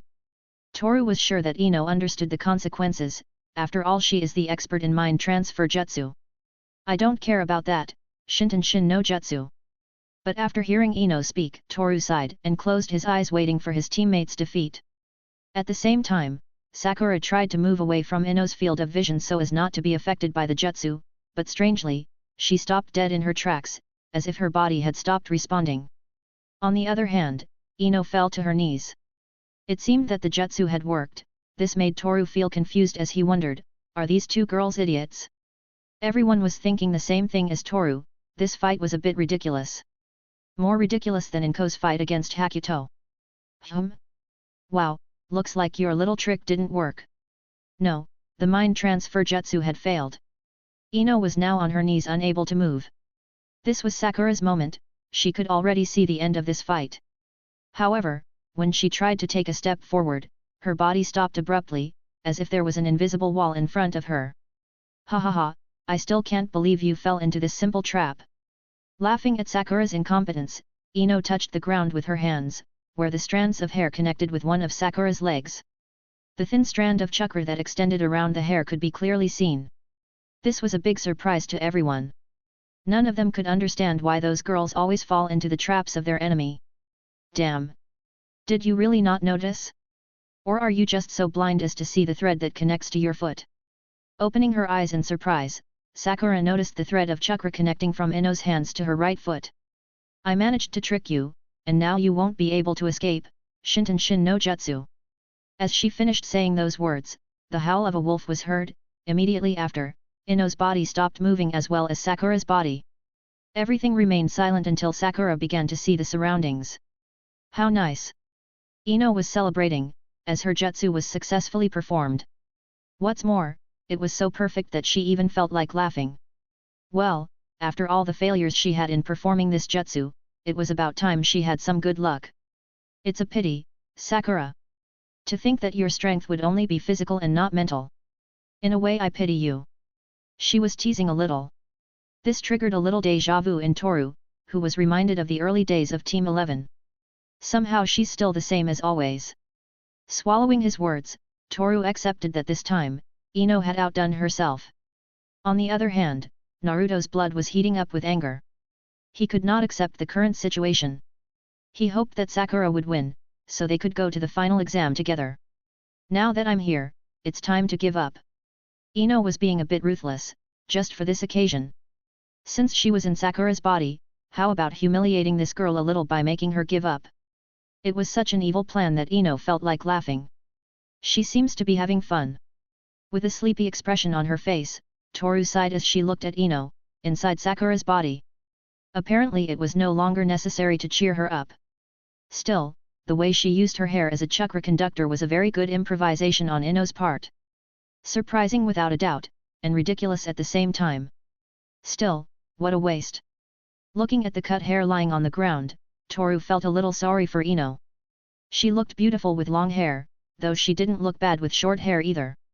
Excuse me, sensei. I want to. Sakura-chan. Are you going to let her control you like this? Interrupting Ino, Naruto stood on the metal bars and shouted. Somehow, he was angry. He was so angry that at any moment he would jump into the battle arena to defend his friend. What's wrong with that fool? On the other hand, Ino also felt angry, as she was interrupted. Still, this would not change her plans to force Sakura to surrender. So, she ignored Naruto and continued. Raising her hand high, Sakura, Ino, looked at Hay-8 and opened her mouth, from which words came out, but again, as if the record of a tape recorder was stuck, Naruto shouted. Sakura, don't let her control you. Naruto's words caused a small vein to swell in Sakura, Ino's forehead. She was already getting tired of the constant interruptions. It's like Naruto had the power to fuck with anyone. Shut up already. Make me. This was already getting out of hand. Everyone looked at the two ninjas, who started to argue. However, Hay-8 interrupted this cute conversation to ask Sakura what she was going to say. To her good fortune, Sakura, Ino, answered with a smile. Yes. Sensei, I'd like. This was strange. Ino lost control of Sakura's body. She couldn't move, neither could she speak. Hay-8 stood waiting for Sakura's words, which did not come. Since Sakura remained motionless looking at the emptiness. At the same time, inside Sakura's mind, a gigantic shadow appeared, which was revealed a few seconds later. It was the same Sakura. Likewise, Ino was speechless. There was no way to break free from the mind transfer jutsu, unless you are an experienced ninja or someone who has unbreakable willpower. Wait, no. That's right, Sakura had that unbreakable willpower. Something that was very rare. Ino tried to search through her memories, but she couldn't find any time when Sakura had shown willpower. So this made her feel confused as she wondered how is it possible? On the other hand, Sakura was looking at the invading spirit, which had taken over her body. However, this time she was not going to give it a chance to humiliate her. That's why she grabbed the spirit by the shoulder, forcing it to look at her. That was how their eyes met. Get the hell out of here, get out of my head. Sakura tried to push the spirit away from Ino, but it was clinging tightly. It was almost impossible to make it leave. Get your hands off me, you planet-sized forehead. The two spirits struggled, the strength of both was overwhelming. Each felt that at any moment they would fall to their knees, but neither was going to give up, as that is one of the few things these two girls have in common. In the end, and after a few seconds, Ino could not resist any longer, leaving Sakura's body and returning to her own. Ha, ha. Both girls breathed heavily. On the one hand, Ino was tired from excessive chakra consumption. After all, a jutsu like the mind transfer jutsu consumes quite a bit of energy. Likewise, Sakura was tired due to the wear and tear she suffered from being possessed by Ino. But this was not going to stay like that, since, without taking any rest, Sakura and Ino got up from the ground, launching themselves to the attack once again. In the first second, the two connected a double punch to each other's face. This sent both of them flying to the ground. But despite the fact that their faces were bleeding and the blows they received upon landing, they again got up and continued punching each other. Only 30 seconds passed, but this fight was so savage that Hay-8 was afraid to intervene. The two girls were like a tigress and a lioness locked in a cage, fighting to see who gets out of that place alive. In a single second, Ino grabbed Sakura by the hair and propelling herself, she hit her abdomen with her knee. Sakura felt this pain, causing a large amount of saliva to come out of her mouth. Ino sighed with satisfaction, but Sakura looked up with a smile. It didn't hurt. Taking advantage of Ino, who was shocked by what she had seen, Sakura stood up punching Ino in the chin. This made her fall to the ground again. This is more than I expected. Toru, on the other hand, was watching everything with an expressionless face. All those blows had stopped being as weak as they were in the beginning. Now this was serious, it could be clearly seen in the looks of the two girls on the battlefield. Like Toru, Hinata watched the fight with a worried expression. It's true that the fights between ninja are usually wild, but commonly they don't last that long. At the very least, this fight should have lasted between 5 and 10 minutes, but that time was long gone. The wear and tear on both girls was very noticeable. The blood and bruises that could be seen on Ino's body, this was getting dangerous. UHG. As the blood came out of her mouth, Sakura rolled on the ground to a stop. The same thing happened to Ino. There were no words to describe what was happening anymore. Likewise, Gaara's team looked at this fight as a small dispute between two street cats. Unlike Toru, who fought with a certain elegance in his movements, Ino was the opposite. She just punched without having any practice, just like Sakura. There was no fighting skill involved. Seriously, this is getting too long already. Scratching his head, Heiei felt tired. Watching these two girls kill each other was boring. Although in the end, this whole fight got a little interesting. I can't take it anymore. I'm out of chakra. Staggering, Ino was already about to faint. The blows she received from Sakura hurt a lot and caused considerable damage. The same was happening to Sakura, who could barely stand on her legs. Ah! Throwing themselves into the attack one last time, Sakura and Ino felt that this fight would end with this last blow. And it did, as the two girls hit each other in the face at the same time, leaving a small trail of blood as they fell to the ground. The winner has already been decided. Closing his eyes, Toru could feel who would win this fight. But seeing is believing, some say. It seems that the two participants are unconscious, therefore. Heiei closed his mouth as he saw who was getting up from the ground. This caused a slight smile to form on Hinata's mouth, as the girl who got up from the ground was Ino. No. I'm not unconscious. She could barely stand, her vision was blurred and some drops of blood fell to the ground. Heiei looked at this with a raised eyebrow. This fight was strange in many ways, still, the credit went to Ino, who stayed conscious until the end. The winner of the fourth fight of the preliminaries is Yamanaka Ino, she advances to the third and final examination. Hearing Heiei speak, a smile formed on Ino's mouth, before she fell to the ground. But even though she waited for her head to hit the ground, she felt something soft hold her waist, even though she was too tired to notice what was happening. At the same time, everyone looked at Toru, who appeared out of nowhere holding Ino. No one could see him move, even Naruto opened his mouth as he tried to process what he had seen. Oh, my!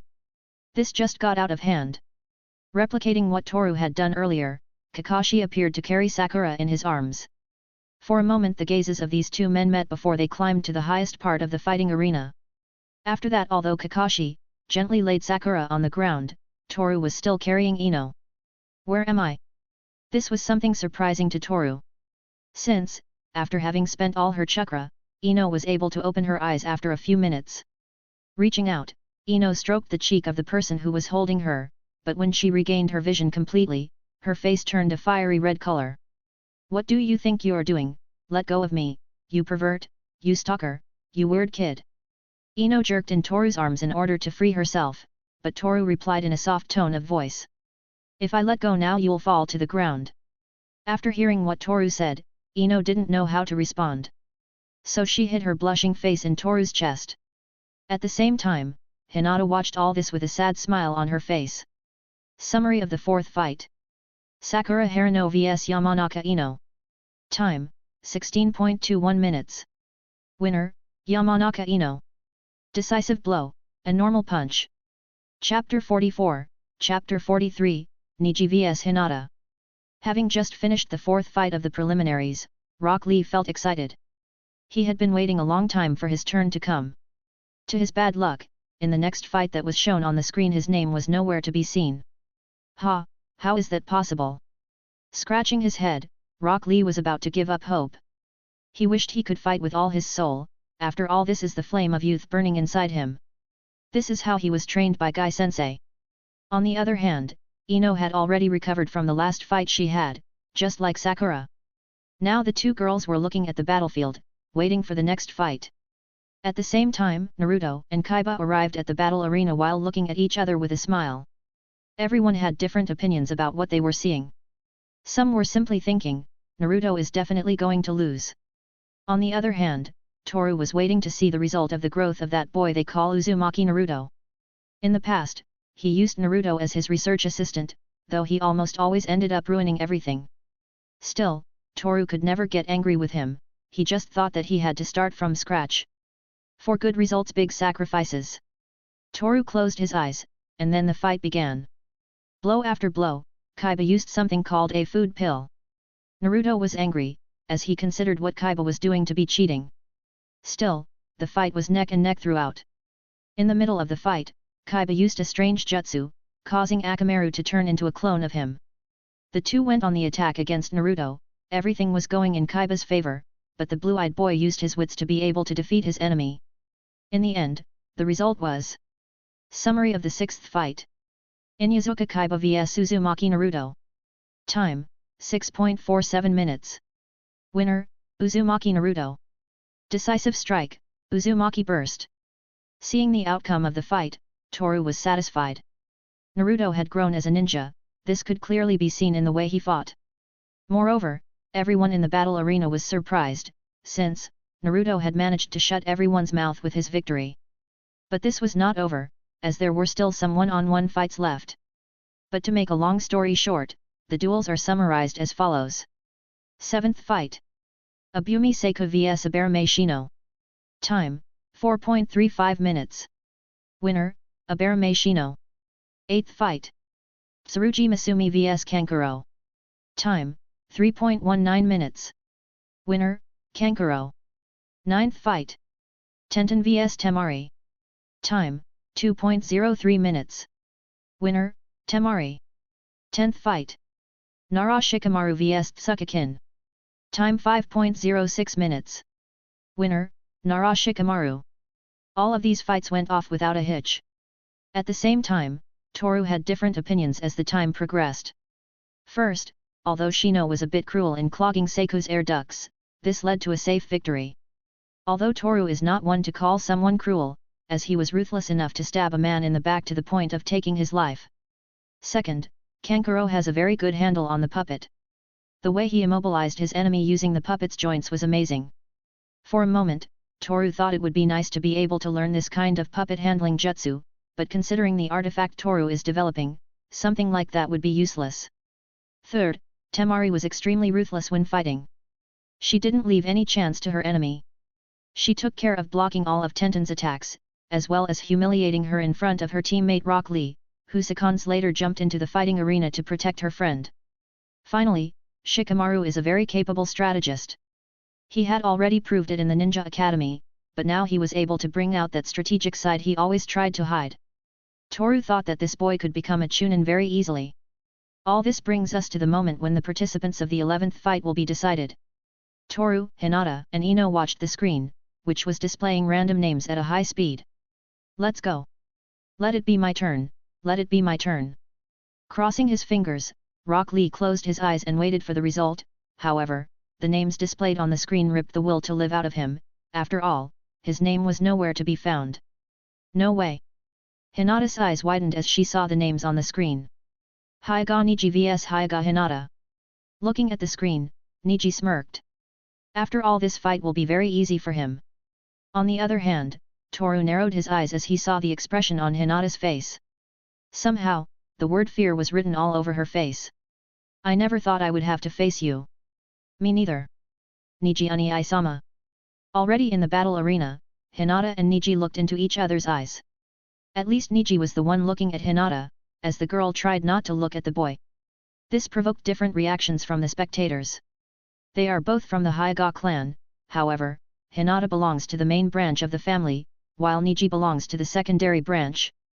Summing up the story a bit, the main branch is the elite of the Hyuga, while the secondary branch and those that follow after it are just outcasts. For years, ever since the main branch of the Hyuga clan created some rules to benefit themselves, the secondary branch has had a certain grudge towards the main branch. But that was about to change, as the best ninja of the Hyuga clan has been born in the secondary branch. This is bad. However, Rock Lee felt a little worried for Hinata, after all he knew Niji's true strength, so for Hinata, who is a Hyuga clan ninja as well, he has very high chances of losing this match. It was the same for Ino, who looked worriedly at her teammate. Hinata is definitely strong, but if someone like Rock Lee lost to Niji, that meant that there was no hope for Hinata to win this match. Okay, if you guys are ready, you can start whenever you want. Kicking off the 11th fight, Hayate coughed before stepping back a bit so he could judge this match. Before we begin, Hinata, I want you to listen to what I'm about to say. Looking over his shoulder at her, Niji glanced at Hinata before speaking again. Surrender now, your destiny was never to be a ninja. Hearing his cousin, Hinata's expression changed completely. As if his words were sharp knives. At the same time, Toru didn't like this. He had known Niji since he was 6 years old, no doubt he could see the grudge this boy had with the main branch of the Hyuga family. And after so many years, that grudge only increased. He's even more arrogant than before. Without a doubt, this boy's arrogance had grown over the years. Although Toru, as a 6-year-old boy, was only able to meet Niji a couple of times, as Niji was always training and pushing himself to the limit to get better. But he could see it clearly, the darkness in that boy's gaze. You are very weak and kind. You always seek peace and avoid conflict. People influence you easily. As he said these last words, Niji looked at Toru. It was as if the part about Hinata being easily influenced was said to Toru himself. Likewise, Hinata was keeping quiet as she looked at the ground. Admit it, you lack confidence. You always feel inferior to everyone else. You should have stayed as a genin, but to register for the Chunin exams you need a team of 3. You never wanted to get involved in this, but Toru and Ino did, so you didn't want to let your teammates down. Am I wrong? Yes, you're wrong. I did want to participate, I thought I could become strong and change my ways, even a little bit. As if he had heard something unpleasant, the veins around Niji's eyes swelled. Then, he opened his mouth again, speaking once more. Hinata, you're the spoiled daughter of the main branch of our family. People can't change even if they try. Those words were like a bullet straight to the heart. Piercing the flesh, giving the victim a dose of reality. It made the fearful expression on Hinata's face more noticeable. People are judged by how they really are. A person can improve themselves by studying and training, but in the end, we will be judged by how we are, we will be judged by those imperfections that we can never change. I know what you feel, Hinata, you want to run away from here, you feel afraid, you feel weak. All that, I can see it, because I see the world as it really is, with my Byakugan. Hinata didn't know how to answer, she couldn't even move. She felt pathetic, because everything Niji said was true, Hinata in the bottom of her heart knew it. After that, Niji clasped his hands together, at the same time, the veins around his eyes swelled up even more and then. Byakugan. Activating his dojutsu, Niji could see everything, even the slightest movement of a bird's wings. Hinata noticed this, and tried not to look Niji in the eyes. For a second she looked at the ceiling, then looked at Toru, who returned her gaze coldly. I can see it, a second ago, you looked at the top left of the ceiling.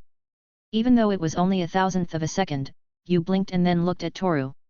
I can see it in your gaze, I can see you're panicking. Just hearing his words, Hinata felt like she was panicking. Niji knew how to choose his words very well. This made Hinata bring the dejo to her lips, she was trying to calm down, but she couldn't. Sweat was running down her forehead and small tears were peeking out of the corners of her eyes. That bad habit of putting your finger to your lips, the way you looked at Toru. You try to look for a way to escape, however, you don't succeed, this makes your fear and panic increase. Your breathing becomes heavy, and all this, because you know what I said is true. Having heard everything Niji had to say, Naruto clenched the metal bars tightly. This boy was too arrogant, so much so that it even made Naruto's anger flare up. Toru was able to realize this in time, so he moved a little closer and tapped Naruto's shoulder. Easy, I understand how you feel. So, leave this to me. When Naruto heard those words, it was as if he had been transported back to the past, when he was the research assistant. Those words were exactly the same words Toru said back then. So, with a relaxed smile, Naruto gave a thumbs up and said, "She's your teammate, I guess you should take care of it yourself, haha. Scratching his head, Naruto let Toru intervene in this family discussion. Hinata. Everyone heard Toru's voice echoing in the battle arena. So, everyone turned their attention to Toru, including Hinata and Niji. Don't listen to Niji's words, after all he doesn't know you. No one can tell you how to be or what to do, just kick your cousin's ass. After hearing what Toru said, Naruto simply burst out laughing. It was exactly what he was going to say, only with better words. Likewise, Ino smirked before shouting. You can do it, Hinata. As if these words had purified all negative feelings from Hinata's heart, a small smile formed on her lips, before the expression on her face changed. Now, the serious Hinata mode has been activated. Damn bastard! Niji looked at Toru with a disgusted expression on his face. A second later, he looked at Hinata and noticed that the expression on that girl's face had changed. Now that girl looked more confident. There is no longer fear or panic in her eyes. Listen, Hinata. If you don't give up now, I will show no mercy. Increasing the strength in his Byakugan, Niji looked at Hinata, however, she didn't respond and began to connect the hand seals until Byakugan. Chapter 45, Chapter 44, The Elite, The Losers, Byakugan. Clasping her hands together, Hinata's Byakugan activated. At the same time, Niji looked at her with a disgusted expression. The expression on his face has changed. There is no longer fear or panic. Listen, Hinata. If you don't give up now, I will show no mercy. With cold words and a facial expression of displeasure, Niji looked at Hinata. At the same time, Hinata looked back at him. Now she would fight for real, knowing that Toru is supporting her, fighting Niji now would be easier. Defend yourself, Niji Uni-sama. Raising her palms and placing them in front of herself, Hinata took a breath of air. Likewise, Niji watched this with a neutral expression on his face, before the veins around his eyes throbbed. You'll regret this. Responding to what Hinata had said earlier, Niji adopted his fighting stance. This made Naruto feel curious, as they both had the same fighting stance. To his good fortune, Rock Lee took it upon himself to explain this. Hyuga style is the only taijutsu in Konohagakure that is passed down from generation to generation. Compared to the taijutsu that Rock Lee and Might Guy use, which is focused more on external damage, the Hyuga style focuses on causing damage to the internal organs and chakra network in the enemy's body. Since the chakra network is distributed and entangled with a person's vital organs, the Hyuga's eyes, i.e. Byakugan, help them to see this chakra network and, by wrapping the palms of their hands in pure chakra, they can obstruct or destroy the chakra channels in the opponent's body by striking them. This can cause great damage, since Hyuga style causes damage to two things at the same time, internal organs and the chakra network. This is why his fighting style was so dangerous. After all, no matter how much you train, you will never be able to strengthen your organs. Having heard everything, Naruto swallowed his breath. For a moment, he felt worried for Hinata, as Niji seemed to show no mercy to his enemies. Ha! Interrupting the conversation between the ninjas, Hinata and Niji started the fight. They both tried to hit each other, however, they were both skilled enough to be able to block the attacks with their bare hands. Asterisk boom, bam, bam. Each punch caused a small rumble that everyone could hear. Both Hyuga had their hands wrapped in chakra, all this in order to damage their enemy. At the same time, each hit that was blocked caused a small wave of chakra and wind. That's more than I expected, Niji is definitely strong. However, Hinata hasn't wasted any time, she has also become strong. That's why, Niji, don't underestimate your own blood. Crossing his arms, Toru was interested in this fight between family. Hinata was undoubtedly strong, thanks to this strength she was able to defeat a Chunin-ranked ninja, which, for a novice genin was a feat to admire. Asterisk boom, bam. Continuing the exchange of blows, the veins around Niji's eyes throbbed as he increased the strength in the dojutsu and the speed in his taijutsu. Hinata also tried to increase the pace of her blows, however, Niji seemed to have more experience, so she was quickly overshadowed by her cousin's talent. The two have the same blood running through their veins, however, the difference in power was evident to the naked eye. Niji's movements were more fluid, full of strength and vitality. Hinata on the other hand, her movements were somewhat stiff, as if she was trying not to strike at some specific points. This is what Niji meant, Hinata will always seek peace and avoid conflict. She is too kind and gentle with everyone, she will never try to hurt anyone. However, she wanted to change this part of her personality, because sometimes, in order to live in peace, you must snatch, that is the law of life. Niji understood this because he saw the world in a different way, he saw the world as if it was in black and white. Asterisk bam, boom, bam.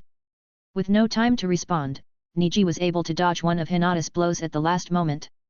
If only he had been an inch closer to Hinata, he would have taken a huge damage right in the chakra channels that tangle around his ribs. Still, Niji had the ability to block his cousin's half-hearted attacks. You can't handle this, Hinata. You should have given up when you had the chance. Niji was a bit irritated because of Hinata's attitude. Right now, she had a very serious expression on her face. I can, Toru-kun is watching me, I mustn't let him down. Increasing the strength in her punches, Hinata started to take the lead in this fight. Niji was surprised, he couldn't believe that Hinata was hiding strength like that.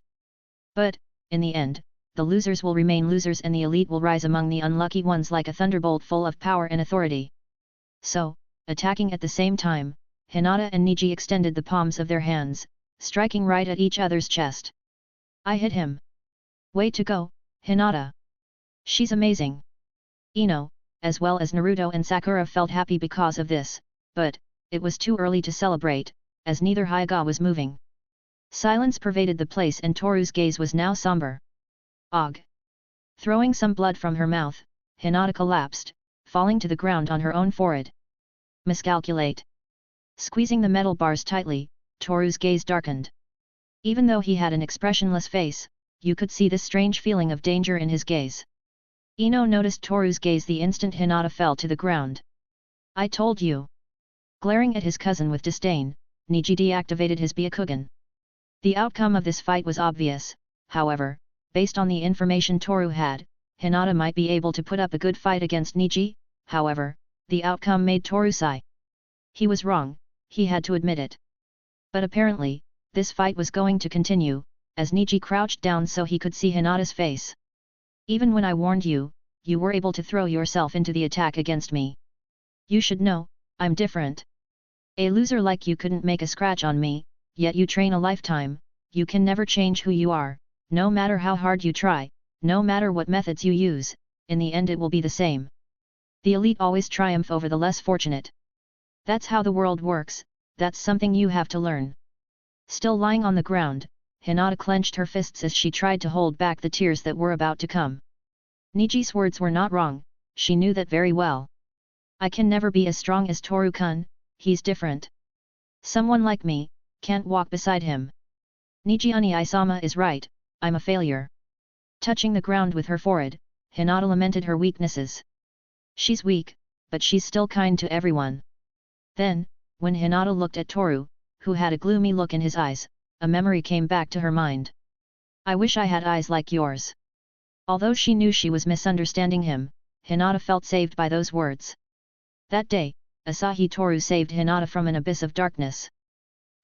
Apparently, Hyuga participant Hinata is incapacitated, therefore, Hyuga Niji. When Hayate suddenly stopped speaking, the expression on Niji's face hardened as he looked at Hinata. She, despite her central chakra conduit being blocked, stood up with blood in her mouth. Her eyes somehow looked dull. Idiot girl! To Niji, what was happening was ridiculous, a sign of the weakness of a person, who only had a head full of dreams and illusions. You still don't get it, do you want to die? Seeing that Hinata had regained her fighting stance, Niji didn't like this. It was irrelevant, ridiculous, utter stupidity. I won't give up, I will never show weakness again, because that is my strength, my ninja way. When she heard those words, Toru's eyes widened. How was it that this girl, after being defeated in such a sad way, could stand up again and say something like that? This provoked a strange feeling in Toru, who clenched the metal bars tightly, waiting for the outcome of this fight. Then, if you want to die, so be it. After saying that, Niji's Byakugan activated again. So, raising his palms, Niji attacked. Now, Hinata couldn't use chakra, as the hit she received from Niji obstructed the main chakra conduit, preventing her from sending chakra to her hands or legs. Right now, that girl was fighting using the strength of her body. Ha! She was putting most of her remaining energy into this last attack. but Niji could easily dodge it. Asterisk bam! Ah! Using 2 fingers, Niji tapped one of Hinata's arms. At the same time, he used the other arm to hold his cousin's shoulder to prevent her from escaping. This is depressing. Lifting one of the sleeves of Hinata's sweater, Niji could see the different chakra points that had been obstructed so far. Even without the Byakugan he could see these clogged conduits due to the red dots spreading on Hinata's skin. Even with all your failed efforts, it can do nothing. Weakness will consume you, and your kindness will be what leads to your death. Asterisk bam! Hitting Hinata's central chakra point again, Niji smirked as he watched Hinata collapse once more. That idiot wants to kill her. No. Hinata. Naruto was furious, everything Niji had done so far was horrible. A horrible person with a twisted personality. This made the blonde boy's blood run hot with anger.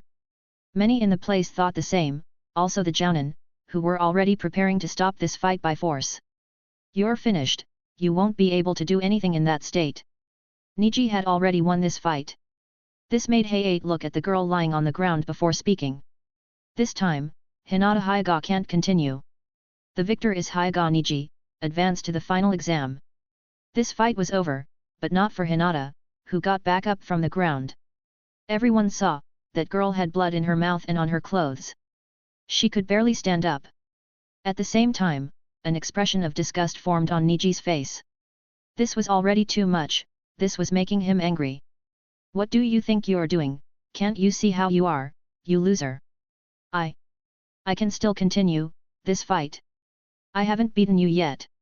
Just hearing those words made the flame of anger flare up in Niji's heart. I see, then, die. With uncontrollable bloodlust. Niji wrapped his hands in chakra and ran in Hinata's direction. Everyone's eyes widened at what they were seeing. At the same time, the Jounin present jumped up to stop the boy, but... Bam! The Jounin stopped just a few centimeters away from Niji, as someone stopped him before. That someone, was Toru, who at that moment had managed to stop Niji by grabbing his wrist tightly. What are you doing? Let go of me.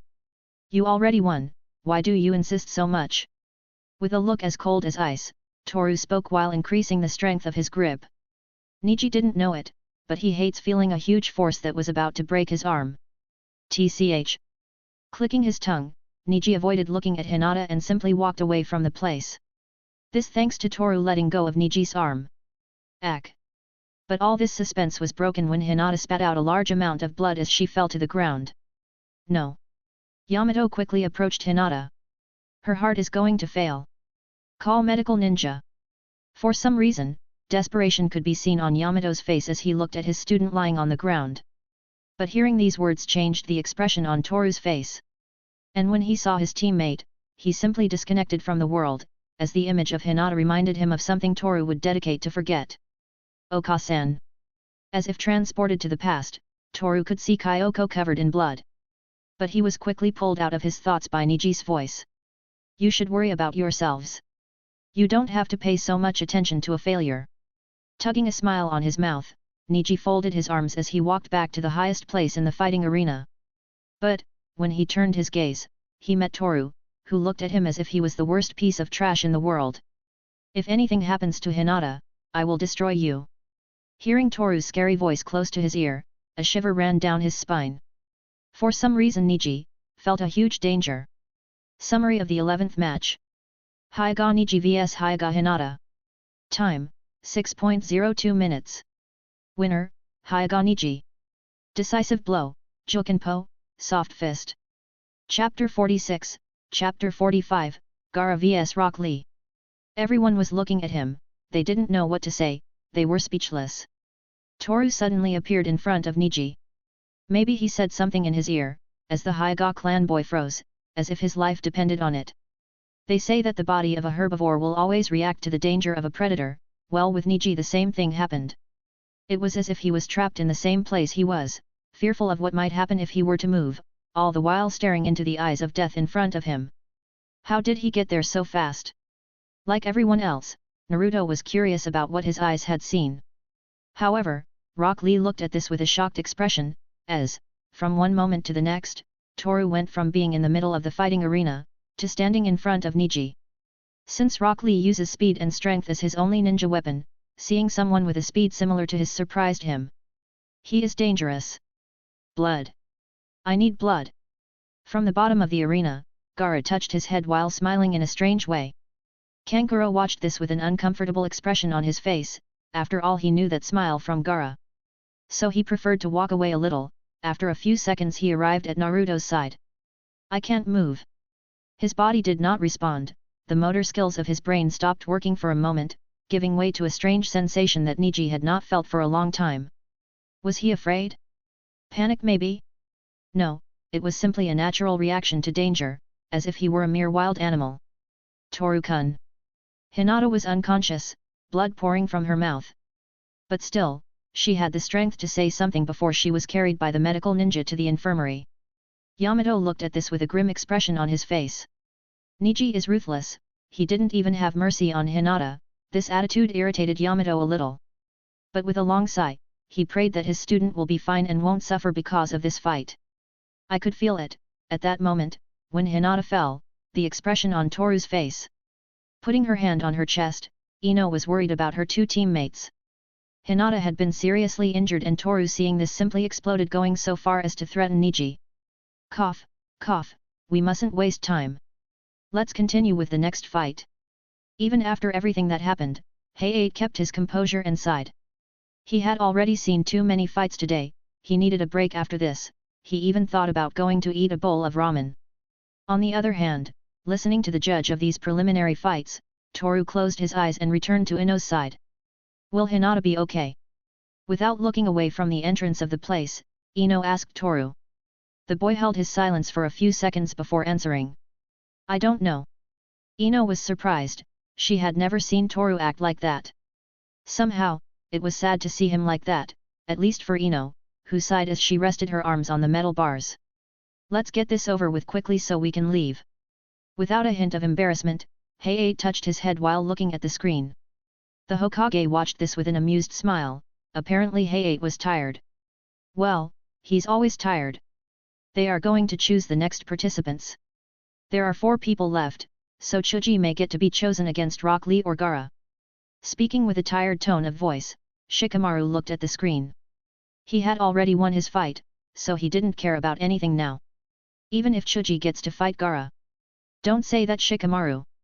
At least give me some encouragement. If I get to fight either of those two, just thinking about it makes me hungry. I don't care about that, it's a bummer for me. Besides, we have to get this over with quickly so we can go get Hakuto from the infirmary. That's right, I almost forgot. Inko showed no mercy. Reminiscing about his teammates' fight, Chuji sighed. At the same time, as names began to appear and disappear on the screen. Rock Lee sighed. Well, I must be the last one. I'm definitely going to be, so my name shouldn't appear on that screen. Lee's words didn't match his actions at all, as he had his fingers crossed as he closed his eyes. Guy looked at this with a smile, however, he looked again at the fighting arena, as a cloud of sand appeared in the center. The time has come. Gaara appeared in the center of the arena, at the same time, the screen had already chosen the next participants. Gaara vs Rock Lee. Oh yeah, it's my turn. I knew that if I chose to be last I would eventually be chosen to fight. I've gotten better with my reverse psychology. Throwing a few kicks in the air, Rock Lee was proud of himself, after all he had used reverse psychology with a lifeless screen. Well done, Lee. Way to go, now go. Show everyone your strength. Yes, sensei. Arriving at the battle arena in one leap, Rock Lee was excited. At last his turn had come. It was the same with Guy, he was waiting for everyone to see that this boy was strong, that he had managed to overcome everyone with pure effort. The time has come, I will prove that I am stronger than you, Niji. Clenching his fists, Rock Lee looked at Niji, who looked back at him. The two looked into each other's eyes, until Lee felt something approaching his face, so, using his hand, he stopped what seemed to be the cork of a bottle. Why are you in such a hurry? Said Lee as he looked at the boy with the pumpkin bottle. Gaara didn't answer, he remained silent as he looked at Rock Lee. Meanwhile, at the top of the battle arena, Ino sighed before asking Toru. Have you calmed down yet? I don't know what you're talking about. Without looking away from Rock Lee, Toru replied. Ino had been watching him these past 5 minutes. Apparently, that bloodlust her teammate had disappeared. This made Ino feel relieved. After all, she knows what Toru is capable of. So, remembering a few things, a shiver ran down her back. Hinata. Even after she was hurt, Hinata stood up and looked at Niji seriously. Ino was surprised. This was a new side of Hinata she had never seen before. I promise I'll come to see you when all this is over. Closing her eyes, Ino rested her arms on the metal bars, giving one last look at Toru's face before turning her gaze back to the battle arena where Lee and Gaara were currently standing. The 12th fight of the preliminaries. It begins. Raising his hand high in the air, Hay-8 kicked off this fight. Without wasting any time, Rock Lee ran in Gaara's direction. Here I come. In response, Gaara folded his arms and waited for the attack. At the same time, sand began to pour out of the gourd bottle, scattering underfoot his feet. Lee noticed this, but took no notice. So, using his right leg, he threw a kick straight at his enemy's face, but everyone's eyes widened at that moment. The blow never reached the target, as the sand rose from the ground, creating a small wall that protected Gaara. That's all you got? Obviously disappointed, Gaara sighed. Rock Lee on the other hand, leapt backwards, taking a little distance. A sand shield, hey. The sand shield is something Gaara uses when fighting. The sand rises up and moves as if it had a life of its own, all to protect him. Gaara didn't have to do anything to make the sand move, he just stood there looking at Rock Lee with a neutral facial expression. *Bam. Trying to break through Gaara's defense, Rock Lee tried to use brute force to break through the arena to hit his enemy. However, every attempt was useless, he achieved nothing by throwing punches and kicks if the shield will protect him every time he approaches. The situation became complicated, but Rock Lee had some tricks under his eyebrows. He was just waiting for the moment to use them. Are you done yet? Because if so, then it's my turn to attack. Lifting his palm, the sand obeyed Gaara's will, moving, writhing and crawling on the ground. The sand took the shape of a hand. This is dangerous. Seeing the giant hand of sand rising from the ground, Rock Lee felt a little overwhelmed. However, his quick movements could easily dodge it. Multiple times, the sand hand tried to hit and crush Lee, however, this guy's agility was very good. If such a big target tries to hit me, it will be easier to dodge, don't you think so?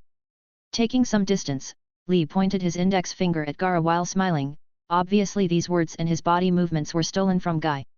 Despite this, Guy smirked at the sight of his student acting this way. Whoa! That was close. Again dodging the sand hand's attacks, Lee gave 5 fatal backwards, but the sand on the ground caused him to slip, falling to the ground without being able to defend himself. No way, Lee! Tenten, as well as Naruto and Sakura, opened their mouths in shock. After all, the sand hand was about to crush him. Boom! A large cloud of sand rose into the air, covering half of the fighting arena.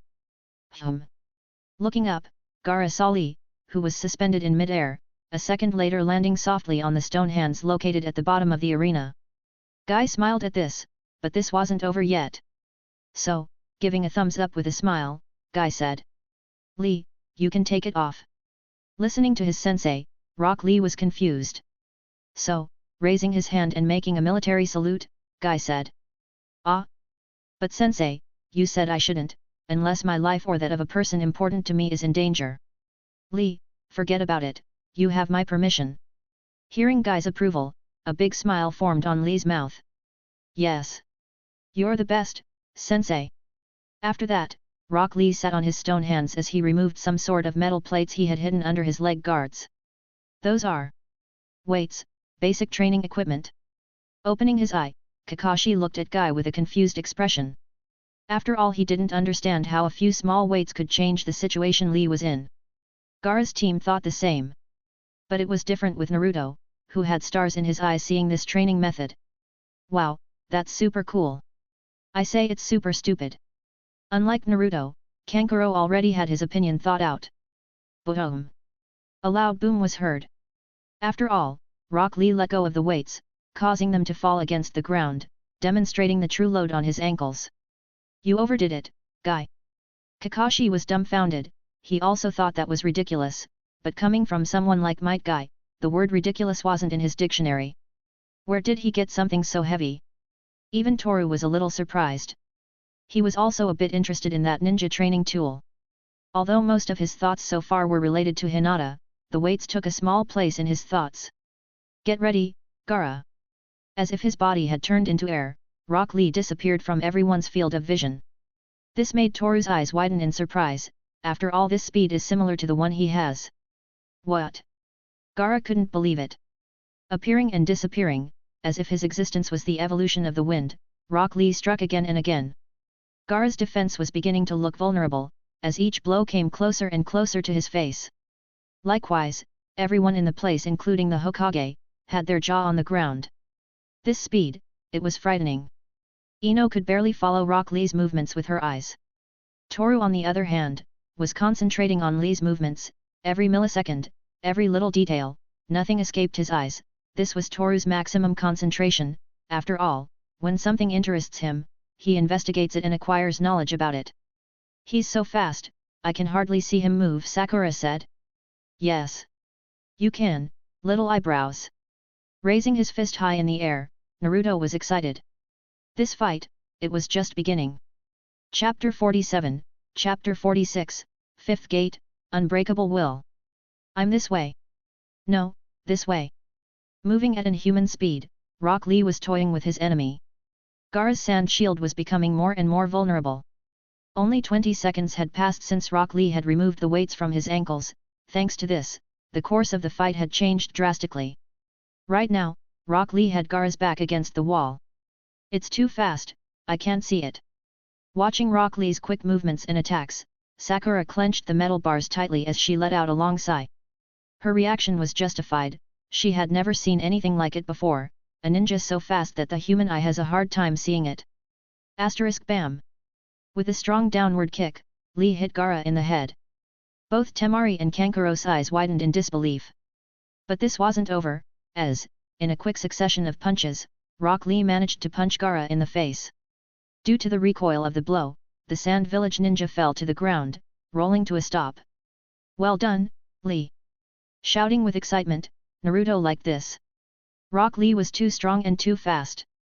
Not only his taijutsu was perfect, but also his control of his emotions as the fight progressed.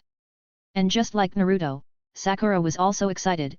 After all, she could already imagine the outcome of this fight. What? No, it wasn't as simple as Sakura thought. Since right now, Gaara stood up from the ground, at the same time, the surface of his body started to split like ceramic, revealing the horrible sadistic smile of this demon child. Kankuro saw this and swallowed saliva. This was getting out of control. He knew very well what happens when Gaara smiles like that. There is no way to stop it. Still, the sand surrounded Gaara's body again, covering him with the sand armor once more. He seems to have armor that protects him from being hit. This is going to be tough, but... Seeing the challenge that had been presented to her, Lee nodded her head before looking at Guy with a smile. Seeing his student like this, Guy also smiled, as he knew what Lee was going to do. So, holding his thumb up with a smile on his face, Guy said, "Do it, Lee." Nodding his head, Rock Lee turned his gaze on Gaara, before the expression on his face turned serious. At the same time, Lee loosened the bandages on his arms, causing the bandages to caress the ground. Only a millisecond passed, Rock Lee disappeared from everyone's sight, but reappeared a second later. Now he was running around Gaara at an inhuman speed. The great speed caused the sand to rise from the ground, forming a small tornado. Bam! With a kick from below, Rock Lee lifted Gaara, causing him to be suspended in the air for a few seconds, but his move didn't end there, as he took a big jump and using his legs, hit Gaara in the back over and over again.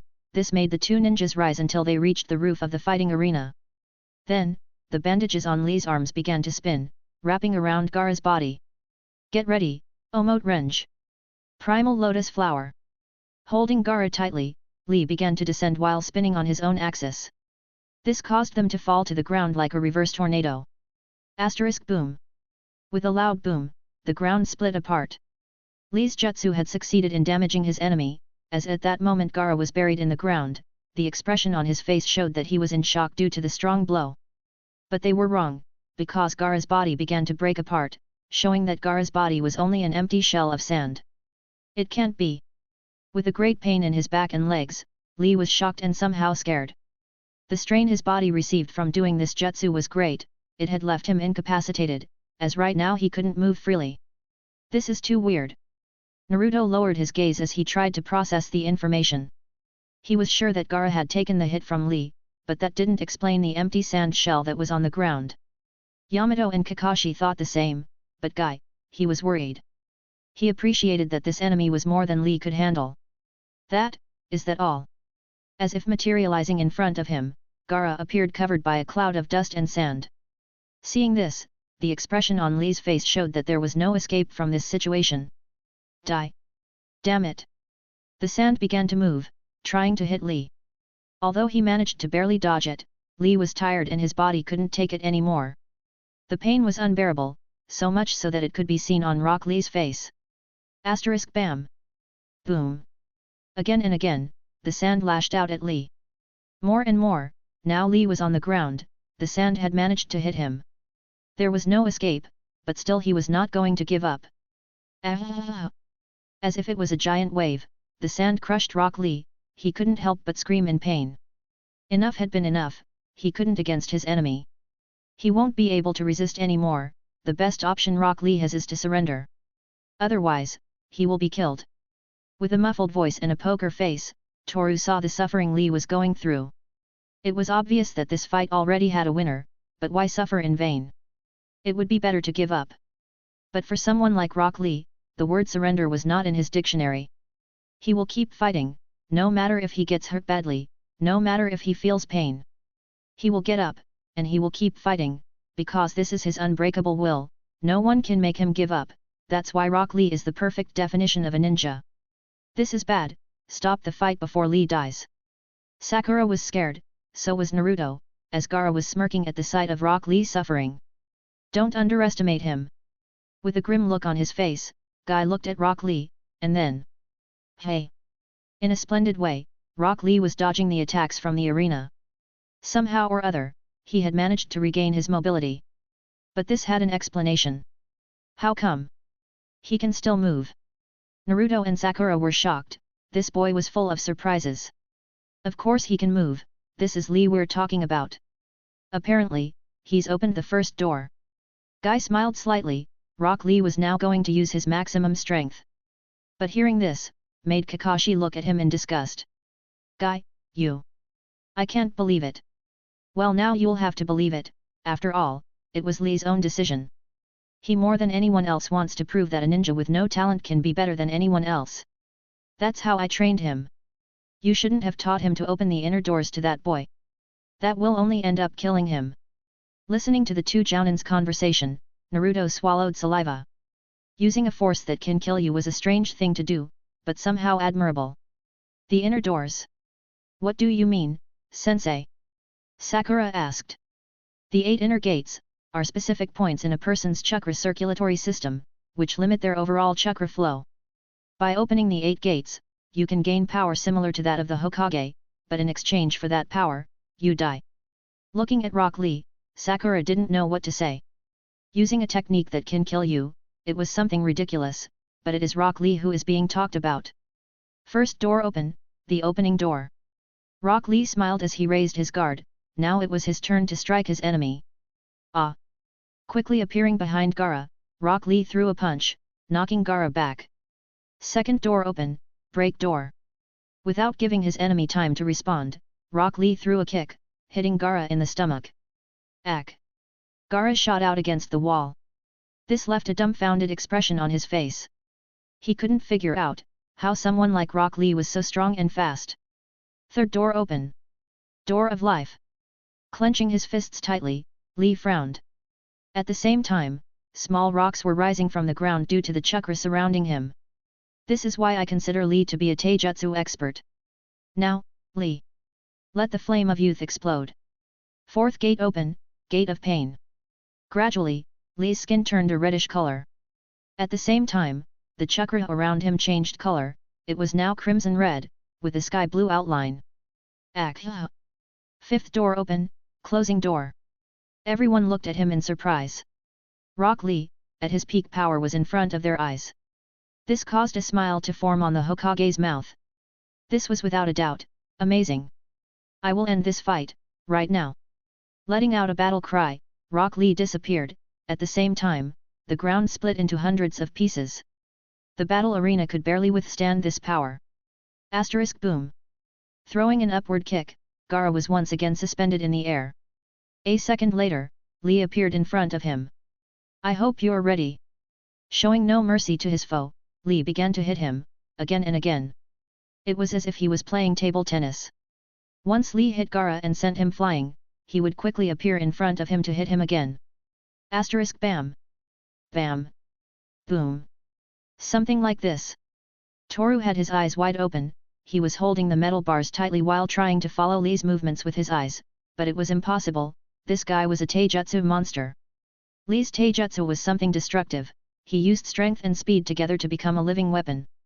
Toru knew that as ninja that they are living weapons that Konohagakure uses for their own benefit. The 8 inner gates. I had read a bit about it, but never tried it, as it puts a great burden on the body. In the end, if a ninja opens all 8 gates, he dies. Having knowledge about the 8 gates, Toru couldn't help but sigh. This was something strange. Lee had the strength and will to bear the burden of having 5 doors open. Well, Toru doesn't know how to open the gates, so he just stared intently at this fight. Here goes, my final attack. Holding Gaara's body with his bandages, Rock Lee lifted his leg, but an electric current stopped him before he struck.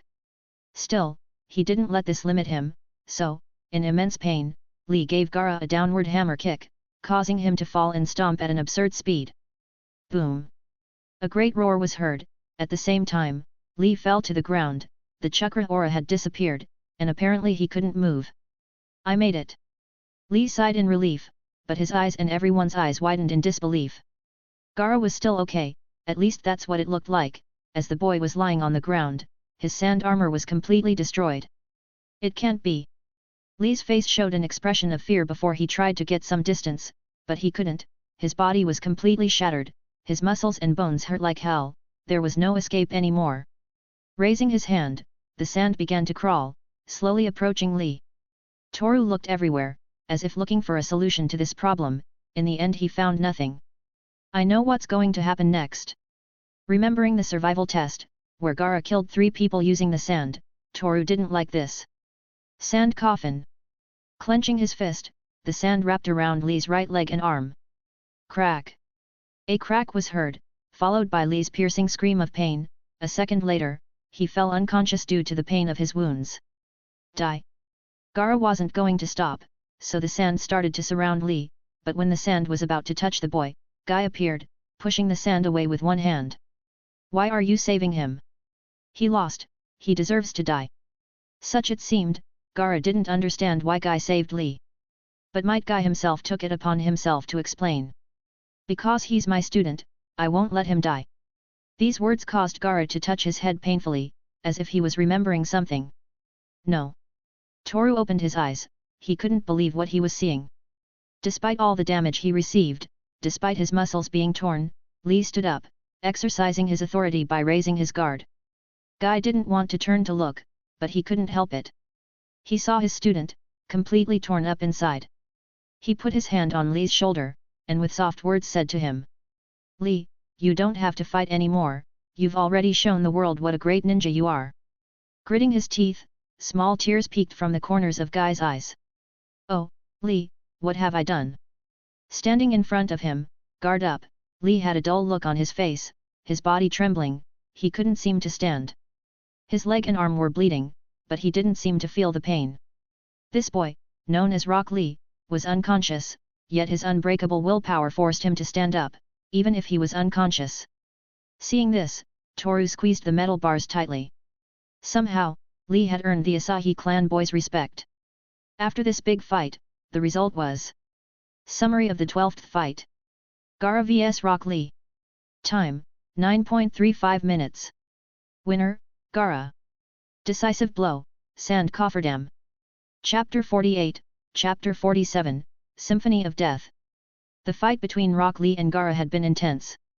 Right now, the medical ninja had taken Lee to the infirmary to treat his injuries. Gaara on the other hand, standing at the top of the fighting arena, had a look of disgust on his face as he watched Rock Lee being carried away by the medical ninja. That was too much, I think I got hungry. Chuji, you're always hungry. Being a little tired from all this Chunin exam stuff, Shikamaru touched his head and sighed. Toru, Sasuke, Naruto, Gaara, Neji, and Rock Lee, those guys are monsters, especially Gaara and Rock Lee. However, Toru is hiding something, I could see it when he was fighting, and I could confirm my doubts when he protected Hinata. The speed he reaches, it's too much, at least what I could see. Besides, his movements are silent, compared to Lee, who seems to move like he's going to destroy the ground. Shikamaru's perceptive mind wasn't wrong, after all Toru is a monster that doesn't show its fangs yet, a monster that prefers to hide in the dark, waiting for its prey with the gleam of death in its eyes. Ha, give me a break. On the other side of the arena, Ino found herself looking at Toru. She wasn't sure what she had seen after Neji's fight against Hinata, but Toru's speed was something she already knew about. His strength and bloodlust was something she could never erase from her mind. There's only Chuji and the guy from the Hidden Sound village left. Letting out a big sigh, Ino let her arms drop to her shoulders. Looks like it's all calmed down now, so let's finish with the last bout of the preliminaries. Hearing Hayate's voice, Chuji's skin bristled, as if he had felt the gaze of the ninja he had to fight. Hey, I think it's better to surrender. Then I won't get my ass kicked. Chuji was a little scared, after all he will have to fight one of the ninja from the hidden village of sound.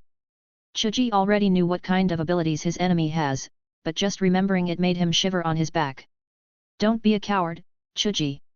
If you win, we'll make Asuma-sensei pay for the barbecue. Barbecue you say? All you can eat. Oh I'm motivated. After hearing his friend shout in excitement, Shikamaru laughed internally. Convincing Chuji would always be easy, obviously if it involved food. At the same time, the screen showed the last names.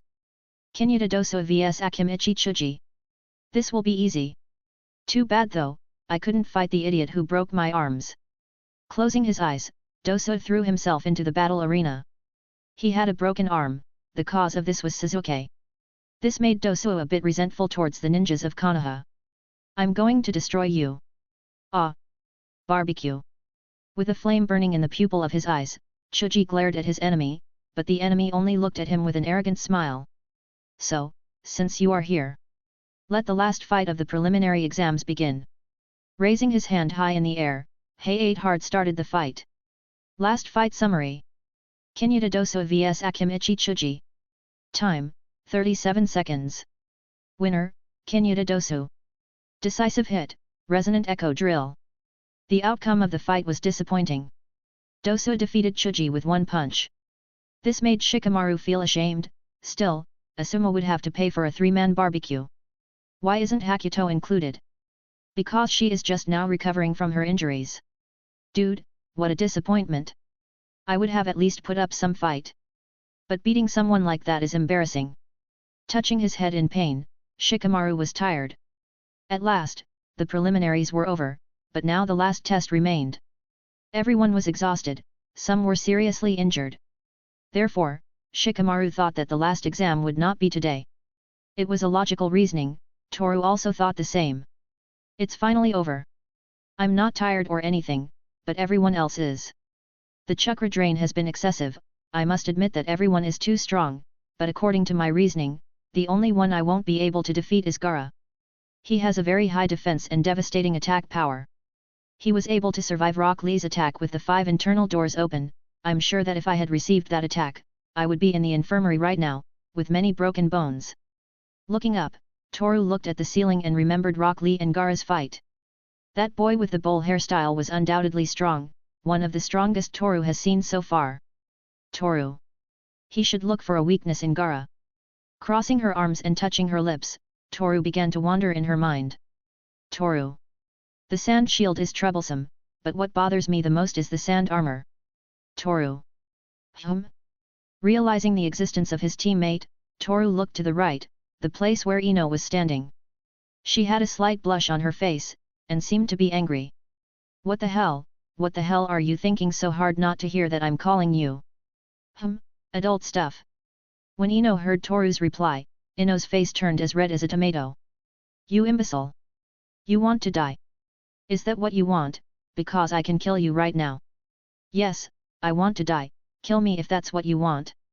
Spreading his arms wide, Toru closed his eyes and waited for Ino, but nothing happened. Ino had left in the direction of the battle arena, a place where the ninjas who won their respective fights were gathering. The Hokage was in front of them.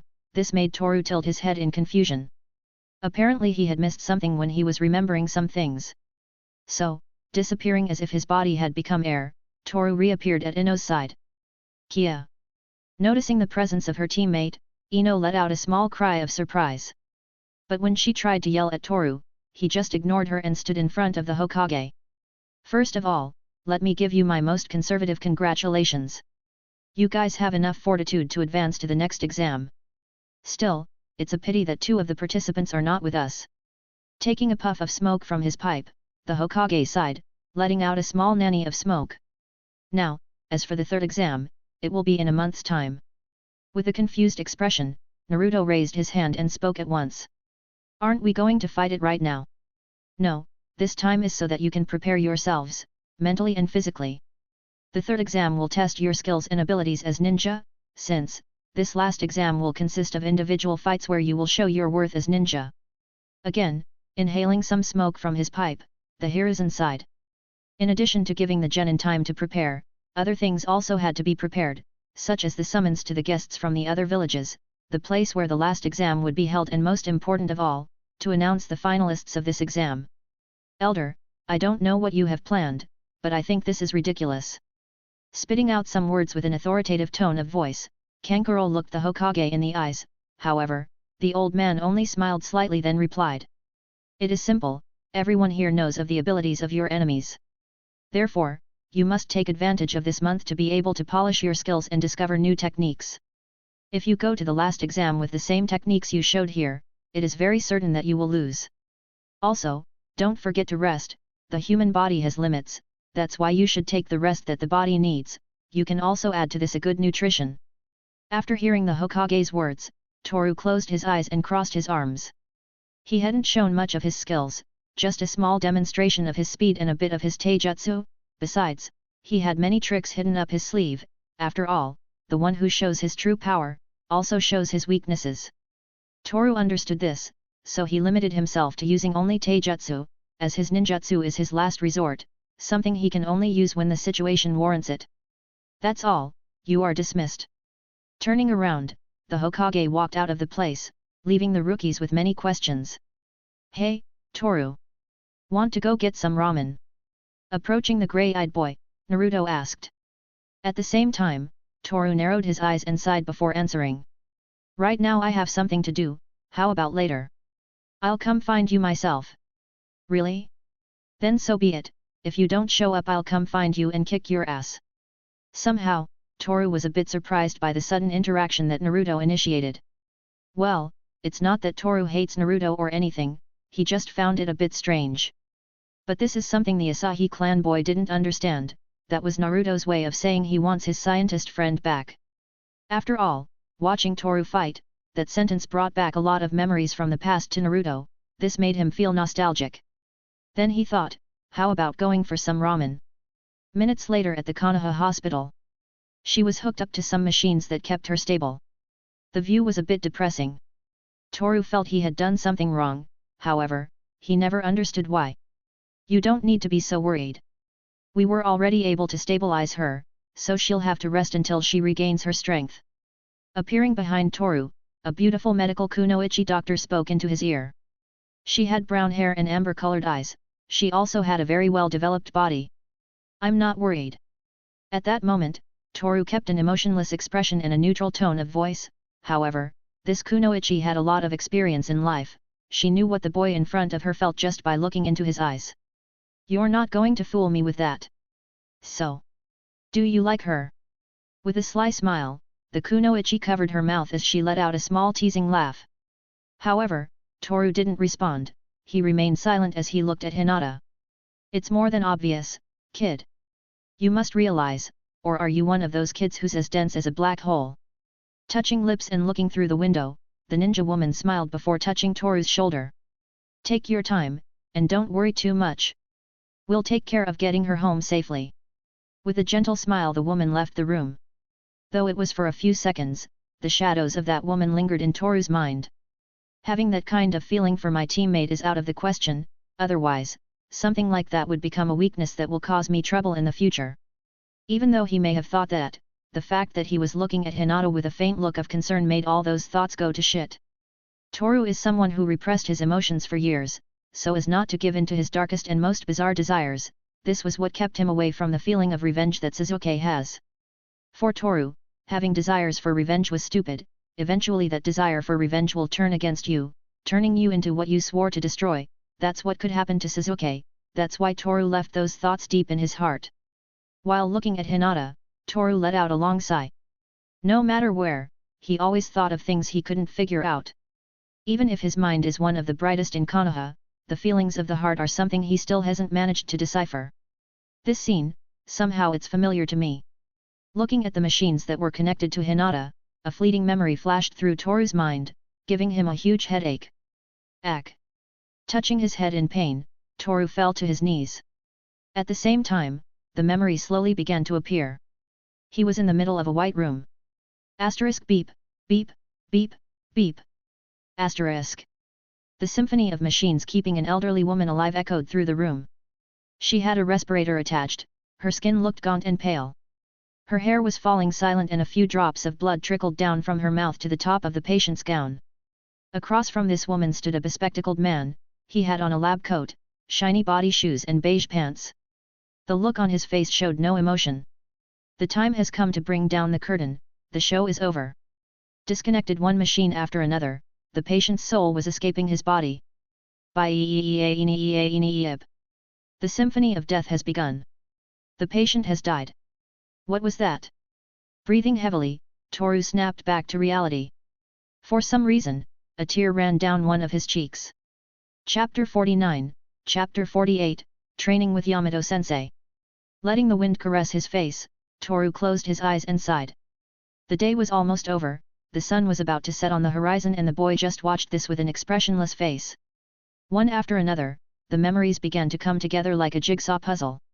There were some pieces that fit into place, however, this immense puzzle had only a few pieces, there was still a long way to go before it could be completed.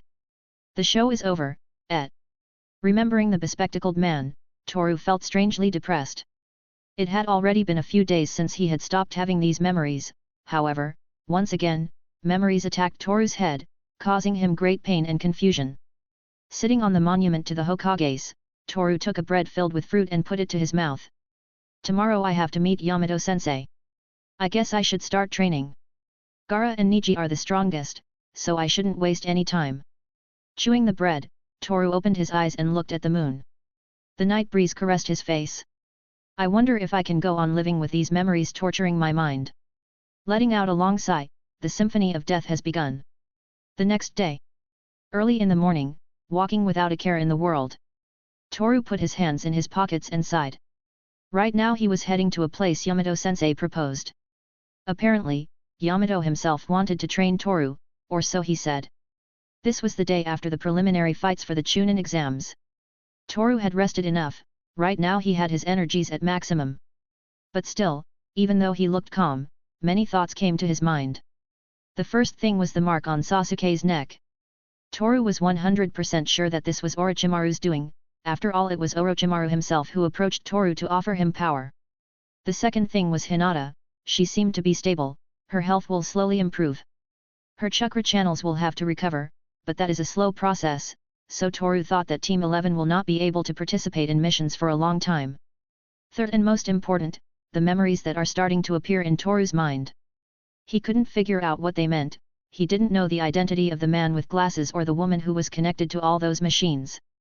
But it was strange, the more memories appeared, the more Toru began to see the world in a different way. It was as if for every memory that appeared, a part of Toru was destroyed or combined with something mysterious. Somehow, every memory, every image, every sound and sensation, was strangely familiar, as if he himself had experienced those memories firsthand. Moreover, why? Touching his cheek, Toru remembered that tear he let out when that memory came to his mind. He hadn't cried since his mother's death, hadn't been able to cry since that day. The world was painted a grey color, complementing it with empty sensations that seemed to elicit no feelings in Toru. That night, during the battle against Yazu, when Toru heard the voice in his head, the world became colorful again. To this also add two important factors, Ino and Hinata. They were also influencing Toru's way of thinking, but as the feelings of the heart are complicated for this boy, he simply ignored them. After all, this did not generate any interest for him. Forgetting is one of the things I'm not good at. Ignorance is bliss, they say. I wonder if it's true. Adjusting his scarf, Toru's body flickered, then disappeared. The people around looked on in surprise. A boy simply disappeared without a trace, although a second later everyone realized that the boy was wearing the Konoha Shinobi protector, so that explained it. You have arrived. With a neutral expression on his face, Yamato watched as Toru appeared out of nowhere, though to him it was nothing surprising. Good morning, Yamato-sensei. Nodding, Toru looked at Yamato, who had a few things with him. The first thing Toru's eyes could see was something Rock Lee used during his fight against Gaara, the dead weight that goes on the ankles. There were also some ninja tools, such as shurikens, kunais, wires, paper bombs, and so on. Looks like you saw that already. Yet. Noticing Toru's look, Yamato smiled, before approaching the ninja tools that were neatly arranged, even though they were lying on the floor. You may already know that in a month's time the third and final exam of the Chunin selection exams will be held. That's why I've decided to train you myself. Up until now, you've trained by yourself, haven't you? At Yamato's words, Toru replied with a slight nod of his head. This is what I mean. Considering that you're only 12 years old, a master training your skills and teaching you new types of jutsu is something that will help you too much. That's what I mean. Now, the decision is up to you, Asahi Toru. Looking at Toru seriously, Yamato had already decided on the training he would give this boy. If it's all right with you, I'll be in your charge for the duration of the month. Hearing Toru's answer, Yamato smiled. This was the first time he would be training someone seriously. He even planned a whole strangely elaborate training. This training was divided into 3 phases. Taijutsu, training the student's physical abilities, pushing him to the limit. Yamato had no plans to hold back when I trained Toru in this field of ninja skills. Ninjutsu, here Toru will not only train the ninjutsu he already knows, but will try to discover or learn new jutsu that will give him an advantage in combat. Considering that Toru has not shown his ninjutsu so far, Yamato deduced that the boy did not want to reveal these tricks. This left him with the secondary plan, to discover and learn new jutsu. Rest, like all good training, a good rest never hurts. Yamato created this third and final phase so that Toru could rest his body and spirit. Relaxing a little before an event like the third exam of the Chunin selection exams is something that will help a lot, since, at the time of fighting, Toru will have his body and soul calm, which will help him to better execute his jutsu. These 3 phases are divided into days. 12 days to train taijutsu, 15 days to train and learn ninjutsu, and the last 3 days will be used for the last phase, rest. All this also leads to the training method Yamato will use. First of all, taijutsu. As far as Yamato has seen, Toru's taijutsu style focuses on speed and dagger damage, so this will have to be changed. Toru must not only rely on his ninja tools, but also on body. Using his fists and legs, Yamato hopes that Toru can add this new jutsu to his fighting style. The rest will come eventually, so don't worry too much about the other details. Since we are here, before we start with the training, I must first evaluate your skills. So, you must have a duel with me. A duel, just taijutsu, and no weapons, right? Hearing what Toru said, Yamato was satisfied. This kid always understands fast, so it won't be hard to train him. Besides, Toru has a talent for fighting, this makes it even easier. But what Yamato still didn't fully understand is why this kid is so strong. Well, this question had a simple answer. Basically, since this boy was 5 years old, he was practically tortured by his father. This made Toru develop a strange immunity to pain caused by blows, also in his ability to dodge, but that did not explain Toru's ridiculous speed. This was something that only Toru himself knew. That's right, so shall we begin? Somewhere else. Carrying some small boxes in her hands, the girl flashed a small smile. Now that she had discovered the whereabouts of someone very special, she wouldn't let him escape. After all, annoying Toru is Hanabi's specialty. Haoni-san. Niji-ni-sama is still being a fool as always. How could he do something like that to Oni-san? This makes me too angry. While nodding her head, Hanabi frowned. The mere thought of Niji trying to kill Hinata was something that made the flame of anger flare up in this girl's heart. Still, a smile formed on her mouth when she learned that Toru protected Hinata. Oni-san. I'm jealous of you. Years had passed, the relationship between Toru and Hinata seemed to be moving forward after so long. Hanabi felt a small pain in her chest when she remembered certain things from the past. She is much prettier than me, she is more feminine and always so innocent. I must admit that my older sister is adorable, it's obvious that Nii-san was going to notice her sooner or later. I on the other hand. I'm just good at hitting people, I wonder if I can be as pretty as Oni-san. Looking at the sky while holding the small wooden boxes in her hands, Hanabi didn't know what to think. Toru seemed to be the type of guy who wasn't interested in girls, but apparently that was changing, at least that's what Hanabi thought. There was also Ino, who is extremely beautiful just like Hinata. Hanabi couldn't understand how Toru has been able to control himself being surrounded by two such pretty girls, it was strange, or is she the one who has a head full of things that a girl her age shouldn't think about? Still, Hanabi was jealous of her sister. Hinata's beauty was something Hanabi couldn't reach, after all she's the one with the messy hair at the moment. Maybe my clothes have something to do with it. Looking at her own body, Hanabi sighed, she was flat, unlike Hinata, who seemed to have two large mountains developing on her chest. This fact only made Hanabi's jealousy increase. I better hurry before Nii-san leaves. Throwing all her thoughts away, Hanabi puffed out her chest as she continued walking. Some forest outside of Konoha. Hanabi felt herself getting closer. At some point she thought she was lost, but then she remembered she had the Byakugan. So she closed her eyes and took a big breath of air. Byakugan. Activating the dojutsu of her eyes, Hanabi could see everything around her. Her field of vision was extensive because she trained all the skills that a ninja of the Hyuga clan must master. But when her eyes caught something, Hanabi swallowed saliva. There were two male silhouettes moving at a ridiculous speed. The first silhouette was that of an adult male and the second was a silhouette Hanabi knew very well. So he moved a little closer. Bam! Covering himself with his arms, Yamato had parried a punch that Toru had thrown. The force the boy was exerting made his arms tremble. Nii-san. Hanabi's eyes widened in astonishment. Toru was moving at a very high speed, still, Yamato managed to block the attacks without any difficulty. The difference in power was obvious. The result of the fight between a Jounin fighting against a Genin was clear, but even though Toru was losing, Hanabi's eyes shone with stars. This is so cool. Watching the battle between ninja, Hanabi was excited. Toru was very skilled at fighting, after all he had a unique taijutsu created by himself. Bam! Yamato blocked a kick that was aimed at his stomach, but this didn't stay that way, as he grabbed Toru by the ankle and threw him against a tree. Toru crashed into the tree. He was out of air for a moment due to hitting his back, but a second later he got up, ready to continue with this duel. Nii-san is so cool, even after taking that hit he got up again. Squeezing the wooden box tightly, Hanabi felt she had to come out of her hiding place, but it was already too late, as Toru and Yamato was looking straight at her. I forgot why there was watching here. With a nervous smile on her face, Hanabi looked at Toru. Nii-san, please look at me too.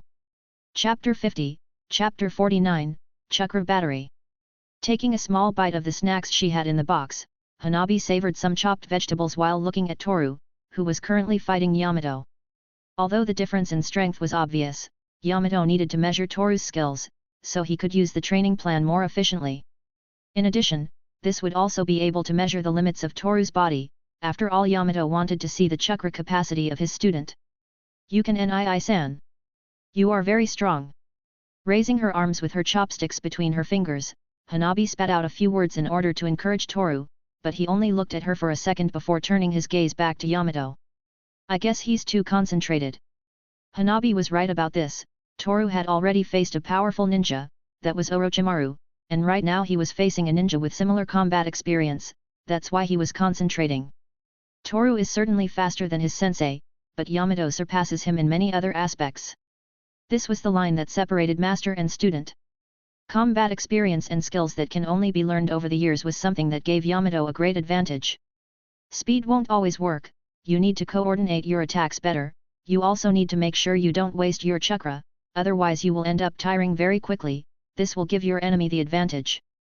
Giving some recommendations, Yamato took some distance and sighed. He thought that his student has a lot of things to improve, yes, Toru has a good taijutsu that complements his physical skills, but he still lacked experience and coordination. That night, during the research mission, Toru seemed to channel his anger to attack. This made Yamato draw some conclusions. Because Toru is still a child, his emotional state can change a lot, that's why he thought of the third phase of this training. Somehow, Yamato wanted Toru's mind to be at peace when fighting. That's enough, good job. Wiping the sweat from his forehead, Yamato looked at Hanabi. This girl had been watching them for some time now. It was a little strange, as she had her gaze on Toru, it was as if she had stars in her eyes. Nii-san, you are very strong. Someday we should train together. Wrapping Toru in her arms, Hanabi looked into his eyes, there was a slight blush on her cheeks. Because Toru was taller, Hanabi had to look up to see him in the eyes. If it looks good to you, I have no problem with that. Responding with an emotionless expression, Toru stroked Hanabi's hair. For a moment he felt himself back in the past, when the Asahi clan was not yet exterminated. At that time, Toru met Hanabi. He could still remember it as if it was yesterday, when Hinata followed Toru everywhere. He always accompanied that girl home, since Hinata had been kidnapped before, so in order to stay out of trouble, he would take care of dropping Hinata at the door of his house. One of those days, a girl came out from inside the house. That girl had a neutral expression on her face, she also looked a bit like Hinata. Toru felt a little confused when he saw her, and more so when this girl approached him while asking something. "What's your name?" That was how Toru met Hanabi, who as time went by became more extroverted and cheerful. Every time she saw Toru she ran out and hugged him tightly, for her that boy who stayed at the door of her house every day was like a big brother. But that day, Toru stopped going to that place, he never appeared in front of the door of her house again. But now it's different. Letting Toru stroke her hair, Hanabi closed her eyes and sighed. She didn't know how, but Toru's hands always felt good to the touch. "Oh, now that I remember. I brought lunch, would you like some?" With a kind smile on her face, Hanabi looked at Toru, but the words the boy used ruined the mood completely. "Don't you think it's too early for lunch?" Toru wasn't wrong, it was barely 9 in the morning, so a lunch at this hour would be called breakfast. Yamato on the other hand, had been silent as he looked at those two. Toru is 12 years old, Hanabi is 7 years old, the age difference wasn't that big, so Yamato thought that if in the future these two become more than friends it wouldn't be illegal, maybe. "Well, I must interrupt." Tucking his hands into his pockets, Yamato sighed and moved a little closer, touching Toru's shoulder. "We mustn't waste time, it's time to start the real training. I have already assessed your physical abilities, so it will be easier to train." "I understand, sensei." "Hanabi, can you let go of me?" Looking at Hanabi, Toru grabbed her shoulders and pulled her away a little. She looked a little disappointed after that, but Toru was focused on other things, so he didn't notice the expression on that girl's face. Hanabi understood this, she couldn't be glued to Toru as if she was a chewing gum, so she sighed and sat down on a nearby rock. "Well, the first thing we have to take into account is the strength and accuracy of the blows. Normally you use daggers, but you should also use your own hands, you never know when you are going to lose your weapon, so knowing how to melee without using weapons is something all ninjas should know." Approaching the ninja tools that were carefully placed on the floor, Yamato took the training weights that went on the ankles, but there were also some more. "Well, no one has 4 ankles, right? Guy's student used these all the time." "Yes, I remember." Watching intently, Hanabi crossed her arms and turned her full attention to Yamato, she was sure this could be of use to her in the future, so she listened carefully. "Well, the training weights Rock Lee had were only on his ankles, but for you it will be different. You will use the training weights on your ankles and wrists." Hearing this, Toru tilted his head slightly and tried to think. Why? This question made Yamato question this boy's mental capacity. At times Toru could be extremely intelligent and clever, but there were also times when he would ask questions that were a bit cheeky. Yamato couldn't blame him though, after all he is just a kid. Unlike Rock Lee, you use your legs and arms equally. You remember Lee's fighting style, don't you? Now I understand.